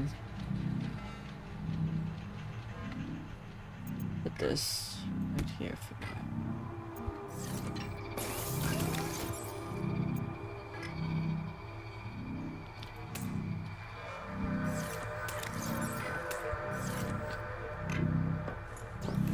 There we go.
Contact. Abandoned colony structure partially disassembled. Wreck diving may lead to disorientation, asphyxiation, and print loss. Be sure you are prepared to die usefully.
Nope. Get out of here. Leave me alone. Compartment.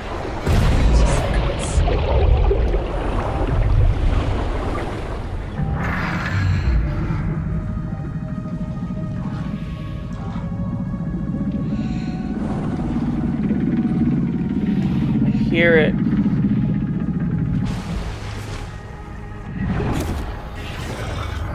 Woo!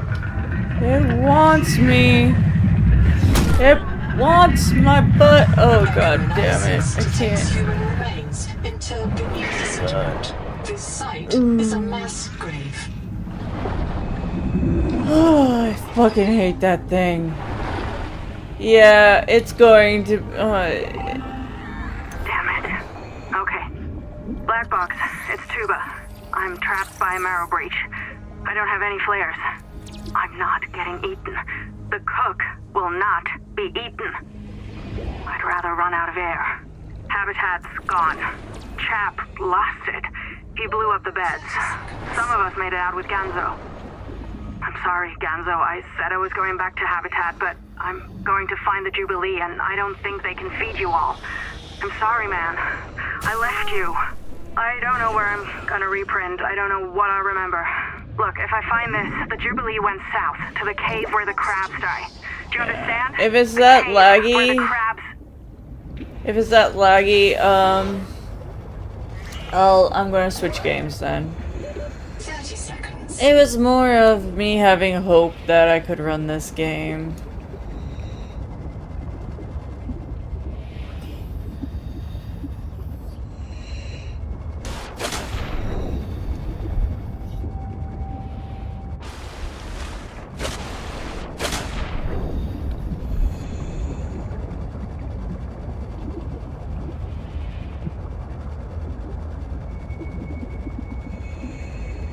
But, yeah.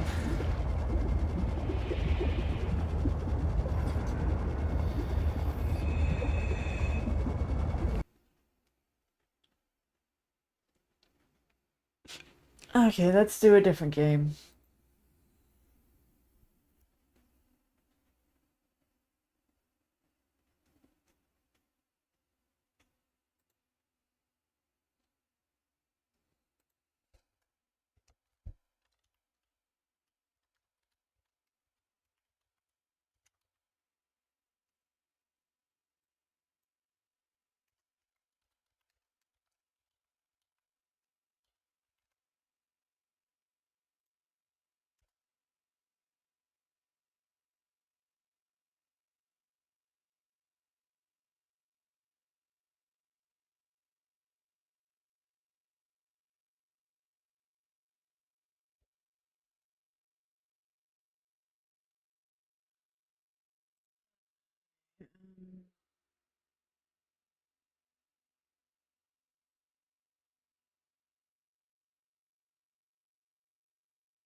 Okay. Fun.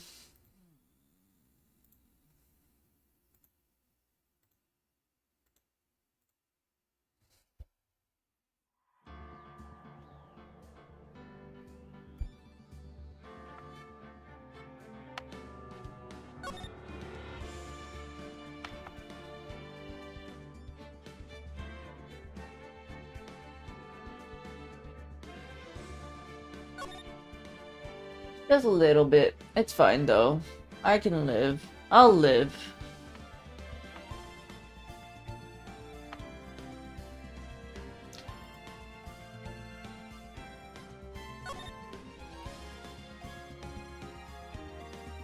Why is it so tiny?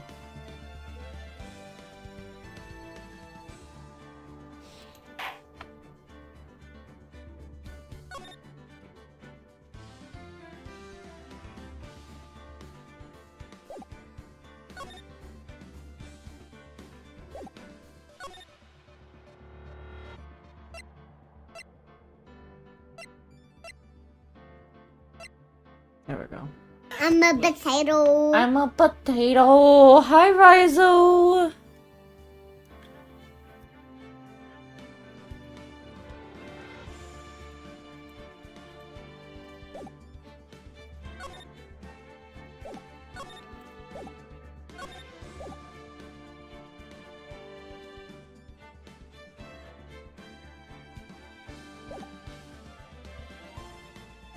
All right, that looks better.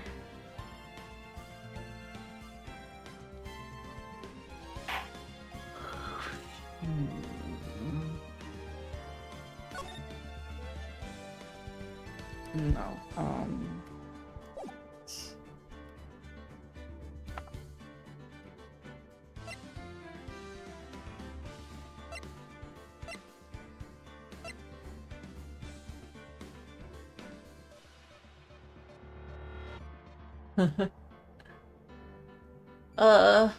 Which one do I have on my thing? Do I have Phoenix Wright Ace Attorney as my game? Rizo?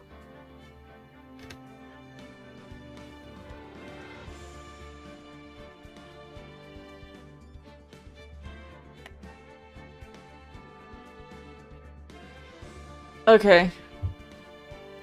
No, it's because I have 3 games I can choose from. So I wanted to be sure.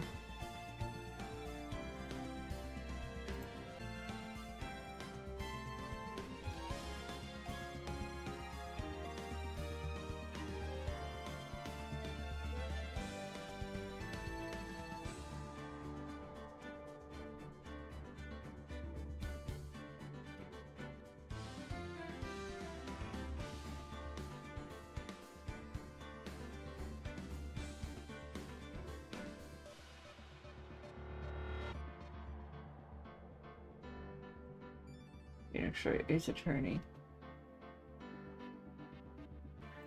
Just making sure it's the one I'm picking. Play this game. Alright.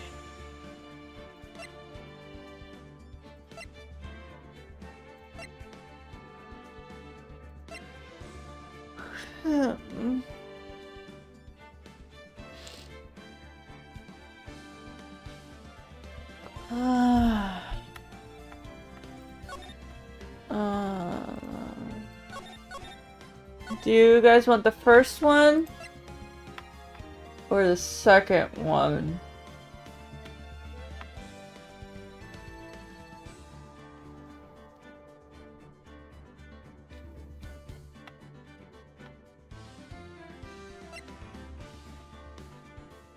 Here, we'll do this.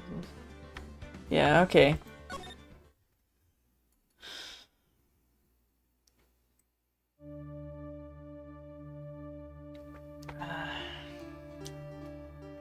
Gasp, gasp.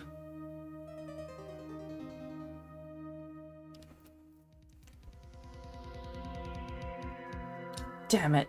Why me? Can't get caught. Not like this. I've got to find someone to pin this on. Someone like him. I'll make it look like he did it.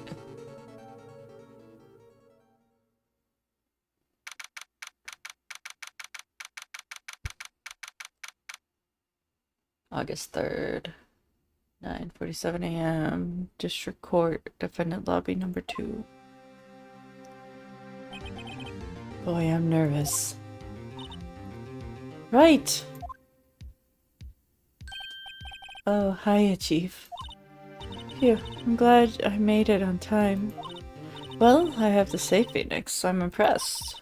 Not everyone takes on a murder trial right off the bat like this. Says a lot about you. And your client as well.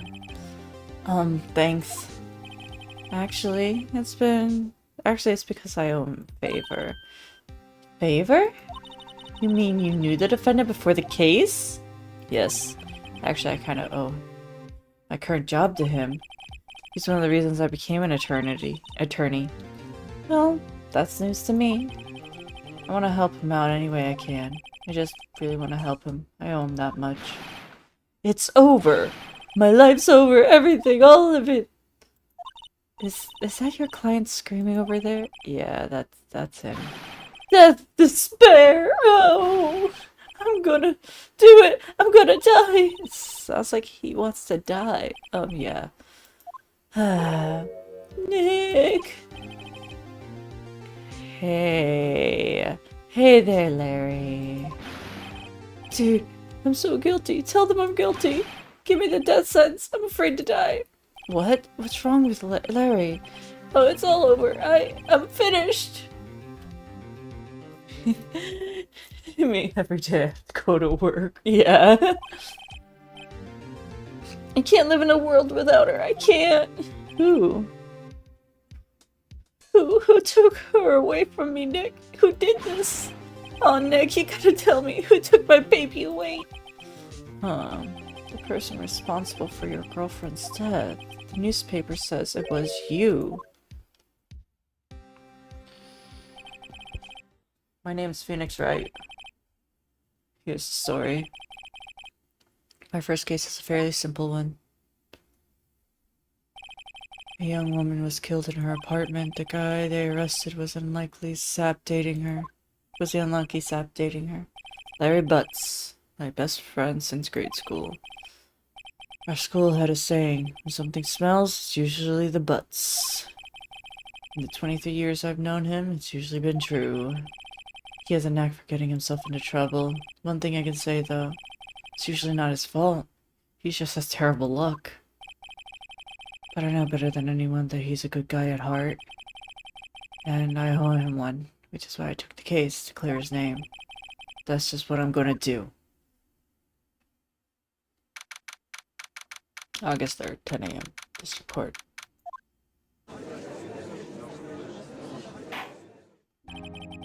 Court is now in session for the trial of Mr. Larry Butts. The prosecution is ready, Your Honor. The, defense is ready, Your Honor. Mr. Wright. This is your first trial, is it not? Yes, Your Honor. I, am a little nervous. Your conduct this trial will decide the fate of your client. Murder is a serious charge. For your client's sake, I hope you can control your nerves. Thank you, Your Honor. Mr. Wright, given the circumstances, I think you should have a test to ascertain your readiness. Yes, Your Honor. Gulp. Hand shaking. Eyesight fading. The test will consist of a few simple questions. Answer them clearly and consistently. Please state the name of the defendant in this case. Larry Butts. The defendant. Well, that's Larry Butts, Your Honor. Correct. Just keep your wits about you and you'll do fine. Next question. This is a murder trial. Tell me what's the victim's name. Phew, I knew this one. Thought I read the case report cover to cover so many times. It's... wait. Uh-oh. No way, I forgot. Drawing a blank here. Phoenix! Are you absolutely sure you're up to this? You don't even know the victim's name! Or the victim. Of course I know the victim's name. I, just forgot temporarily. I think I feel a migraine coming on. Look, the victim's name is listed in the court's records. Just press tab to check anytime. Remember to check it often. Do it for me, please, I'm begging you. Mr. Wright, the victim in the case...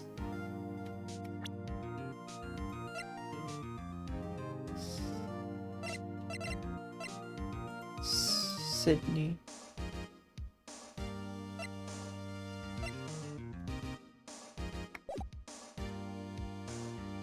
Sydney Stone. Victim's name is Sydney Stone. Correct. Now, tell me, what was the cause of death?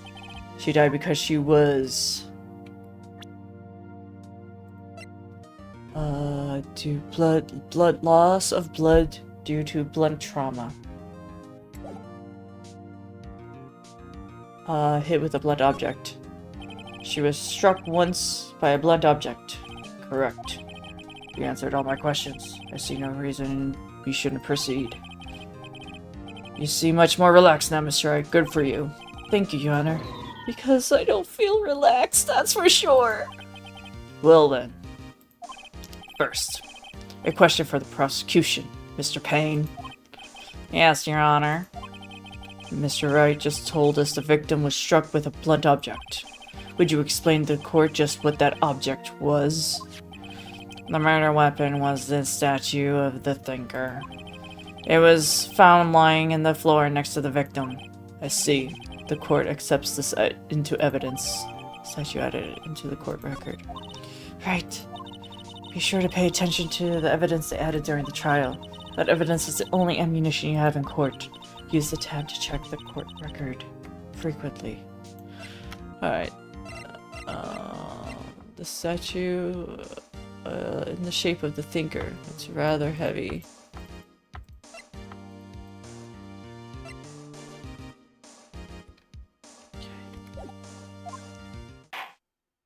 Mr. Payne, the prosecution may call the first witness.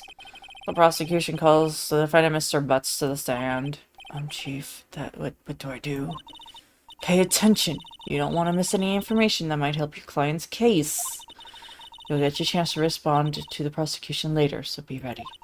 Let's just hope he doesn't say anything unfortunate. Uh-oh.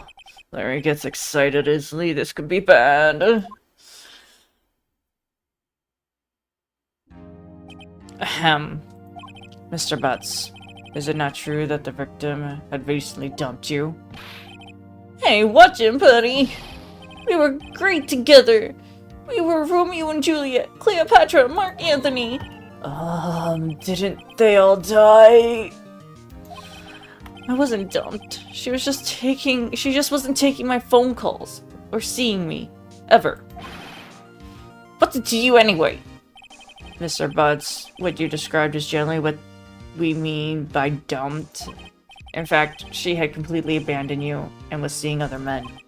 She had just returned from overseas with one of them the day before the murder. What do you mean, one of them? Lies! All of it lies! I don't believe a word of it!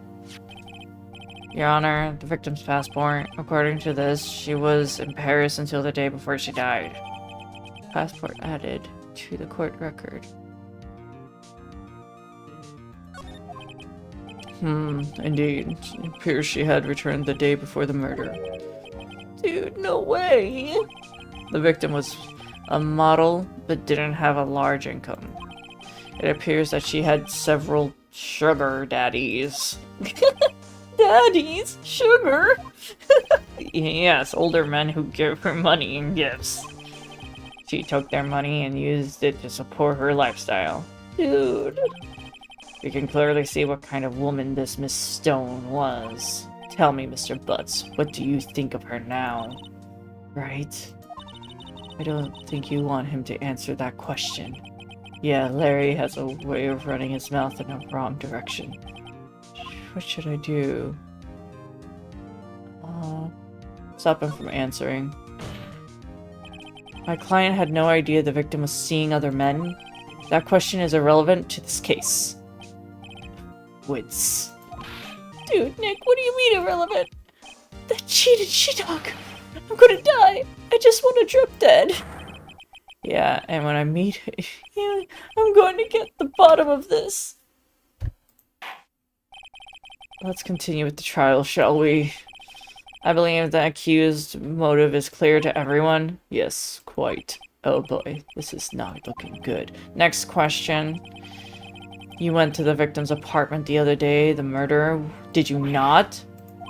Well, did you or did you not? Well, maybe I did and maybe I didn't. He went. What do I do?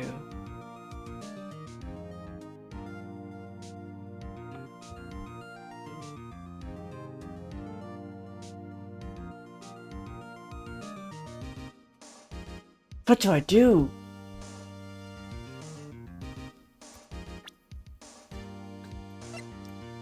The victim appears to arrive. That was the day before the murder.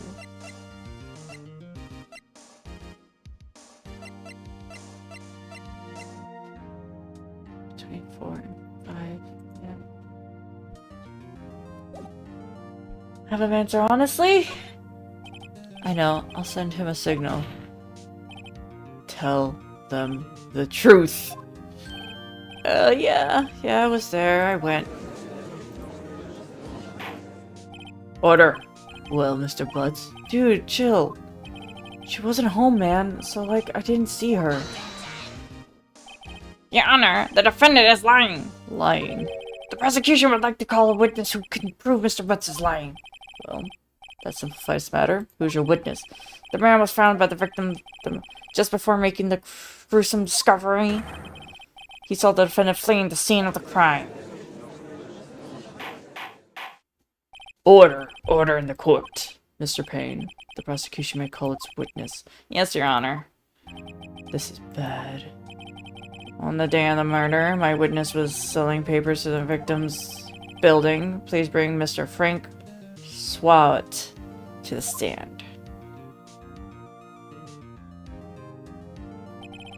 Mr. Swat, you're selling newspaper subscriptions, is that correct? Oh yes, newspapers, yes. Mr. Swat, you may proceed with your testimony. Please tell the court what you saw the day of the murder.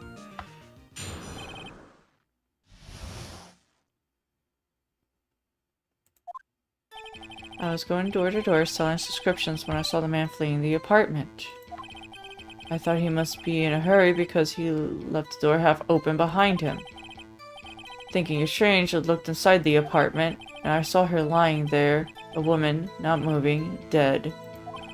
I quelled in fright and found myself unable to go inside, though I called the police immediately. However, the phone in her apartment wasn't working. I went to a nearby park and found a public phone. Remember the time exactly. It was 1 p.m. How do I... Objection. The man who ran, without a doubt, is the defendant sitting over there. Why didn't you tell the truth? I can't defend you against a testimony like... incidentally, why wasn't the phone in the victim's apartment working? Your Honor, at the time of the murder, there was a blackout in the building. Aren't phones supposed to work during blackouts? Yes, Your Honor. However, some cordless phones do not function normally. The phone that Mr. Schwartz used was one of those. Your Honor, I have a record of the blackout for your per usual blackout from noon to 6 p.m. Okay. Now, Mr. Wright. Yes, yes, Your Honor. You may begin with your cross-examination. Cross-examination, Your Honor. Alright, right, this is it. This is the real deal. What exactly am I supposed to do? Why don't you expose the lies and testimony the witness gave? Lies? What lies? He was lying? Your client is innocent, right? Then the witness must have lied in his testimony. Or your client is really guilty. How do I prove it's not? You hold the key. It's in the evidence. Compare the witness's testimony to the evidence at hand. There's bound to be a contradiction in there. First, find the contradictions between the court records and the witness's testimony. Then, once you've found the contradiction evidence, present it and rub it in the witness's face. Okay. Open the court record with tab and point out the contradiction in the testimony.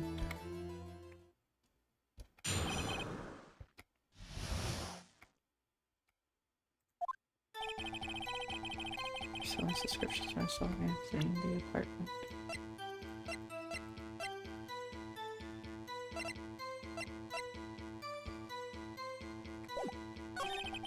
I must be in a hurry because they left the door half open behind him.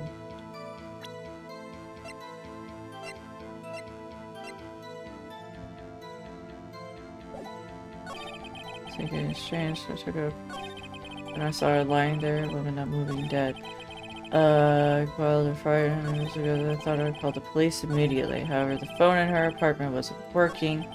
I went to a nearby park and found a public phone. 1 p.m.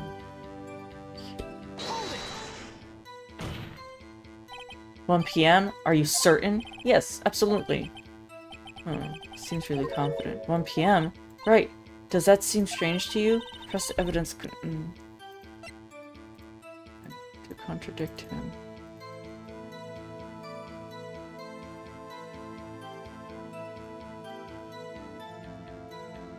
I'm clicking it.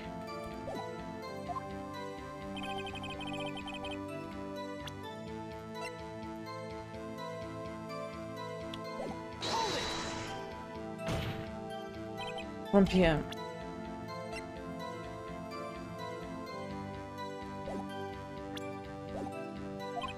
Yes, absolutely. How do I... It's the time of death is right here. It won't let me click it.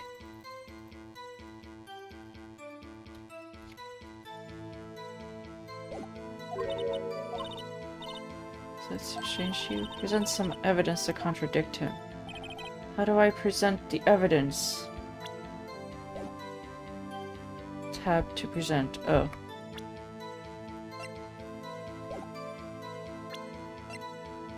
E. Here. Found the body at 1 p.m., are you sure? Yes. It was 1 p.m. for certain.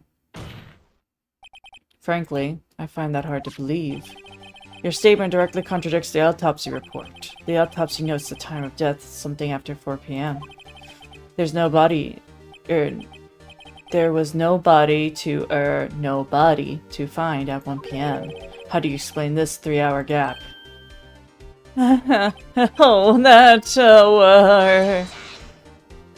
This is trivial! The witness merely forgot the time! After his testimony, I find that hard to believe. Mr. Schwab, why are you so certain you found the body at 1 p.m.? I am, gee, that's a really good question. Good job, right? Way to put him on the spot. That's all you have to do. Point out the contradictions. Lies always beget more lies. See through one, and their whole story falls apart. Wait, I remember now. Would you care to give your testimony again?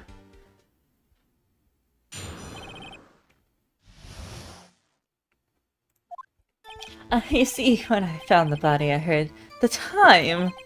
There was a voice saying the time. It was probably coming from the television.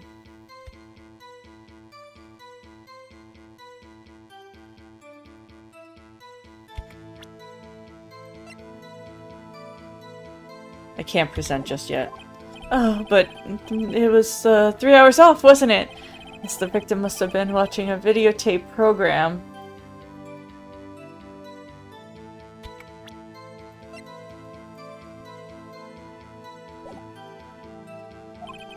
That's why I thought it was 1 p.m. Terribly sorry about the misunderstanding. I see. You heard a voice saying the time on a taped program. Mr. Wright, may you cross-examine your witness? Right. You know what to do. Got this one.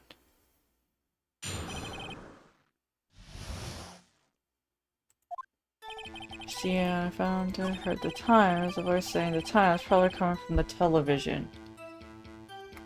Tab. Present. Hold it right there.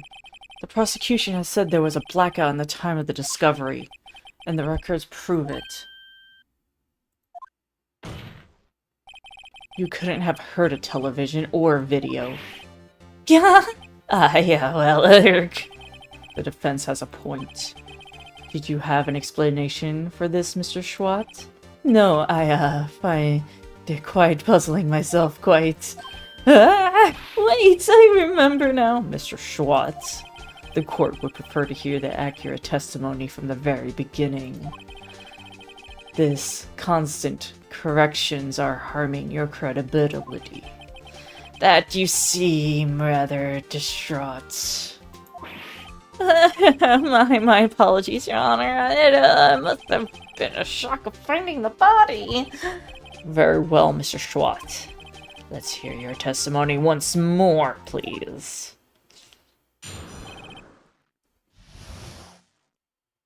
Okay. Actually, I didn't hear the time. I saw it. There was a table clock in the apartment. It wasn't there. Yeah, the murder weapon the killer used to hit the victim. That must have been what I saw.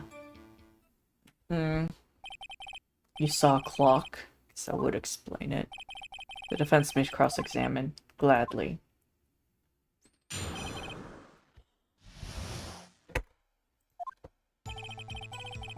Saw it. There was a table clock in the apartment, wasn't there? Yeah, the murder weapon the killer used for the victim. No, they used this. Wait, just a moment. The murder weapon wasn't a clock. It was the statue. Now how is this supposed to be a clock? Your objections and your evidence! Who do you think you are? Just answer the question, Mr. Schwat. Hey, I saw it there, okay? That's a clock!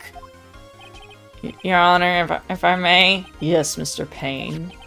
This is the witness. As the witness stated, this statue is indeed a clock. The neck is a switch. You tilt it and it says the time out loud. It doesn't look like a clock. I submitted it as a statue. It's my apologies. I see. So the murder weapon was a table clock after all? Well, Mr. Wright, it appears that the witness's testimony was correct. It is a clock. Have a problem with this testimony now? Yes. Your Honor, there is a gaping hole in this witness's testimony. The only way he could have known the weapon is a clock is by holding it in his hand. Yet the witness testified that he never entered the apartment. Clearly a contradiction. Indeed. The witness knew it was a clock because he went to the apartment. You're lying. You were inside the apartment on that day of the murder. Oh yeah? Prove it! Prove I went in there! I'll do you one better than that. I can prove you're the one who killed her. You struck her with the clock, and the shock of the blow triggered the clock's voice. That was the sound you heard.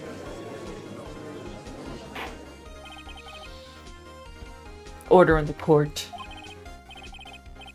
Intriguing. Please continue, Mr. Wright. Ibuprofen? I got a headache. Hi, Invis. Yes, Your Honor. Mr. Schwat. Sound must have left quite an impression on you. Understandable, since the murder weapon spoke just as you hit the victim. The voice was burned into your mind. That's why you were so certain about the time. What's the meaning of this? This is all baseless conjecture. Baseless? Just look at the witness's face. Would the witness care to elaborate? Did you strike the victim with the clock? That day I never. Look, the clock heard. No, I mean I saw. Yeah! He threw his hair. Shut up, I hate you. It was him. I tell you, I saw him. He killed her, and he should burn, give him death. Order in the court, I say. Your Honor, a moment, please. There isn't a shred of evidence supporting the defense's claims. Mr. Wright.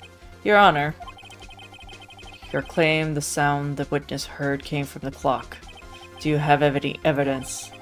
The whole case is riding on this. I better think it through carefully. Your Honor, the sound Mr. Witt heard was definitely this clock. A fact which is clear if you simply try sounding the clock. Examine the clock's batteries.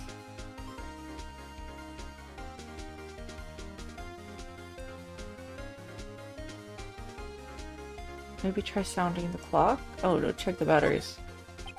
All you have to do is examine the batteries. The batteries are in the right way. The clock seems to be working fine.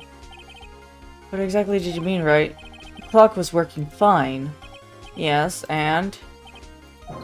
I'm sorry.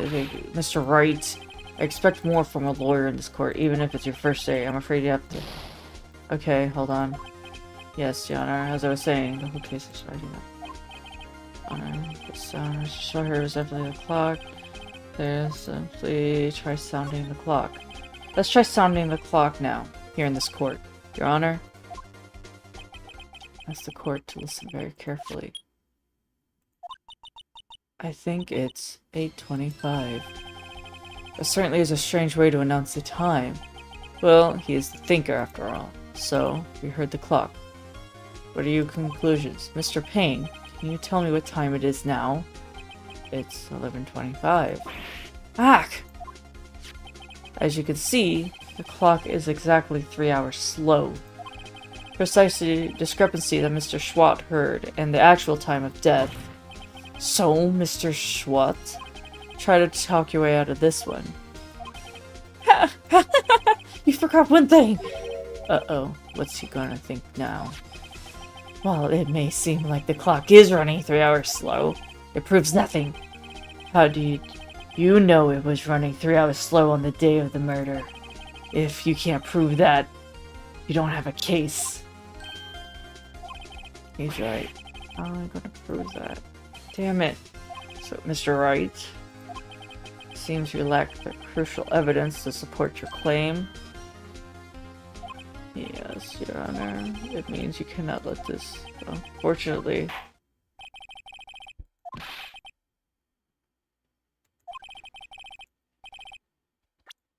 Hold on.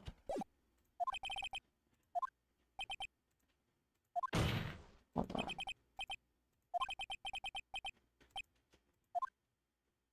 Hold on, I have to redo this. Not so fast, Mr. Schmidt. Yeah, I mean, Chief. Listen up, right? Don't throw this away. It's not like this to think. But Chief, it's over. I can prove the clock was slow the day of the murder. Nobody can prove that. Well, yes. Doesn't mean you can't still win. Try thinking outside the box. Sit down and assume the clock was 3 hours slow and think it through. Ask yourself, why was the clock 3 hours slow? Get out the reason and you'll have your proof, right? Right. Think of a reason why the clock would be slow. Yes. Wait. I can prove it. I must have the evidence somewhere. Prove it. Find it and let me have it. Well, Mr. Wright? On the day of the murder, have you found any evidence to support this claim? Of course. There's a piece of evidence. Huh! Let's see you pull this one off. Let's see the evidence. Her passport. The victim had just returned home from abroad the day before the murder. As well know, the time difference between here and Paris is 9 hours. When it's 4 p.m. here, it's 1 a.m. the next day there. The clock isn't 3 hours slow, it's 9 hours fast. The victim hadn't reset her clock since returning home. That's why the time you heard when you struck her dead in her apartment was wrong. Proof enough for you, Mr. Schwat? Or should I say, Mr. Did It? Yeah. Foams at the mouth and falls over. Ace Attorney, yeah. Order, I say. Well, this case has certainly turned out differently than what I expected. Mr. Payne, your witness. He was arrested and has been taken away, Your Honor. Very well. Mr. Wright? Yes, Your Honor? I have to say, I'm impressed. I don't think I've ever seen someone complete a defense so quickly and find the truth culprit at the same time. Thank you, Your Honor. At this point, this is the only formality, but this court finds the defendant, Mr. Larry Butts, not guilty. Yay!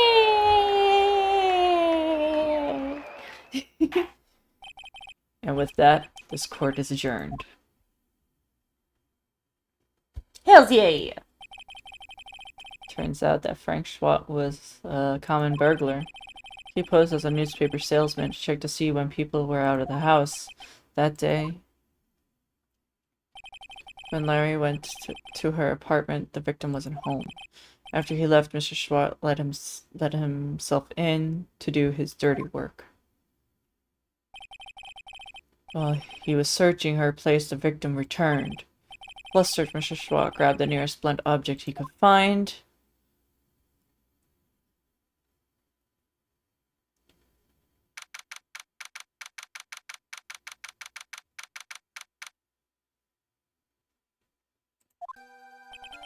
Phew.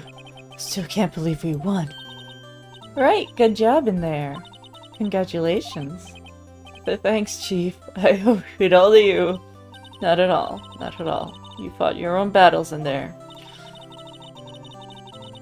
It's been a while since I've seen a trial end on a satisfying note. I've never seen the Chief look so happy. If she's this glad, imagine how Larry must feel. My life is over! Larry, you're supposed to be happy. What's wrong now? Aw, Nick. Don't worry about me.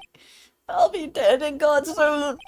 Good. Wait, no! I mean, bad! Bad, bad, bad, bad! Larry, you're innocent. The case is closed. But my Cindy Wendy gone, man. Gone forever. Larry, she was... Nah, never mind.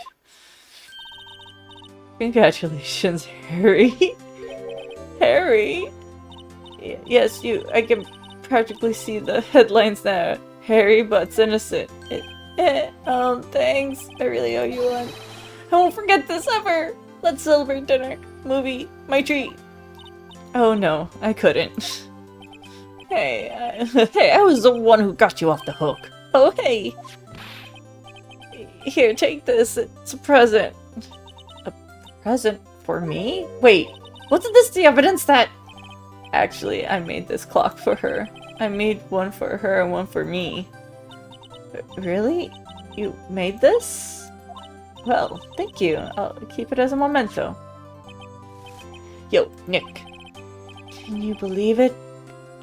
I was so into that chick, and she was just playing me for a fool.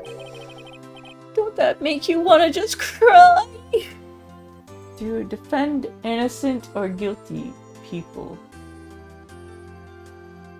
I don't know what you mean by that, Mochi. But I will defend innocence, I guess. Larry, you hidden on Scorpia's boss? Larry, are you so sure? Excuse me. I think she thought quite a lot about you in her own way. Nah, you don't gotta sympathize with me. It's okay. Oh, I'm not just sympathizing, really. Isn't that right? Don't you have something to show your friend? Something that proves how she felt about him? Huh? Oh, yeah, right! What the heck is she talking about?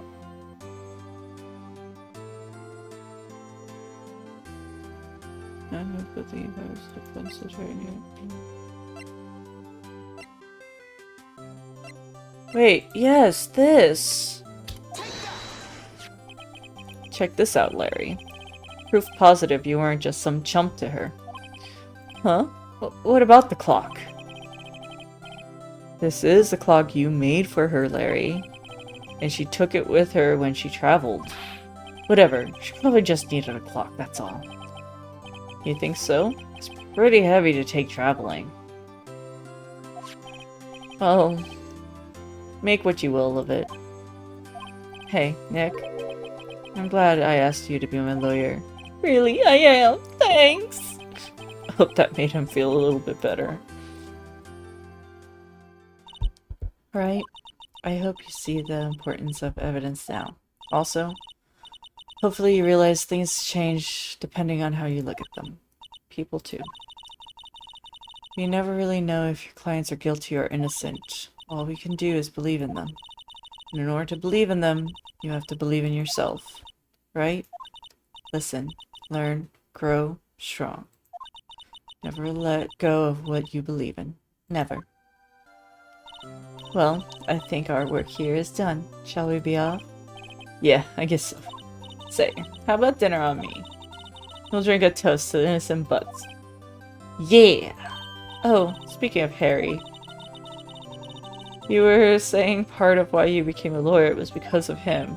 Yeah. Part, at least. You'll have to tell me about him sometime. Maybe over drinks? And so my first trial came to a close. Larry slapped me on the back and said, "Gee, Nick, it's good to have friends."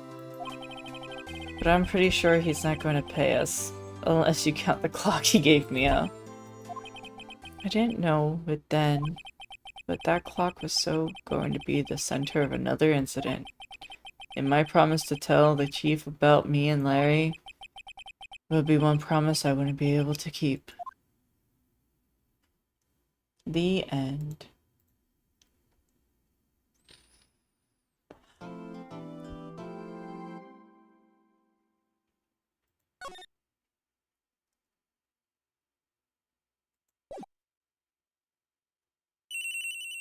Bling! Bring! Hello? Hello, this is Maya. Hey, Maya. Hey, Maya. It's me. Mia! What's up? You haven't called in a while. Sorry, been so busy. How you been? Well, lonely. And it's all your fault. Nah, I'm just teasing. I've been great. Finally getting used to having my own place. That's good to hear. Actually, I'm calling because I have a favor to ask. I know. You want me to hold evidence for you? Sharp as always.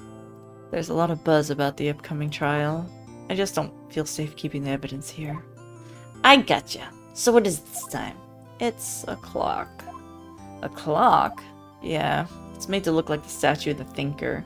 And it tells you the time. I thought you might like it. You always like toys. Hey, I'm not a little girl anymore, sis. Now, you know I'm only teasing.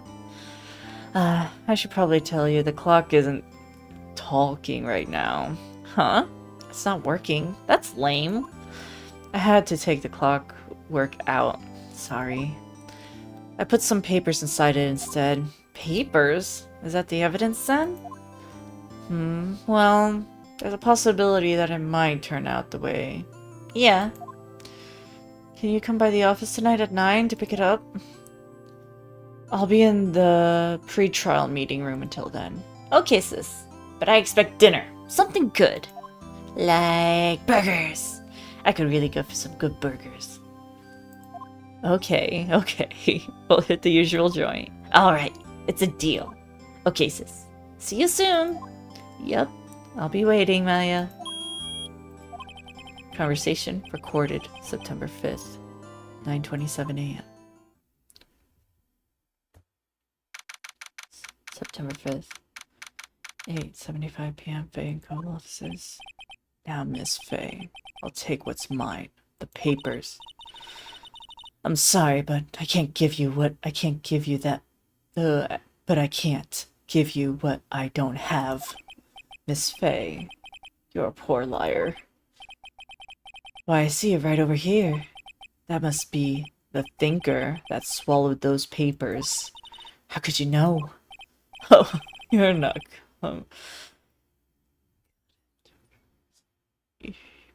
You are not conterferous of my background.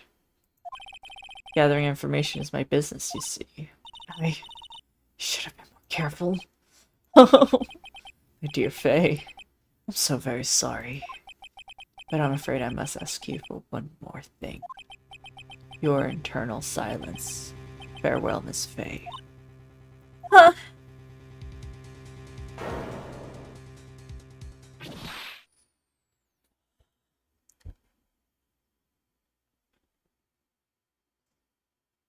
Red, white, blue.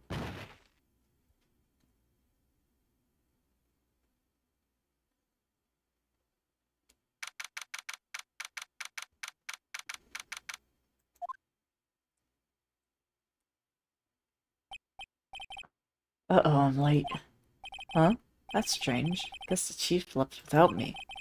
She said her sister was coming, so we should all go out to dinner. What's that smell? Blood? Mia! Maybe she's in her office.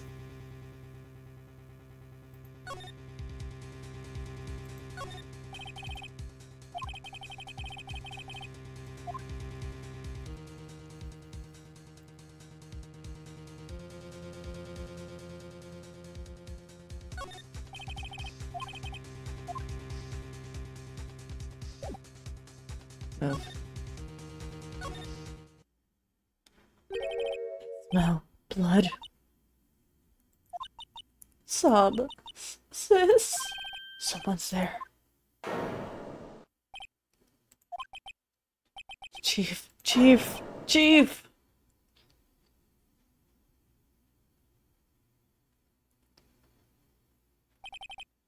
Who are you?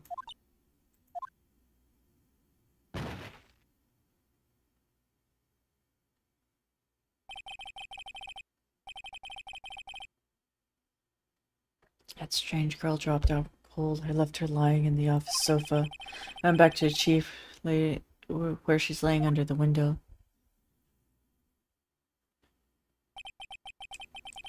Her body was still warm. I could feel it when I held her shoulder. Then, all too quickly, it began to fade. Till finally she was cold. Chief.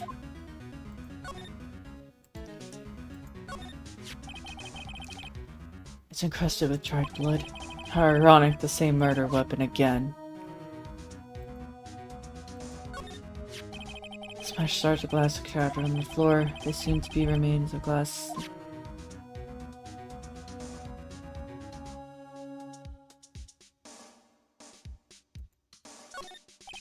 There's a large building right across from the office. Nice, luxurious place. Chief. It's hard seeing her like this, but if there are any clues here. She was struck in the head with a blunt object. She probably died instantly. The thinker lying next to her must have been the murder weapon. The thinker added to the court record. There are some glass shards near the chief's body. Must be pieces of the glass stand lying broken in the back of the room. Glass shards added to the courtroom record. Nothing else seems to be clues here. Piece of paper. It must have fallen from Mia's hand. Could it be? The word is written in blood on this scrap of paper, Maya. Did Mia write this down? This piece of paper is a receipt from the department store dated yesterday. Added to the court records. No, this is not a demo. So I actually own Ace Attorney at Law. So I finished the demos that I was playing, so I'm doing Ace Attorney. And I have the Ace Attorney trilogy. So I have the first one, second one, and third one.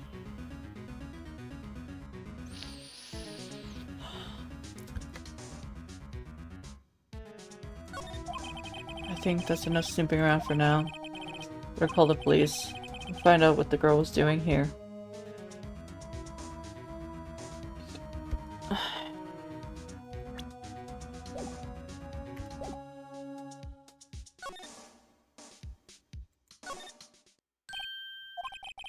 That girl just now. Where did she go? I put her right there on the sofa. I hope she didn't run on me. Yapes! Don't scare me like that. Excuse me, but who are you? It's okay, I work here. Maya Faye. Maya Faye? Maya. So Mia was writing the girl's name. Maybe I should show her the receipt. Never thought it'd be used for evidence like this outside a courtroom.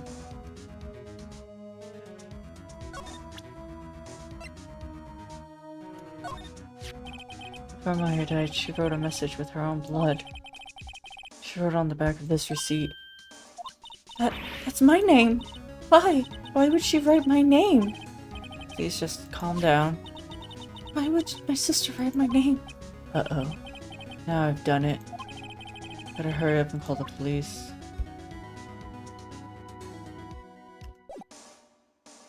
Hold on, wait.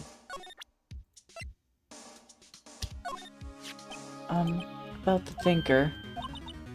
The thinker! That was... Oh, sis, Oh, probably shouldn't have asked her about the murder weapon.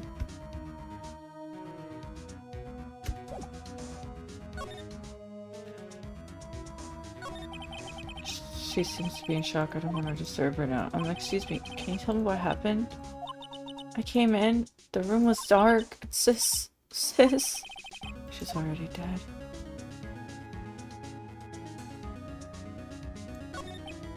So you're the chief's sister. I'm her younger sister. And you were here visiting this late at night? Yes, she said she wanted me to keep some evidence for her. Evidence? Yes, it was the clock. It was the thinker.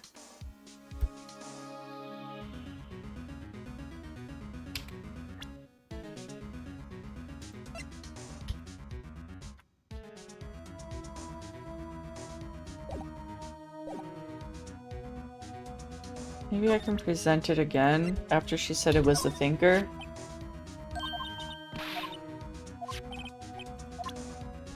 Oh.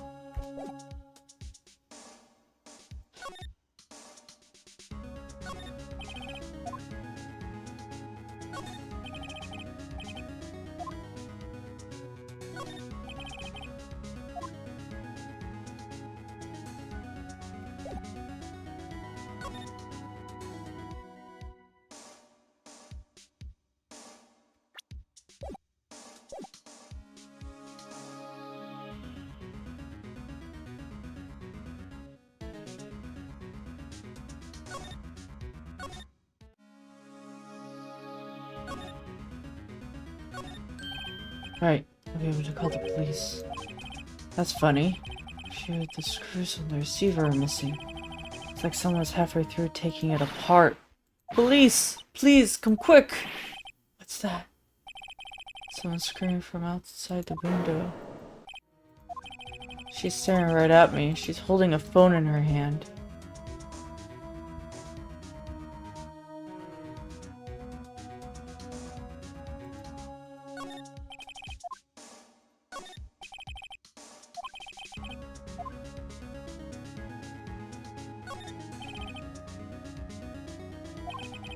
Oh, she has to receive Porter's email. She picked up ancient model.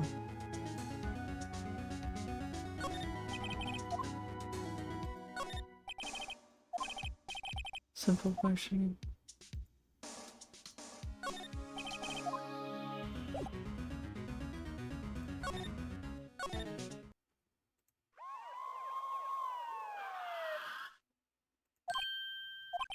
Police. Sounds like they're coming this way. Freeze, police. Alright, I'm Detective Dick Gumshoe, see? Gumshoe? What an odd name. We received a report from the building across the way, see? Got a person saying they saw a murder. It must have been the woman I saw. Anyway, I don't want either of you moving an inch. Great. Just great. I am? Wait, she wouldn't... Nah. Whoa. Excuse me! Eek! This word Maya here means anything to you?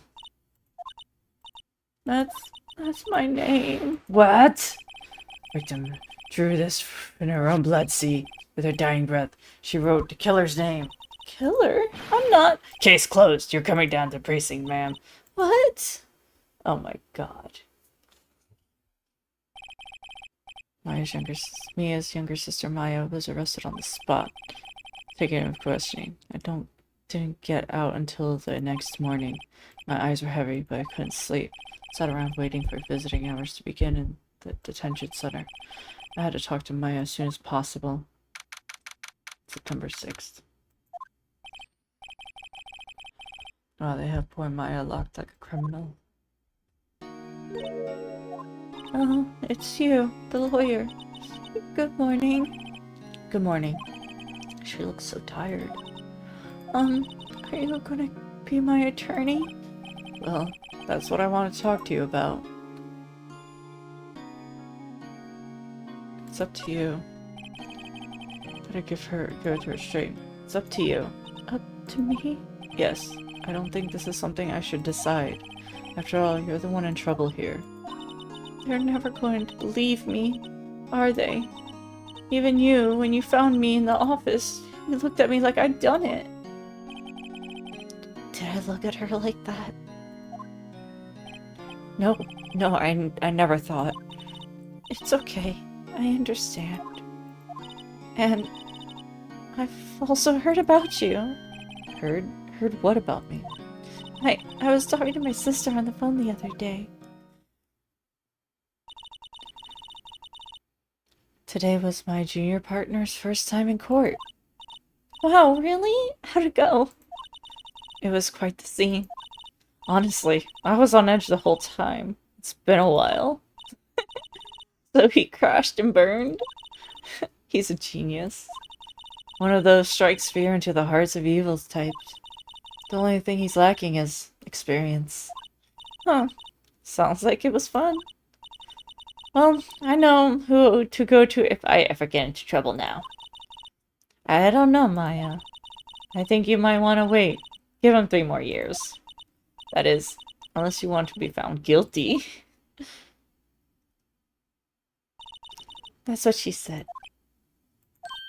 I'm sorry. I didn't mean to insult you. No, it's okay. It's true, I guess. But at the same time, I can't just sit by and watch. When I think of the person who did this to Mia. I know.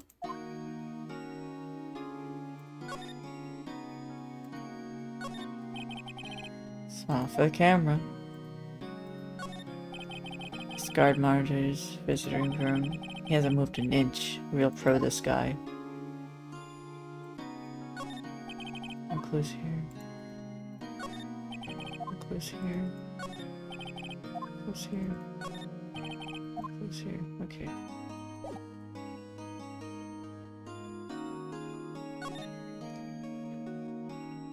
The day of the crime. Could you tell me about the day of the murder? Yes. Let's see. That morning, I got a call from my sister. She wanted me to hold on to a piece of evidence for an incoming trial. Evidence? Yes. That clock shaped like the thinker, the one Larry made.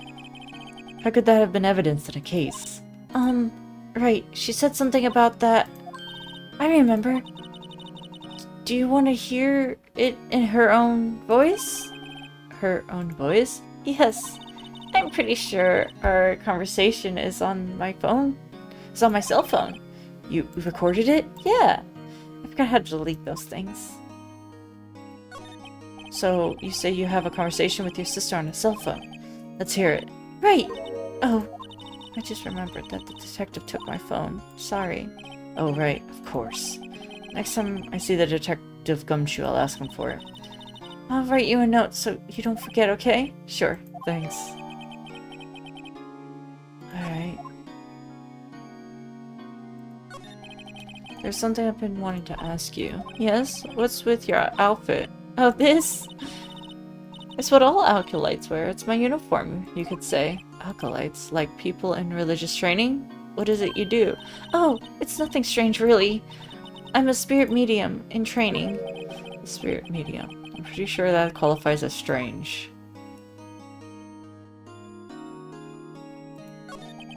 So you're an acolyte, medium in training. That's right. Fae family, especially the women, have always been very sensitive to the spiritual world. Wait a second, you said Fae family? So Maya was into this stuff too? Of course! She left the mountain to follow her. She left the mountain to follow her career, she said. Their powers were first class too. I had no idea. Huh. Wait. What? So you're the real honest-to-goodness spirit medium with ESP and all that? Yes, in training. Well, can you contact me as spirit then? We can just ask her who killed her. I'm sorry. I'm still in training. I couldn't do something in that level. Huh. Thought it would be too easy. Huh? Something the matter? I was wondering, could I ask you a favor? This is the address of a famous lawyer. My sister gave me this a long time ago. She said if I was ever in trouble, I should call him. And, well, I'm in trouble. Do you think you could ask him to represent me? Huh. Sure, why not? I'll go ask. Thank you so much! I have no one else to turn to. Say, what about your parents? I see. Don't worry, I'll leave it to me. Thank you. Trial starts tomorrow at 10. What? Tomorrow? Tomorrow. What if this guy refuses? They told me that if I don't find one, the state will pick an attorney to defend me. Then what will happen? they'll give me until 4 this afternoon. Visiting hours are almost up. Better hurry. Right, I'll be back. Could you tell me about the day of the murder? Sorry, I know it must be hard. No, it's okay. The last few hours is talking about it. I kind of got used to it. Let's see. That morning I got a call from my sister. And practically qualifies as a serial murderer by now. So then when did you arrive at the office? It was right around 9. The lights were off and I could smell blood. Then I found her, my sister. Thanks. That's all I need to hear for now.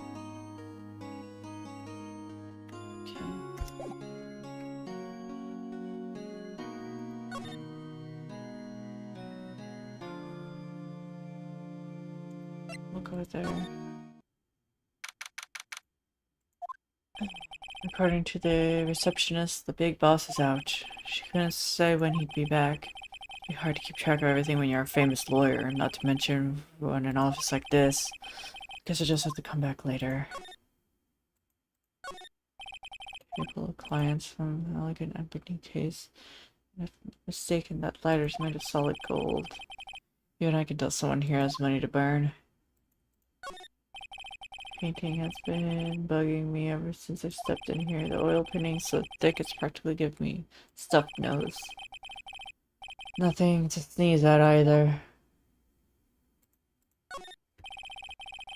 Expensive looking.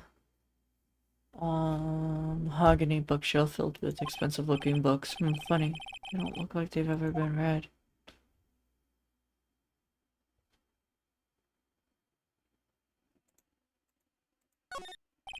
Solid mahogany desk. The wood's been polished and deep luster.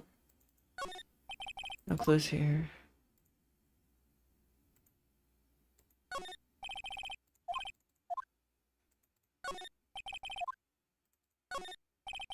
A table full of clients.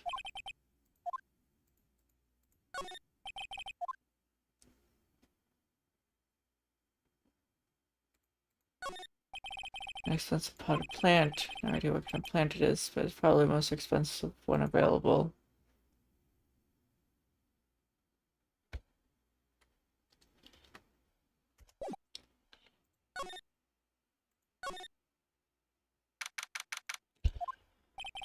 The office is filled with police officers. They're all busy searching for clues. Hey, you there! The crime scene, pal. No trespassing. Sorry, don't know where... Do I know you from somewhere? Wait! You're the Butts guy, aren't you? No, Phoenix Wright. How could anybody mistake me for Larry? Huh. Guess I got the wrong name, Mr. Wright. Sorry about that, but that Butts guy, he was a killer. And you're no killer, right? He was proven innocent. Right. And you were... Detective Gumshoe. Detective Gumshoe, wasn't it? Dick Gumshoe? Right. At your service. Hang on. That's Detective Gumshoe to you, pal. Anyway, get the name right. And don't go calling me Dick. Hey, Dick, over here. Yes, sir. Be right there. You're her lawyer, right, pal? If you got business here, you better do it quick. Phew, he thinks I'm his lawyer. I show you a potted plant. Amelia. Who is that? Just as for your opinion, as always. The only thing I'm missing is mine. There's an honorable amount of legal stuff here. This monitor reads all of those. Oh no, movie poster. Apparently, this is one of the first movies that made Maya cry when she saw it. Check it out one of these days. The sky's blue. So am I. Okay.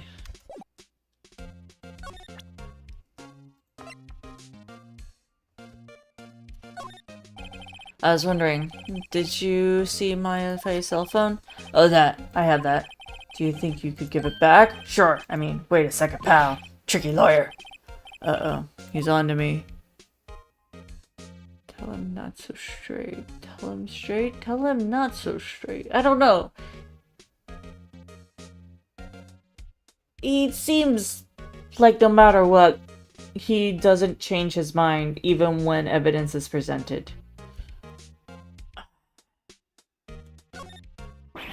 If I tell him why I want it, there's no way he'll give it to me. Something the matter? Oh, no, it's just, you know, detective? Nope, I know nothing, pal. That cell phone has a lot of numbers on it, like her boyfriend's. The cell phone holds a little girl's sweetest and spiciest secrets. Eric, are you trying to confuse me? Sorry, pal. I already checked out all the numbers in memory. Impressive. Quite the detective. Oh, here, you can have the phone back. There aren't any suspicious calls in there after all. Seems he didn't notice the recorded conversation. Chief from Detective Gumshoe. Check the court records to hear the recorded conversation.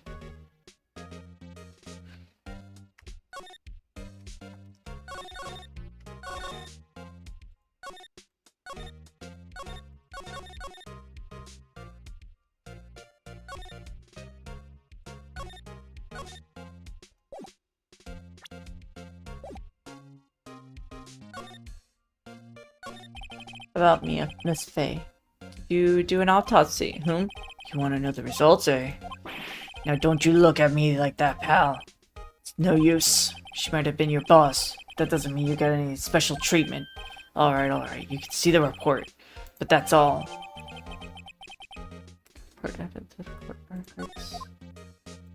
Maya. About Maya. Yeah, I'm looking forward to that trial. Sorry, pal. But this is one trial you aren't gonna win. Why do you say that? The city's putting Prosecutor Edgeworth in the prosecution. Edgeworth. I'm sure you know what that means. You being a lawyer and all. I guess I've asked all the questions I need to. You're done, pal. Yes, thank you.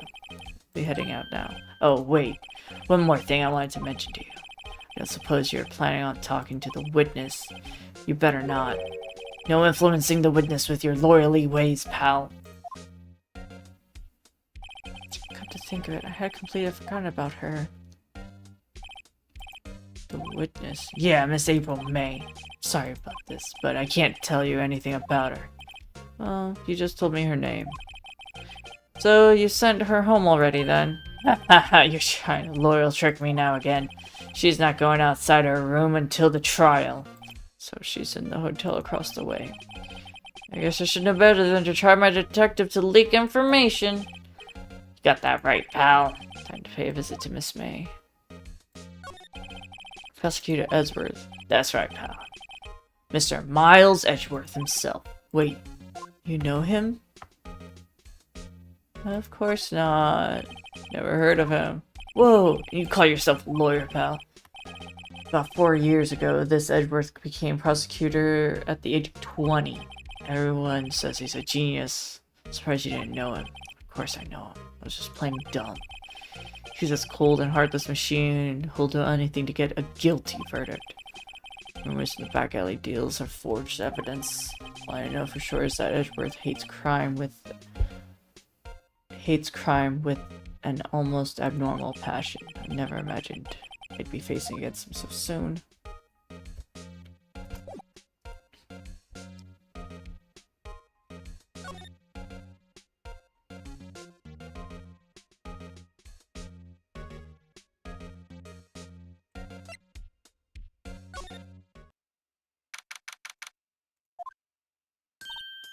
Well, hello there, handsome.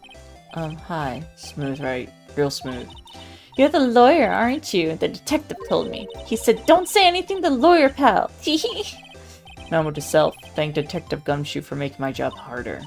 Gee, this is all something out of a movie. It's all so exciting, I can hardly contain myself. Oh, let me freshen up so I can look the part of the beautiful eyewitness.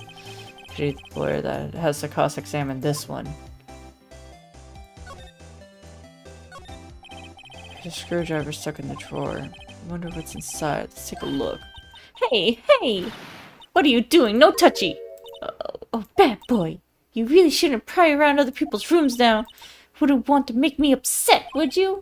Upset? I thought she was going to explode for a second there. I wonder what could be inside the drawer.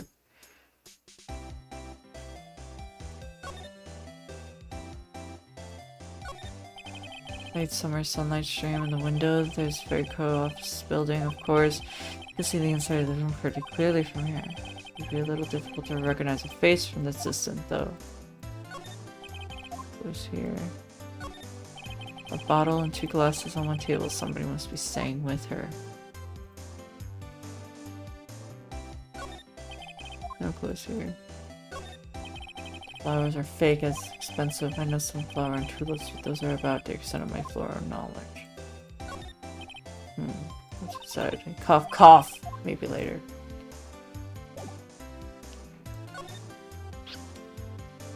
What did you witness? Can you describe what you observed the night and time of the incident? Oh, observe? Incident? You sound like a lawyer in the movies. I'm like a man with a big vocabulary. Gulp. Better not encourage her. You know what thing that occurred, happened the other day? The bad thing? What did you see when it happened? I don't suppose you could tell me about it, pretty please. Let me see, well, dream on. If you want to know, you'll just have to come to court tomorrow, Mr. Lawyer. Oh boy. Could you say exactly who? Oh, Mr. Lawyer, you're hitting on me? No way, I'm just doing my job here. Teehee. You know you're cute when you blush. Believe me, this is the first time in my life I've blushed this much. Right. Can you tell me what it is you do? Well, no, teehee, and you're a little hopes up, didn't I?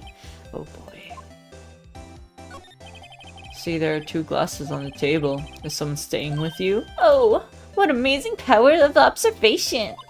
You must be one of those famous detectives like on television. Oh no, not me. I'm just a lawyer.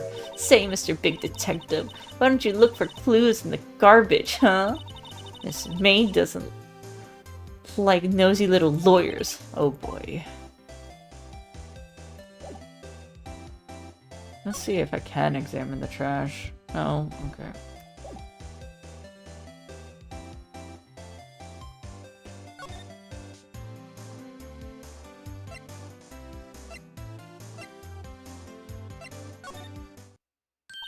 Hey, what is it? Did you meet the lawyer? Oh, Zev, thank you for the raid. Hello, everybody. Hi. Hi. I'm Scorpia, Scorpion VTuber. I am playing Phoenix right now. I hope you're all doing well. I hope your games are well. Thank you, whoever shouted out. Zev, I appreciate you. I was about to do it, but thank you.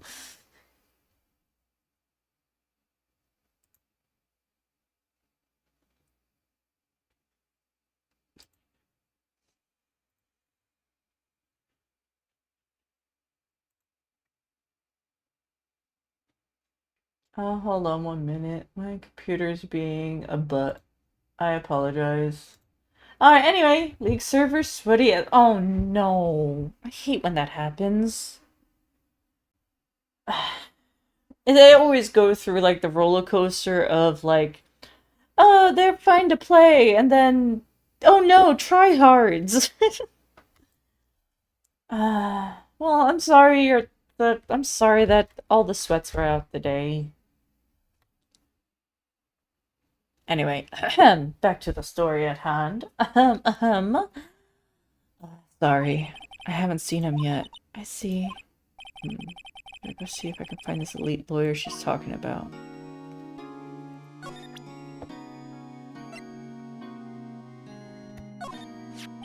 Hey, I got your phone back. Oh, say, can I listen to my sister's voice?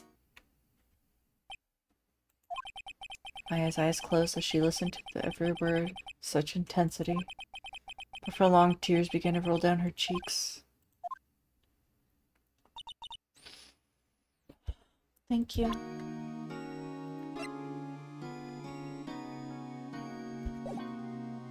Let's move. Let's try to go to that office again. Seems like Mr. Grosberg is out. Well, should just wait here.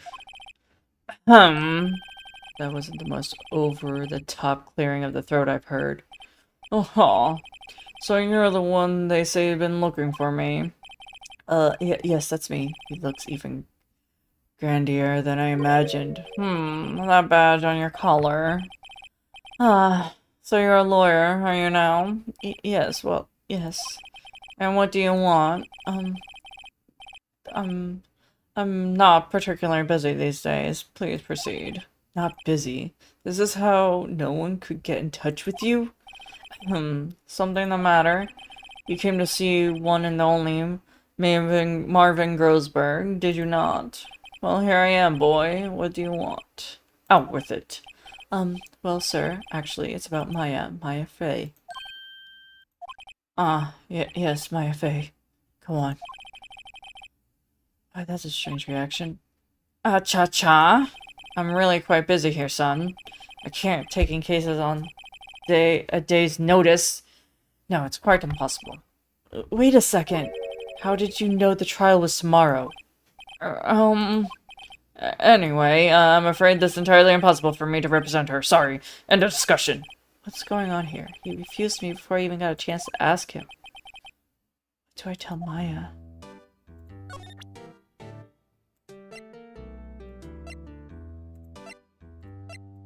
I thought there was a letter.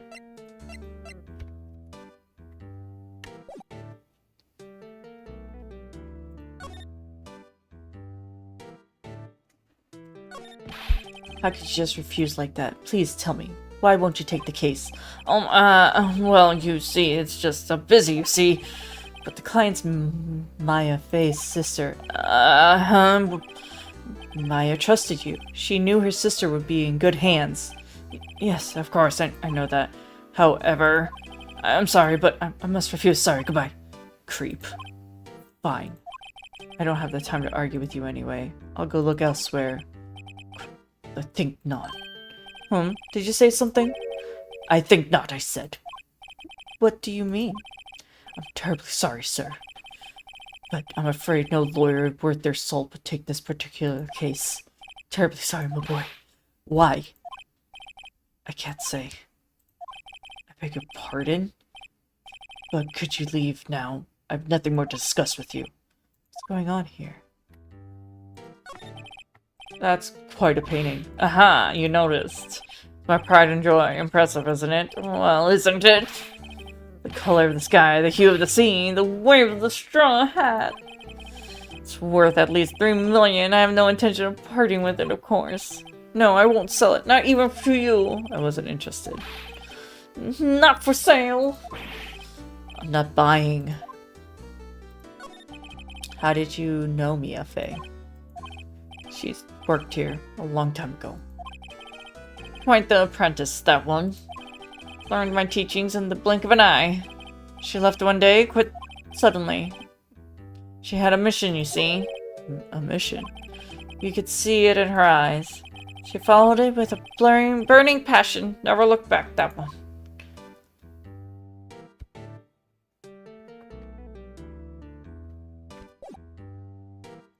I don't think I have anything to present to him. No. I examined this room already. No, it is questionable. It means it's either being threatened or bought off.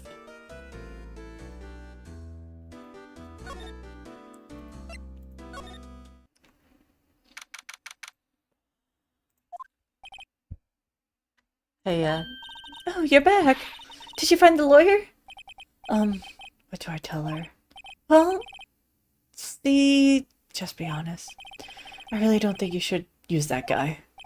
He didn't seem healthy. He was all skin and bones. What really happened? You don't mean he refused to help? I see. I've been abandoned then. What about your family? I only had my sister. My father died when I was very young, and I don't know where my mother is. Don't know. She could still be alive. The women in my family have been mediums for generations. They say a lot of spiritual power runs in our blood. About 15 years ago, our family was involved in an incident. There was a man and he ruined our mother's life. Ruined. After that, she disappeared. Several years after that, my sister announced she would become a lawyer and she left the mountain. So, you lived by yourself? Yes. I've gotten used to it. Oh, also, I had to become independent, or I would lose my powers.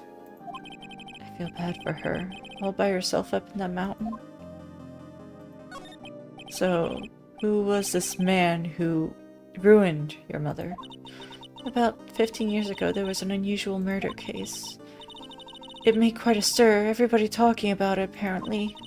The police were running out of leads, and they were getting desperate. Wait, they didn't use the spirit medium, did they? The police convinced my mother to try to contact the victim. So what happened? The case was solved, we thought. You thought? The man my mother helped the police capture was innocent.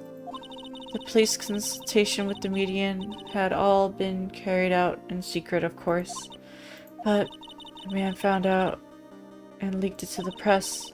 He told the papers that my mother was a fraud and that the media jumped on it big time.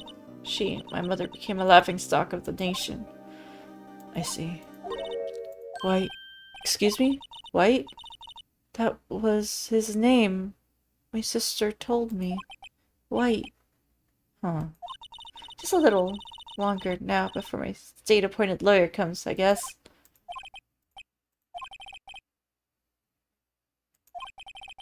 Can't just leave her and go home. Defend.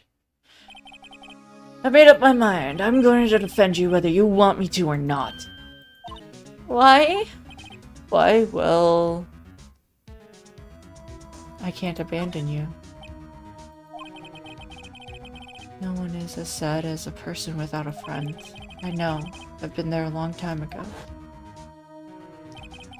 Why did I become a lawyer in the first place? Because someone had to look out for the people who have no one on their side. Maya, I won't abandon you. You can count on me. That's so kind of you.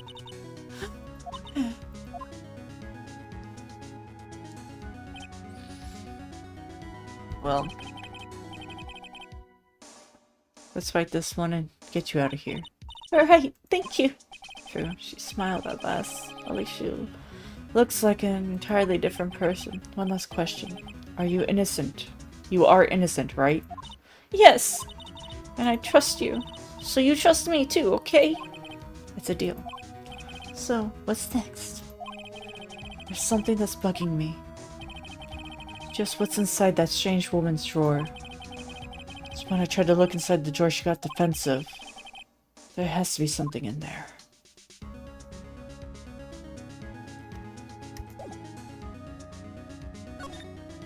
There has to be a way to get her out of the hotel.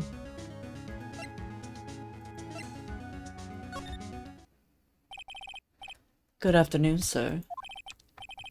Excuse me, you are? I beg your pardon, sir. I'm the bellboy of the establishment at your service, sir. Oh, right. I've just come to deliver some room service, sir. Do you know where Miss May might be? I believe our guest Miss May is currently using the, facilities. If you're no need of anything, I'll be taking my leave. Please stay as long as you'd like. Enjoy. Yeah. Wait. No. Hey! Why does it seem like every time I come here, I end up embarrassing myself? Wait. Now's my chance to stoop around a bit. Almost forgot. Gah! You came back so quickly. Might I ask you to inform Miss May that there is a message for her? Please tell her that Mr. White of Blue Corp phoned. Oh, right. Sure. Mr. White of Blue Corp. Where have I heard that name? Wait. That was his name. My sister told me. White was the name of the guy who ruined Maya and Maya's mother. Could it be coincidence? We're gonna look in this drawer right now. The screwdriver sticking out of that. Now's my chance. What do we have here? Ah, wiretap. Now, what's a woman like her doing with a thing like this? This is definitely something suspicious about Miss May. Why would she have something like this in her hotel room? Sorry behind all of this. I know it. Alright. I'll be using this bit of evidence tomorrow on trial, that's for sure. For Miss May's sake. I'll get this woman to the bottom. Wait, I mean, you know what I mean. Oh, bellboy. Oh, bellboy! Still there? Uh-oh. Time to scram. Look forward to tangoing with you tomorrow, Miss May. In court.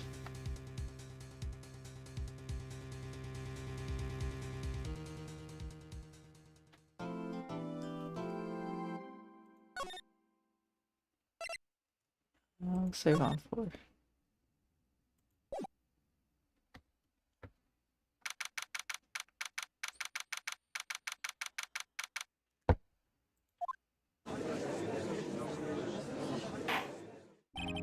Court is now in session for the trial of Miss May at Maya Fey. The prosecution is ready, Your Honor. The defense is ready, Your Honor. Miles Edgeworth. Better not show any signs of weakness today or he'll be on me in an instant. Mr. Edgeworth, please give the court your opening statement. Thank you, Your Honor. The defense, Miss May Fey, was at the scene of the crime. The prosecution has evidence she committed the murder, and we have a witness who saw her do it. The prosecution sees no reason to doubt the facts in this case, Your Honor. I see. Thank you, Mr. Edgeworth. Let's begin then. If we may call our first witness, Your Honor. The prosecution calls the chief officer on the scene, Detective Gumshoe. Oh, God. Witness, please state your name and profession to the court. Sir! My name's Detective Gumshoe, sure. I'm detective in the charge of the homicides down in the prosecution precinct, sir. Detective Gumshoe, please describe for us the details of this murder.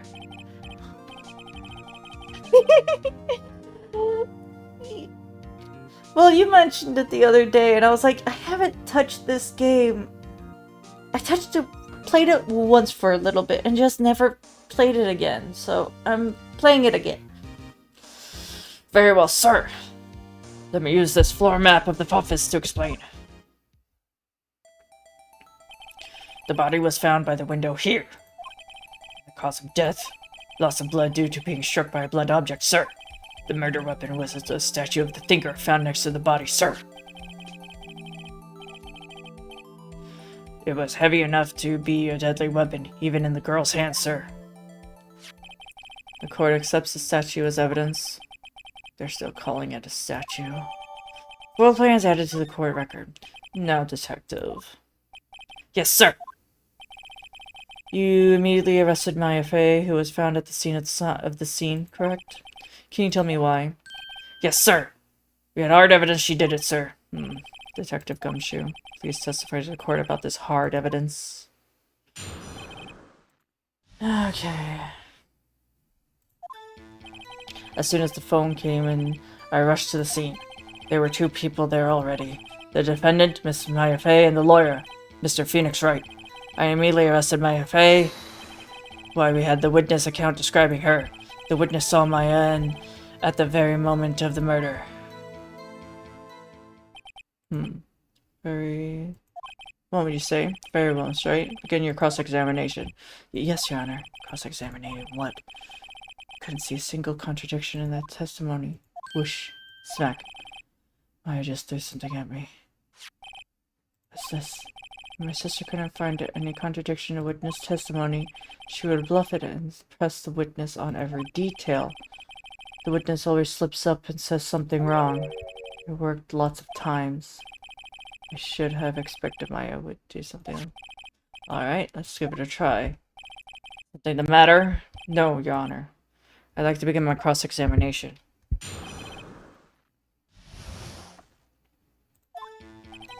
As soon as the phone came in, I rushed to the scene.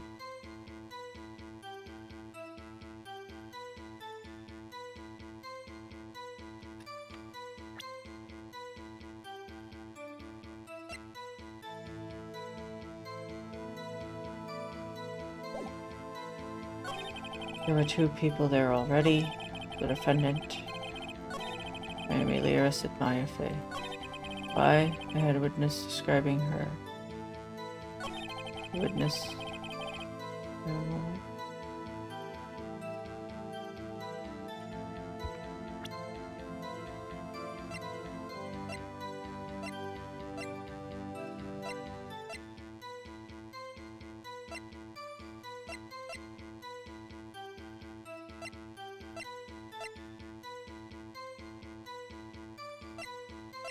I feel like I don't have enough. I examined everything I could, I swear. I still feel like I don't have enough.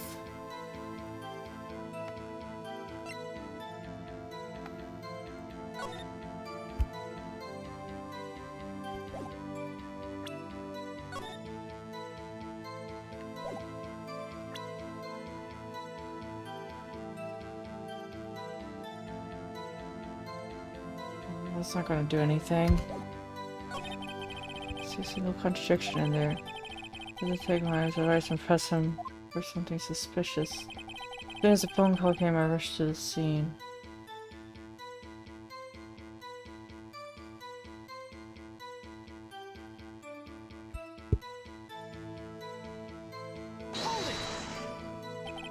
Why did you say you got a call from?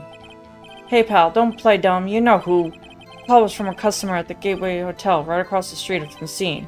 Okay. I pressed. Not sure it did much though. Right, please continue.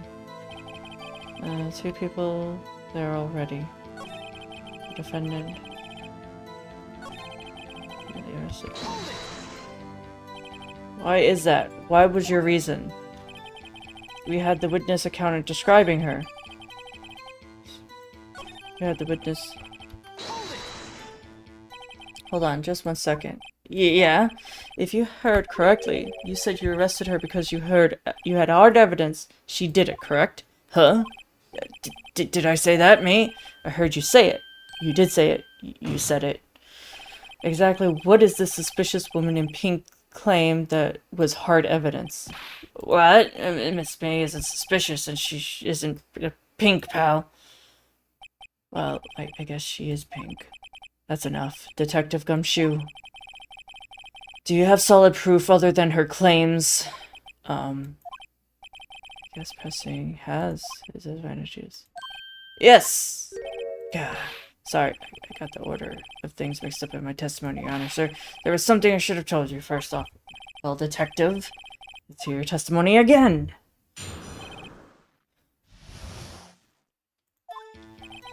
After securing the suspects, I examined the scene of the crime with my own eyes. I found him written on a piece of paper next to the victim's body. On it was the word Maya. It was written clearly in blood. Lab tests showed that the blood was in the victim's. Also, there was blood found in the victim's finger. Therefore, she died. The victim with the killer's name. Impossible, because I said death was instantaneous. How'd you like that, huh? Hard evidence. Before we begin cross-examination, I have a question for you, Detective. Your Honor, why didn't you testify about the vital piece of evidence the first time? I know. Real embarrassed. I forgot about it, Your Honor, sir. Try to be more careful. Very well, then. Defense begins cross-examination. I have the thing that says she died instantaneously. After securing, I found a memo on the piece of the victim's body. On it, the word Maya written clear in blood. Lab test showed that the blood was the victim's. Also, there was blood found on the victim's finger. Before she died, the victim... Here we go. This is where we present it. Objection! Detective Gumshoe, there is one thing that you want to clarify for me here. You say that the victim, Mia Fey, wrote this note. That she was accusing the defendant, Maya Fey. That's what you're really saying? What? This isn't one of those lawyer tricks now, is it? Of course she wrote it. Who else could have? You have it backwards, Detective. Backwards? The victim's the only person who absolutely could not have written it. This report from your department, Detective. Immediate death due to blow from a blunt object. She died immediately. But... No but-ing your way out of this one, Detective. Order! Order! The defense has a point. Someone who died immediately wouldn't have had the time to write anything down. Mr. Wright, I beg your pardon, but when exactly did you obtain this autopsy report? When? The day after the murder. It was the day after the murder. Prosecution point begins. That autopsy report is outdated, Your Honor. What? The second autopsy was performed yesterday at my request. Death almost immediate due to blow from a blunt object, but rather it is possible the victim lived for several minutes after the blow. I received the results this morning. No way! Your Honor, it's quite easy to imagine the victim did have time to write Maya. That's all. I see. Damn you, Edgeworth. I should have known you'd have something up your sleeve. Why, Mr. Wright? You look so shocked. Something you want to say? The detective's a sham. Detective Gumshoe, you're a sham. How could you have given me a faulty report? I thought... Detective Gumshoe? I'm disappointed in you handling him in the wrong report like that. I'm sorry, sir. You are at fault, Detective. This isn't going to look good on your evaluation next month. What, but... Your Honor, I submit this report into the court. Understood. The court accepts this evidence. Well, Your Honor, the evidence strongly suggests the victim was identifying the killer. I suppose that's obvious conclusion, yes. Darn, this isn't good. The prosecution would like to call the next witness. This poor innocent girl saw the murder with her own eyes.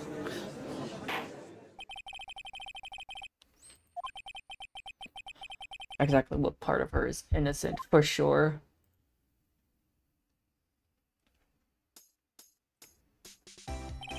Witness, your name, please. April May, at your service. Wink. Oh, God. Order. An introduction should not require any reaction from the crowd. The witness will refrain from wanton winking. Aw, yes, Your Honor. This is not good. She's already captured the hearts of every man in this courtroom. Tell us, where were you on the night of September 5th when the murder occurred? Gee, I was like, in my hotel room, teehee. I checked in right after lunch. This hotel's directly across from Faye & Co. Lofts? That's right. Big boy. Please testify to the court about what you saw.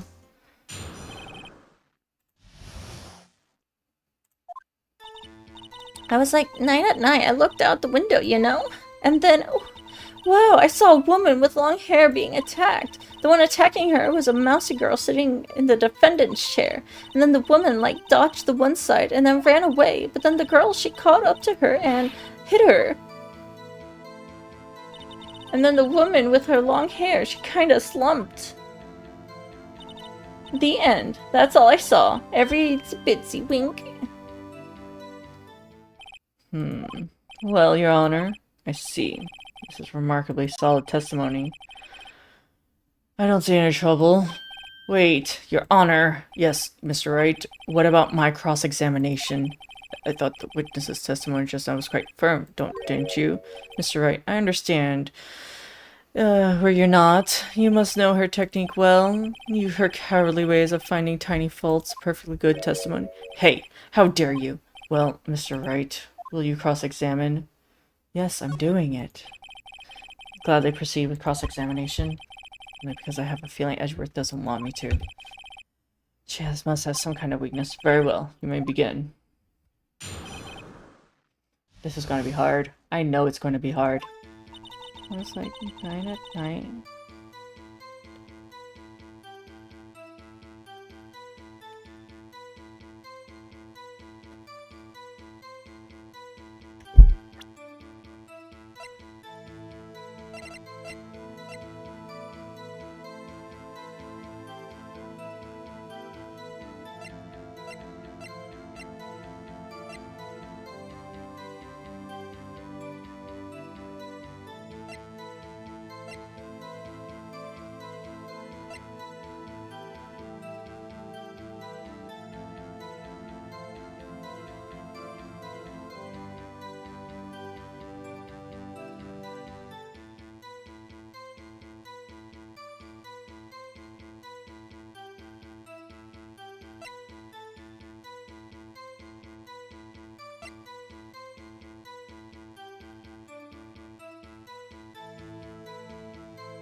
She dodged? Dodging what? Well, the attack!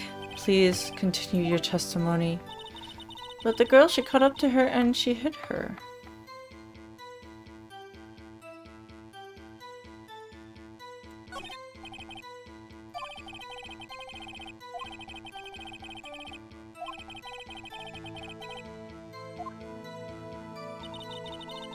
Late at night, I looked up the window. Why do you know that? Huh? Why? Why what? Why did you look out the window? Were you expecting to see something? Oh, well, gee! What's that? Wasn't she caught out of the question that easily? I sort of, I had a feeling! Well, I have a feeling she's trying to avoid the question. Should press a little harder on this one. Go for it. Let's see, how far can I run this? Surely you must have had a reason to look out your window at the time of night. Mr. Wright, I will now have you badgering my witness. Badgering? You insist on needing her these trivial questions. I really don't think you should be allowed. Yeah, stop him. Poor girl. Order. Mr. Wright, you have been warned. Poor girl, like Poe. Then saw the woman with the long hair being attacked.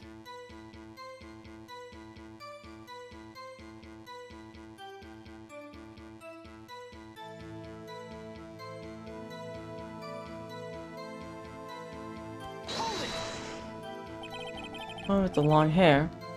Who was that? Slander, sort of. Well, some people might say pretty, if that's what you're thinking. Your thing. And the person attacking her?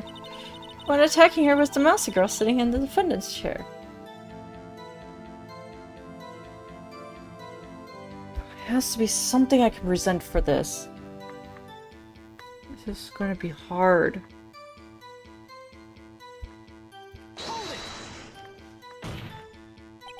How do you know she was the defendant? Huh? Well, she had a girlish physique. Women and these things, like, I just know, okay? There's only one person at the scene of the crime with the short, girlish figure. The testimony is bulletproof, Your Honor. That's right. Why question the testimony? Hold on a minute. The testimony stinks. What? Miss May, I'm willing to bet that you're lying. You are telling the truth. Did you really see the defendant? You are? That's right. What's the meaning of this? Yes, what's the meaning of this? Okay. If you had really witnessed my client, May F.A., you would have noticed her clothes before noticing her physique. No one wears clothes like that on a daily basis except her.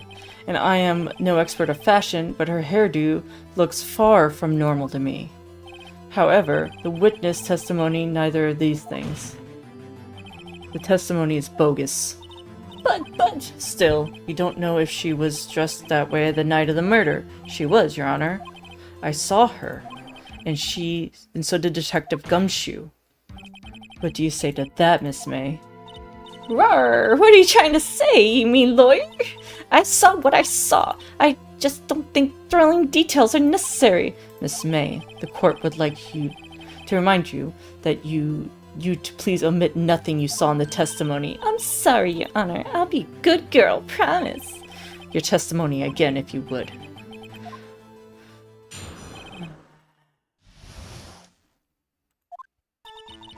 Did see everything. I did. The victim, the woman, dodged the first attack and ran to the right.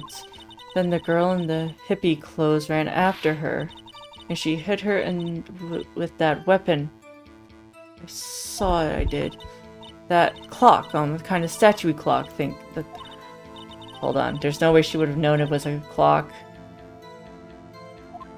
There, because they put it in the report as a... Only... Please begin your cross-examination.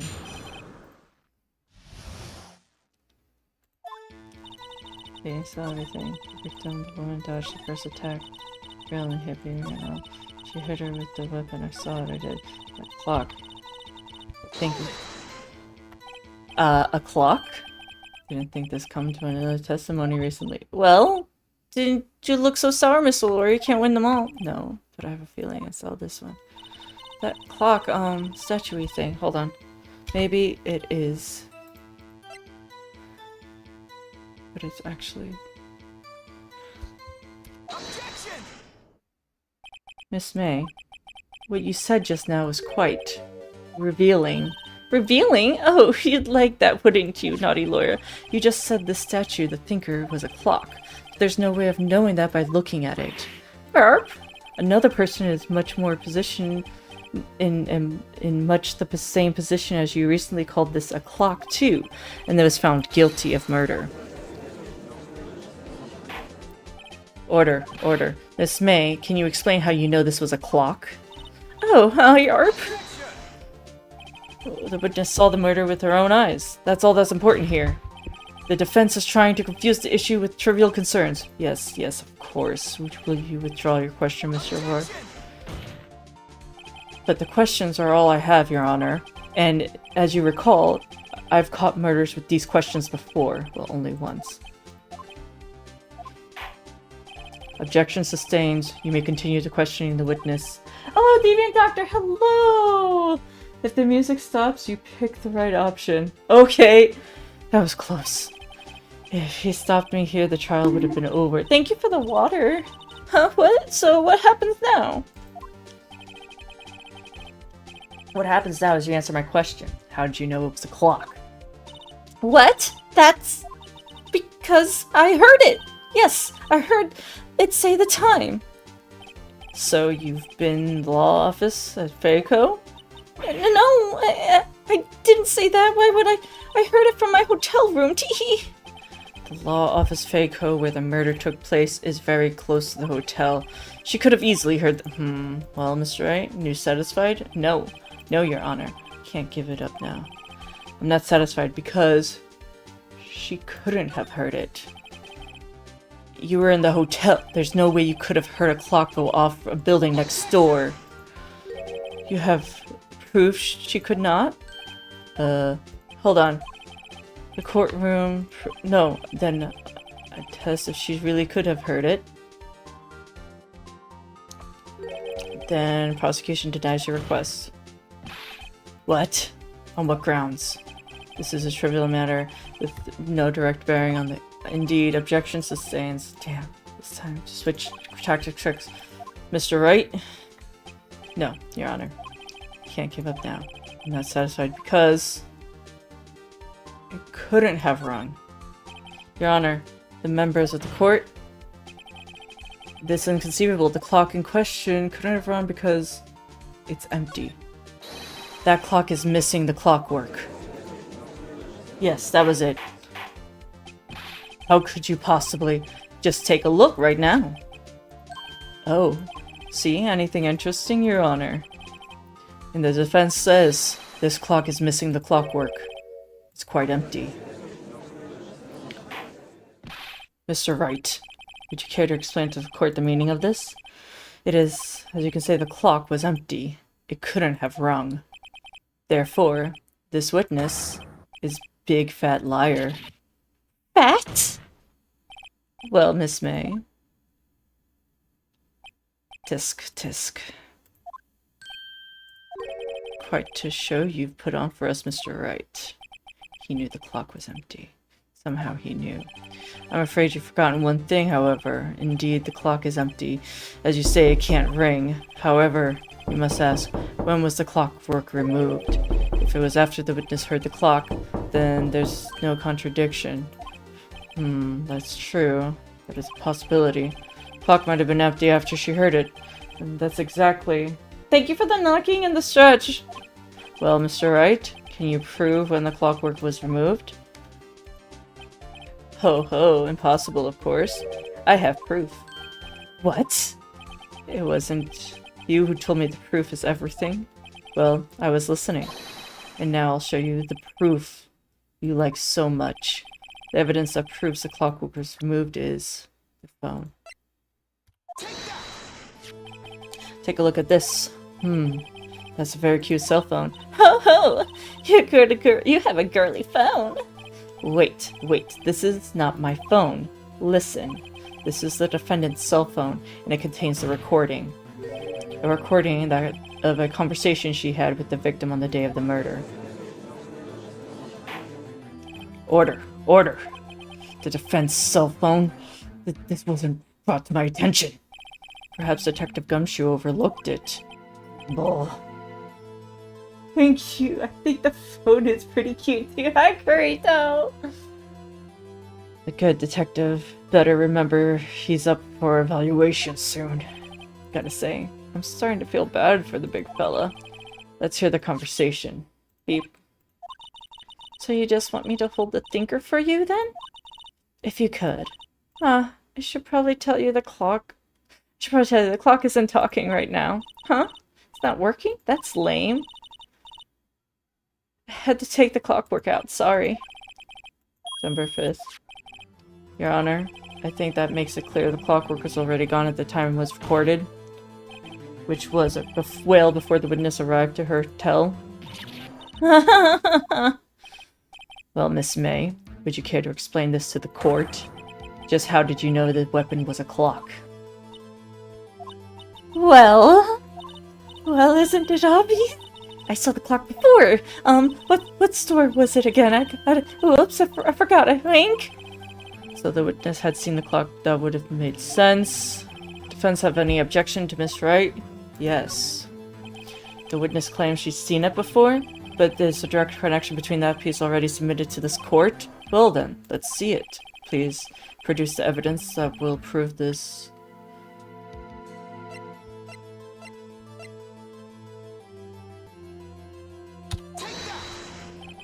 It's simple. This clock was never in any store ever. What? A friend of mine made that clock. Only 2 exist in the world, and the one that isn't here is in the police custody. Impossible! Everything is sold in stores! Miss May, I think it's high time you went shopping for a better excuse. Oh, excuse me, not on sale today. Oh.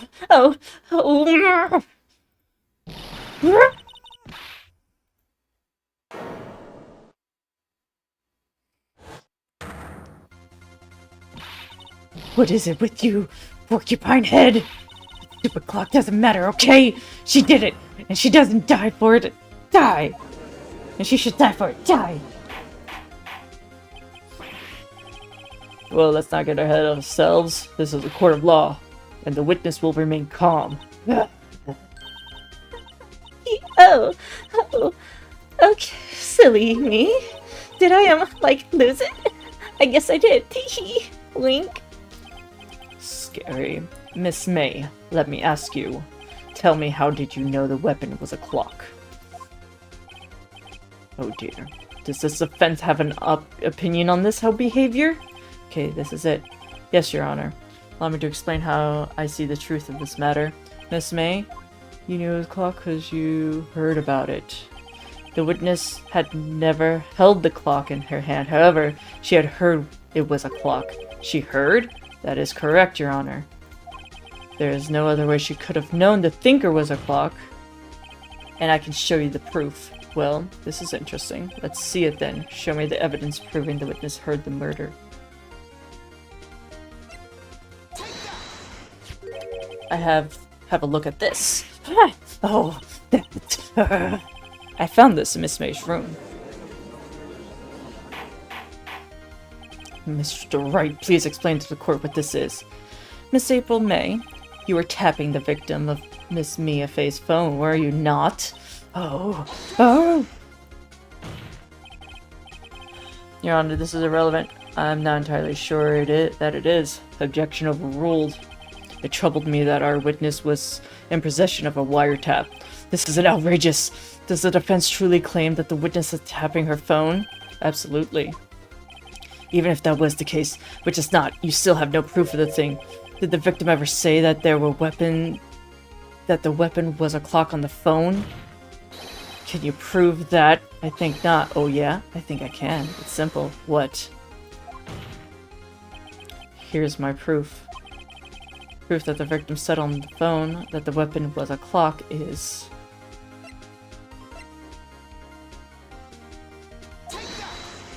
in the phone records, I present the defendant's cell phone. Yes, we've seen that. Listen once more to the conversation between the defendant and the victim. Oh yeah, what's up you have? Well, actually, something, hold on again, what is it? It's a clock. Made to look like a statue. Miss April May, you used the wiretap to listen to the conversation. That's how you knew the thinker was a clock. Am I wrong?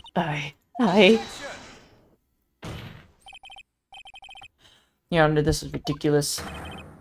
Your Honor, look at the witness's face. Does she seem amused to you? The defense demands the answers. Witness, answer the question. Did you tap her phone? Miss May. Shut up, all of you! You're all... you lawyers!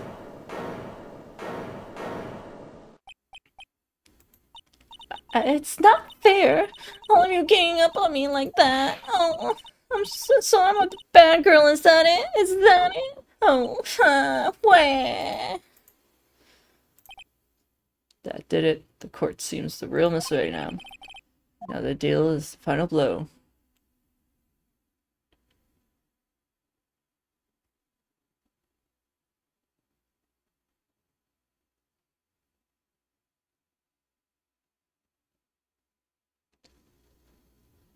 Why the wiretap? Now why did you tap her phone? Answer the question. Do I have to? Isn't this a murder trial? Isn't Tippy Trappy irrelevant? God, she's saying exactly what Edgeworth wants her to say. Miss May, were you tapping the victim's phone? I hardly call that irrelevant. While the court does not condone the defense's tone of voice, he has a point. Well, Miss May, do you have an explanation for the court? Can you prove you had nothing to do with the murder, even though you tapped the phone? Ha, I'd like to see her pull that off. Mr. Lawyer, I saw that evil grin. You were probably thinking I'd like to see her pull that off, weren't you? Damn, she's good. Well, you're not the first man who thought that. And of course, I can and will. Can't be serious, no way. Way, I say, way. Oh, I assure you, I'm serious, Mr. Lawyer. Okay, so, the killing happened around 9 at night.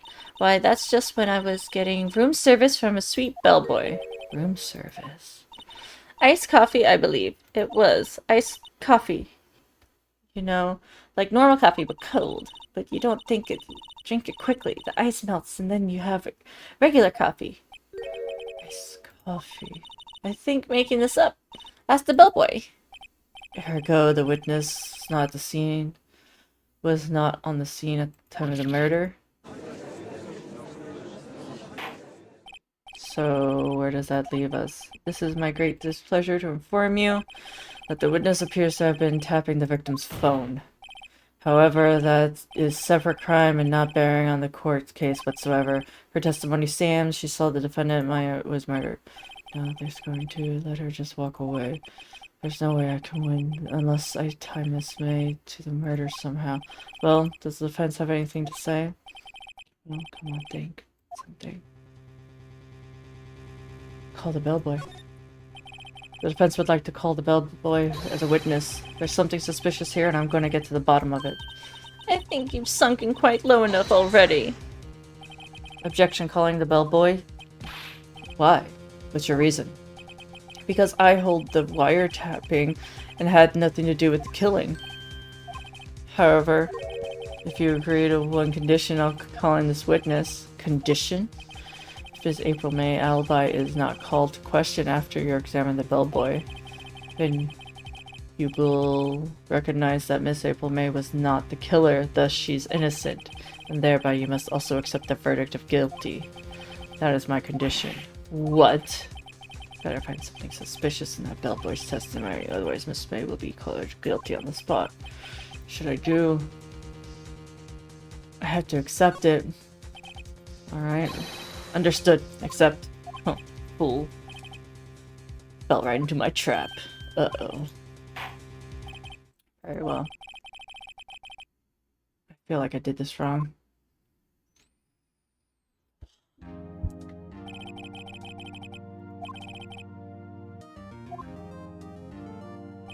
Yes, sir. I received your summons in the middle of work, sir. I'm happy to be of service. He said looks rather heavy, so without further ado, the witness may begin the testimony. Very good, sir.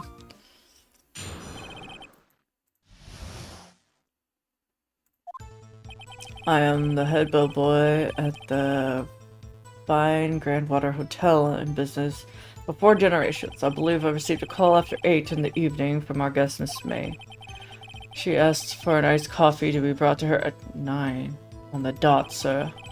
I brought it to her at precisely her request at the time, of course, and delivered the iced coffee to our guest, Miss May herself. Okay. I see. The defense begins cross-examination. Right. This is it. I can prove. Okay.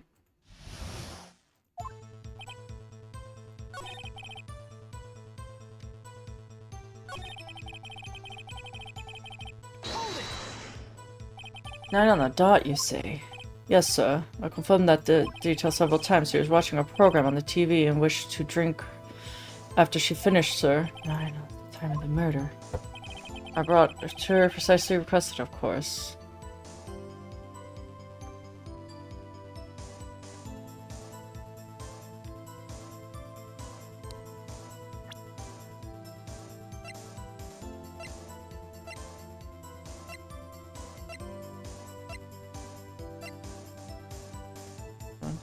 Escape.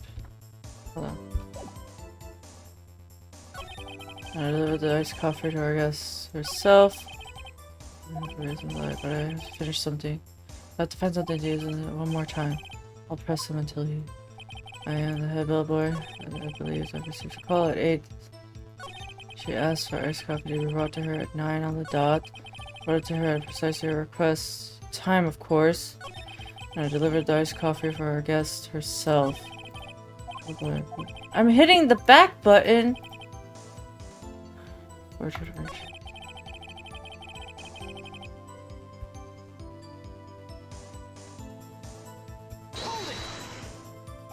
you sure? On the phone? Absolutely, sir. How can you be certain? Check Miss May personally, sir. Not only that, I see her in her stunning radiance, but also hear her voice. I saw them and I.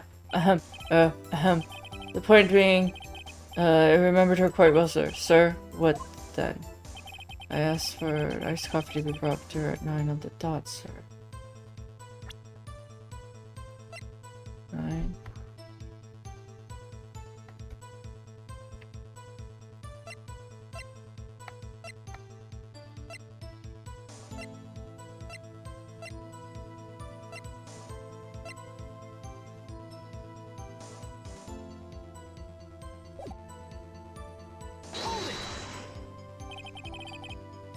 Dot, you say? Yes, sir.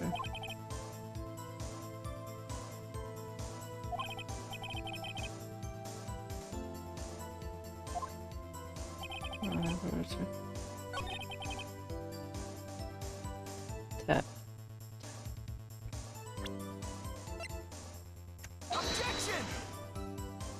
This evidence clearly reveals a contradiction in your statement, on your honor.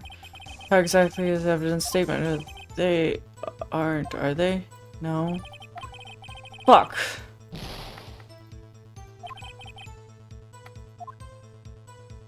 She asked me for ice coffee to be brought to her at 9.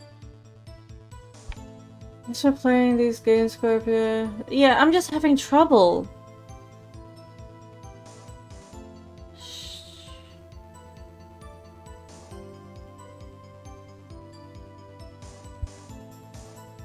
I'm having trouble with the bellhop.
I need to find a hole in it.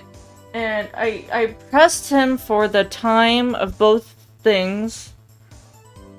And one of them he says, oh, she was watching a show, and I couldn't cross-examine the cross-examine.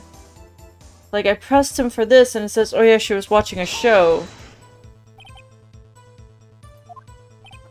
Yes, it confirmed, several date. She was watching a program on the TV and wished to drink after she finished. Like, I can't...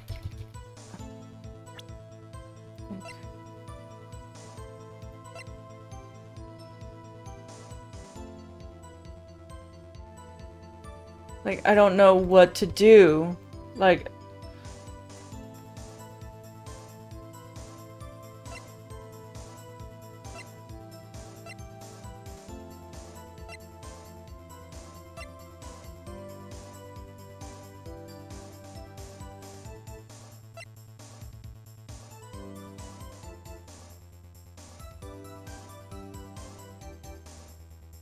Like, I don't know what part of this, because I know, like...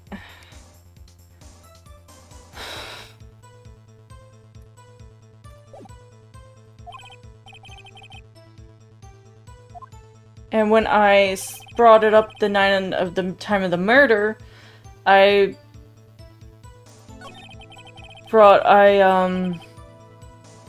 used, the thing here, and it's saying that was wrong.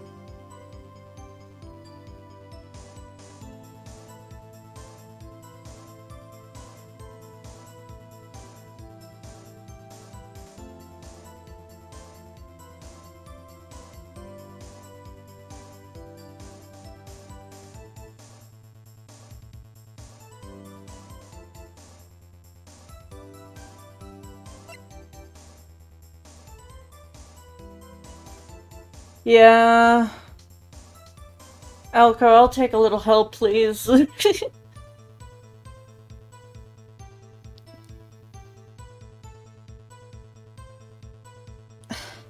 I would like to phone a friend, Elko. I think you have to press the 4th and 5th statement again.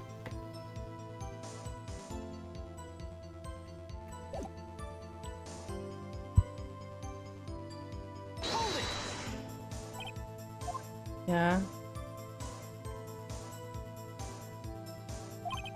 She was watching a program.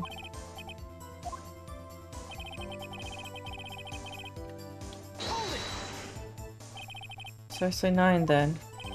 Precisely, exactly, and then most definitely so 9. How can you be so sure? Miss May was quite insistent that I brought it then. Oh, Bellboy, teehee, I'd like that iced coffee at exactly 9. Something like that, sir. Therefore I knocked on the door at the crack of 9. Why would she be peculiar about the time?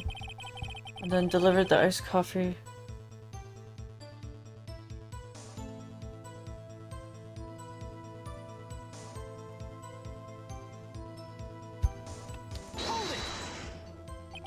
Are you sure it was April May herself? Absolutely, sir. Absolutely? Yes, sir. As in, so very absolutely, sir, it's an endearing mannerism of mine. How come you're so very certain? Well, when I brought the room service, sir, the guest, sir, favored me with, embarrasser, sir. Embarrasser? Is that French for embrace? It's French for kiss, sir, but not a French kiss, more like a peck on the cheek. Why would she have done that? I believe perhaps she was momentarily swayed by my prime demeanor, sir. It was a moment I shall never forget, sir. Sounds pretty fishy to me. I think Miss May was up to something. I wanted the bellboy to remember her. It's not good. There's nothing good here. No! Come on. There has to be something! No. I can't let this happen again, can I? Protest. Yes. Objection! Your Honor, I must object. No, Mr. Edgeworth. Alright, Mr. Wright. Okay. This is really it now. To ask him about.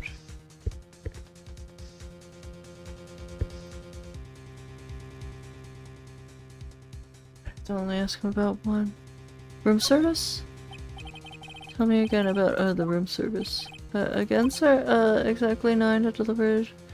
Miss May, room 303. Let's see. $18. Doesn't seem a bit expensive. Yes, well, iced coffee for 2, you know? We don't skip on the... Jeez. What did you say? Rather quite... Bellboy, you tell us the truth now. Was someone else in the room with May? That was objectable! No. Objection overruled. The witness will answer the question. Yes, I see. Why did you not mention this in your testimony? Well, sir, you didn't ask. Nice try. That's not the sort of thing you're normally supposed to mention. Yes, quite, indeed. It was a good barista there, Mr. Edgeworth, who... He asked me not to mention it if I wasn't specifically asked, sir. Oof.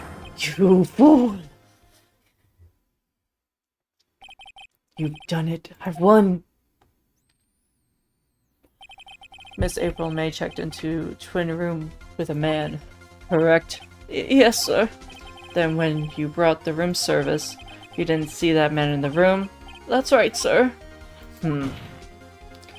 Your Honor, we have just learned of another person involved who may have been in the murder. In light of this new fact, I hold it it's impossible to judge the defendant. Wouldn't you agree, Mr. Edgeworth? And who, Mr. Rott? Right. Who is the other person? Simple. It was...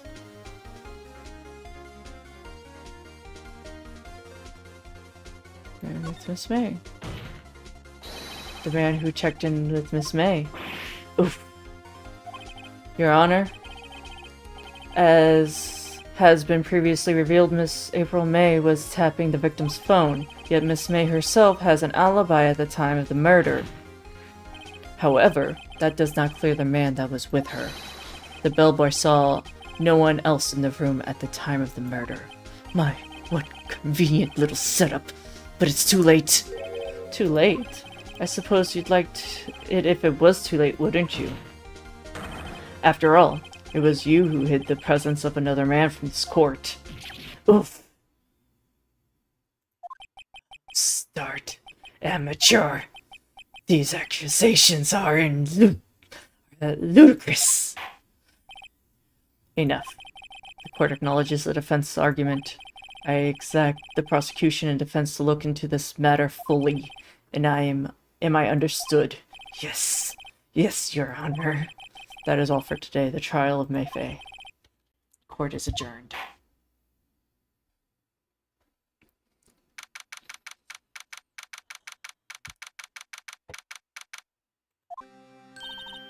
Mr. Wright, you were amazing in there. Really. I think I might be your newest fan. Oh, I was just doing my job, you know?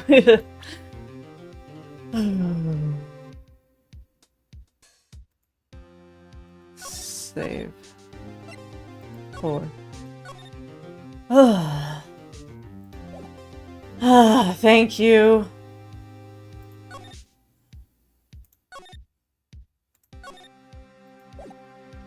Alright, I saved.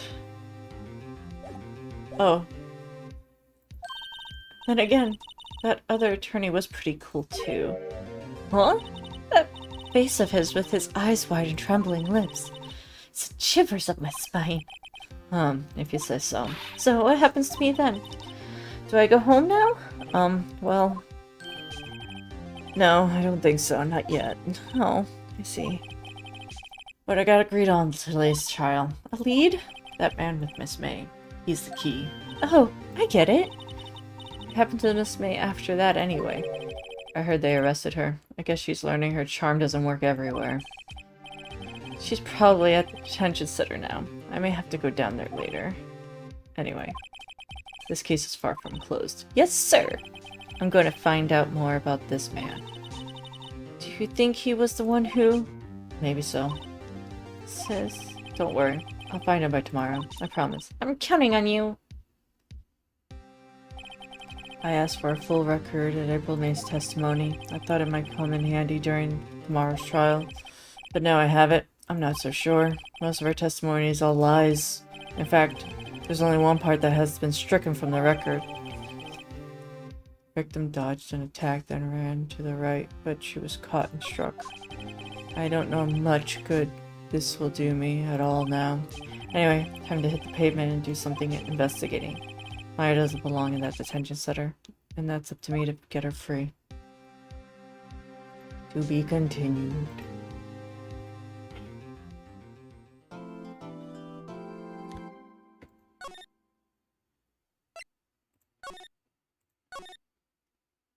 Okay.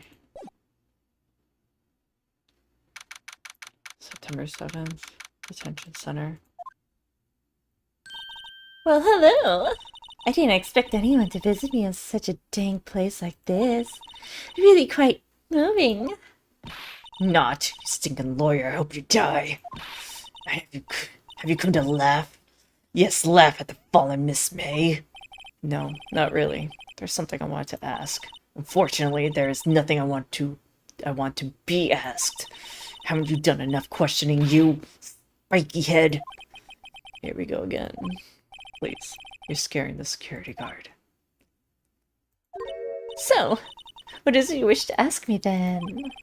For starters, how did you get to be so totally whacked? Examine.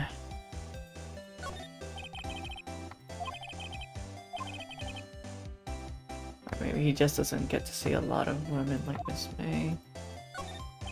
Smile for the camera. That's all I can do here for examination. Talk. That man. That man who stayed with your hotel room. Can you tell me about him? Where is he? Come on. No way, Jose! Huh. Maybe if I had something to get her to talk. Why did you place a wiretap on Maya's phone? Aw, when you say it like that, it sounds so cold, so criminal. Tapping people's phone is a crime, Miss May. Oh, and I suppose you learned that at lawyer school, Creep. This woman is impossible to talk to. Say, why are you so angry? I mean, you don't look like a bad person. Disappointed! Oh, that does it! Bottom-feeding scumbag sucking lawyer. Bottom? I can't tell if she does have anything against lawyers or she's just against me.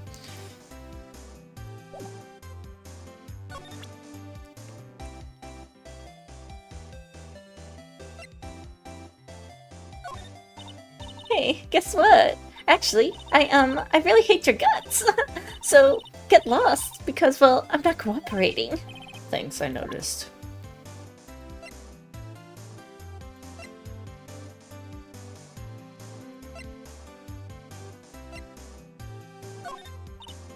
Hey, guess what? Actually, I really hate your guts. Oh yeah, she's just gonna replay it. So, we're just not going to talk to her anymore. Because she's not being cooperative.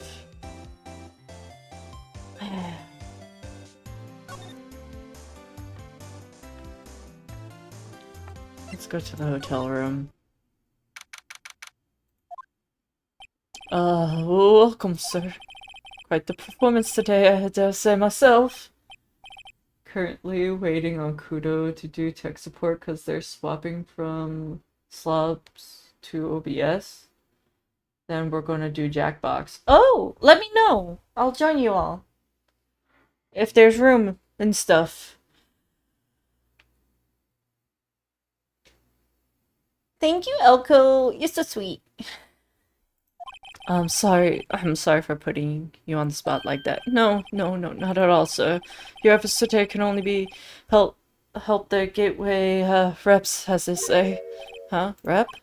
Yes, our reputation will swell at the hotel where the murderers used the wiretap. We can charge a premium for this room, of course. It will be great for business, sir. Whoa. Miss Ray hasn't been charged for murder.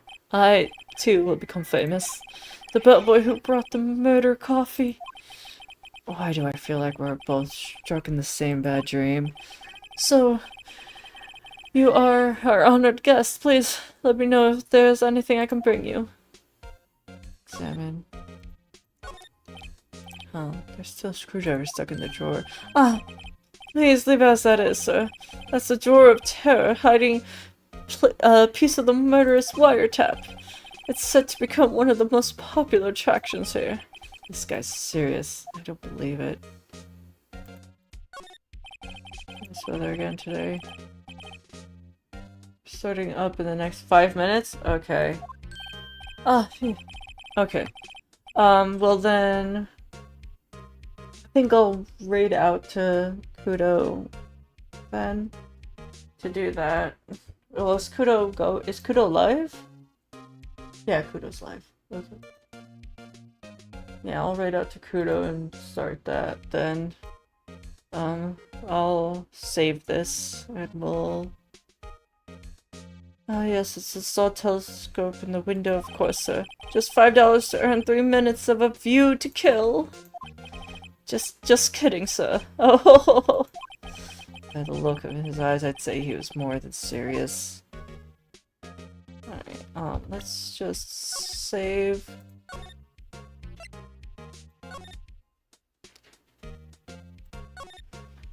And then we'll do the raid.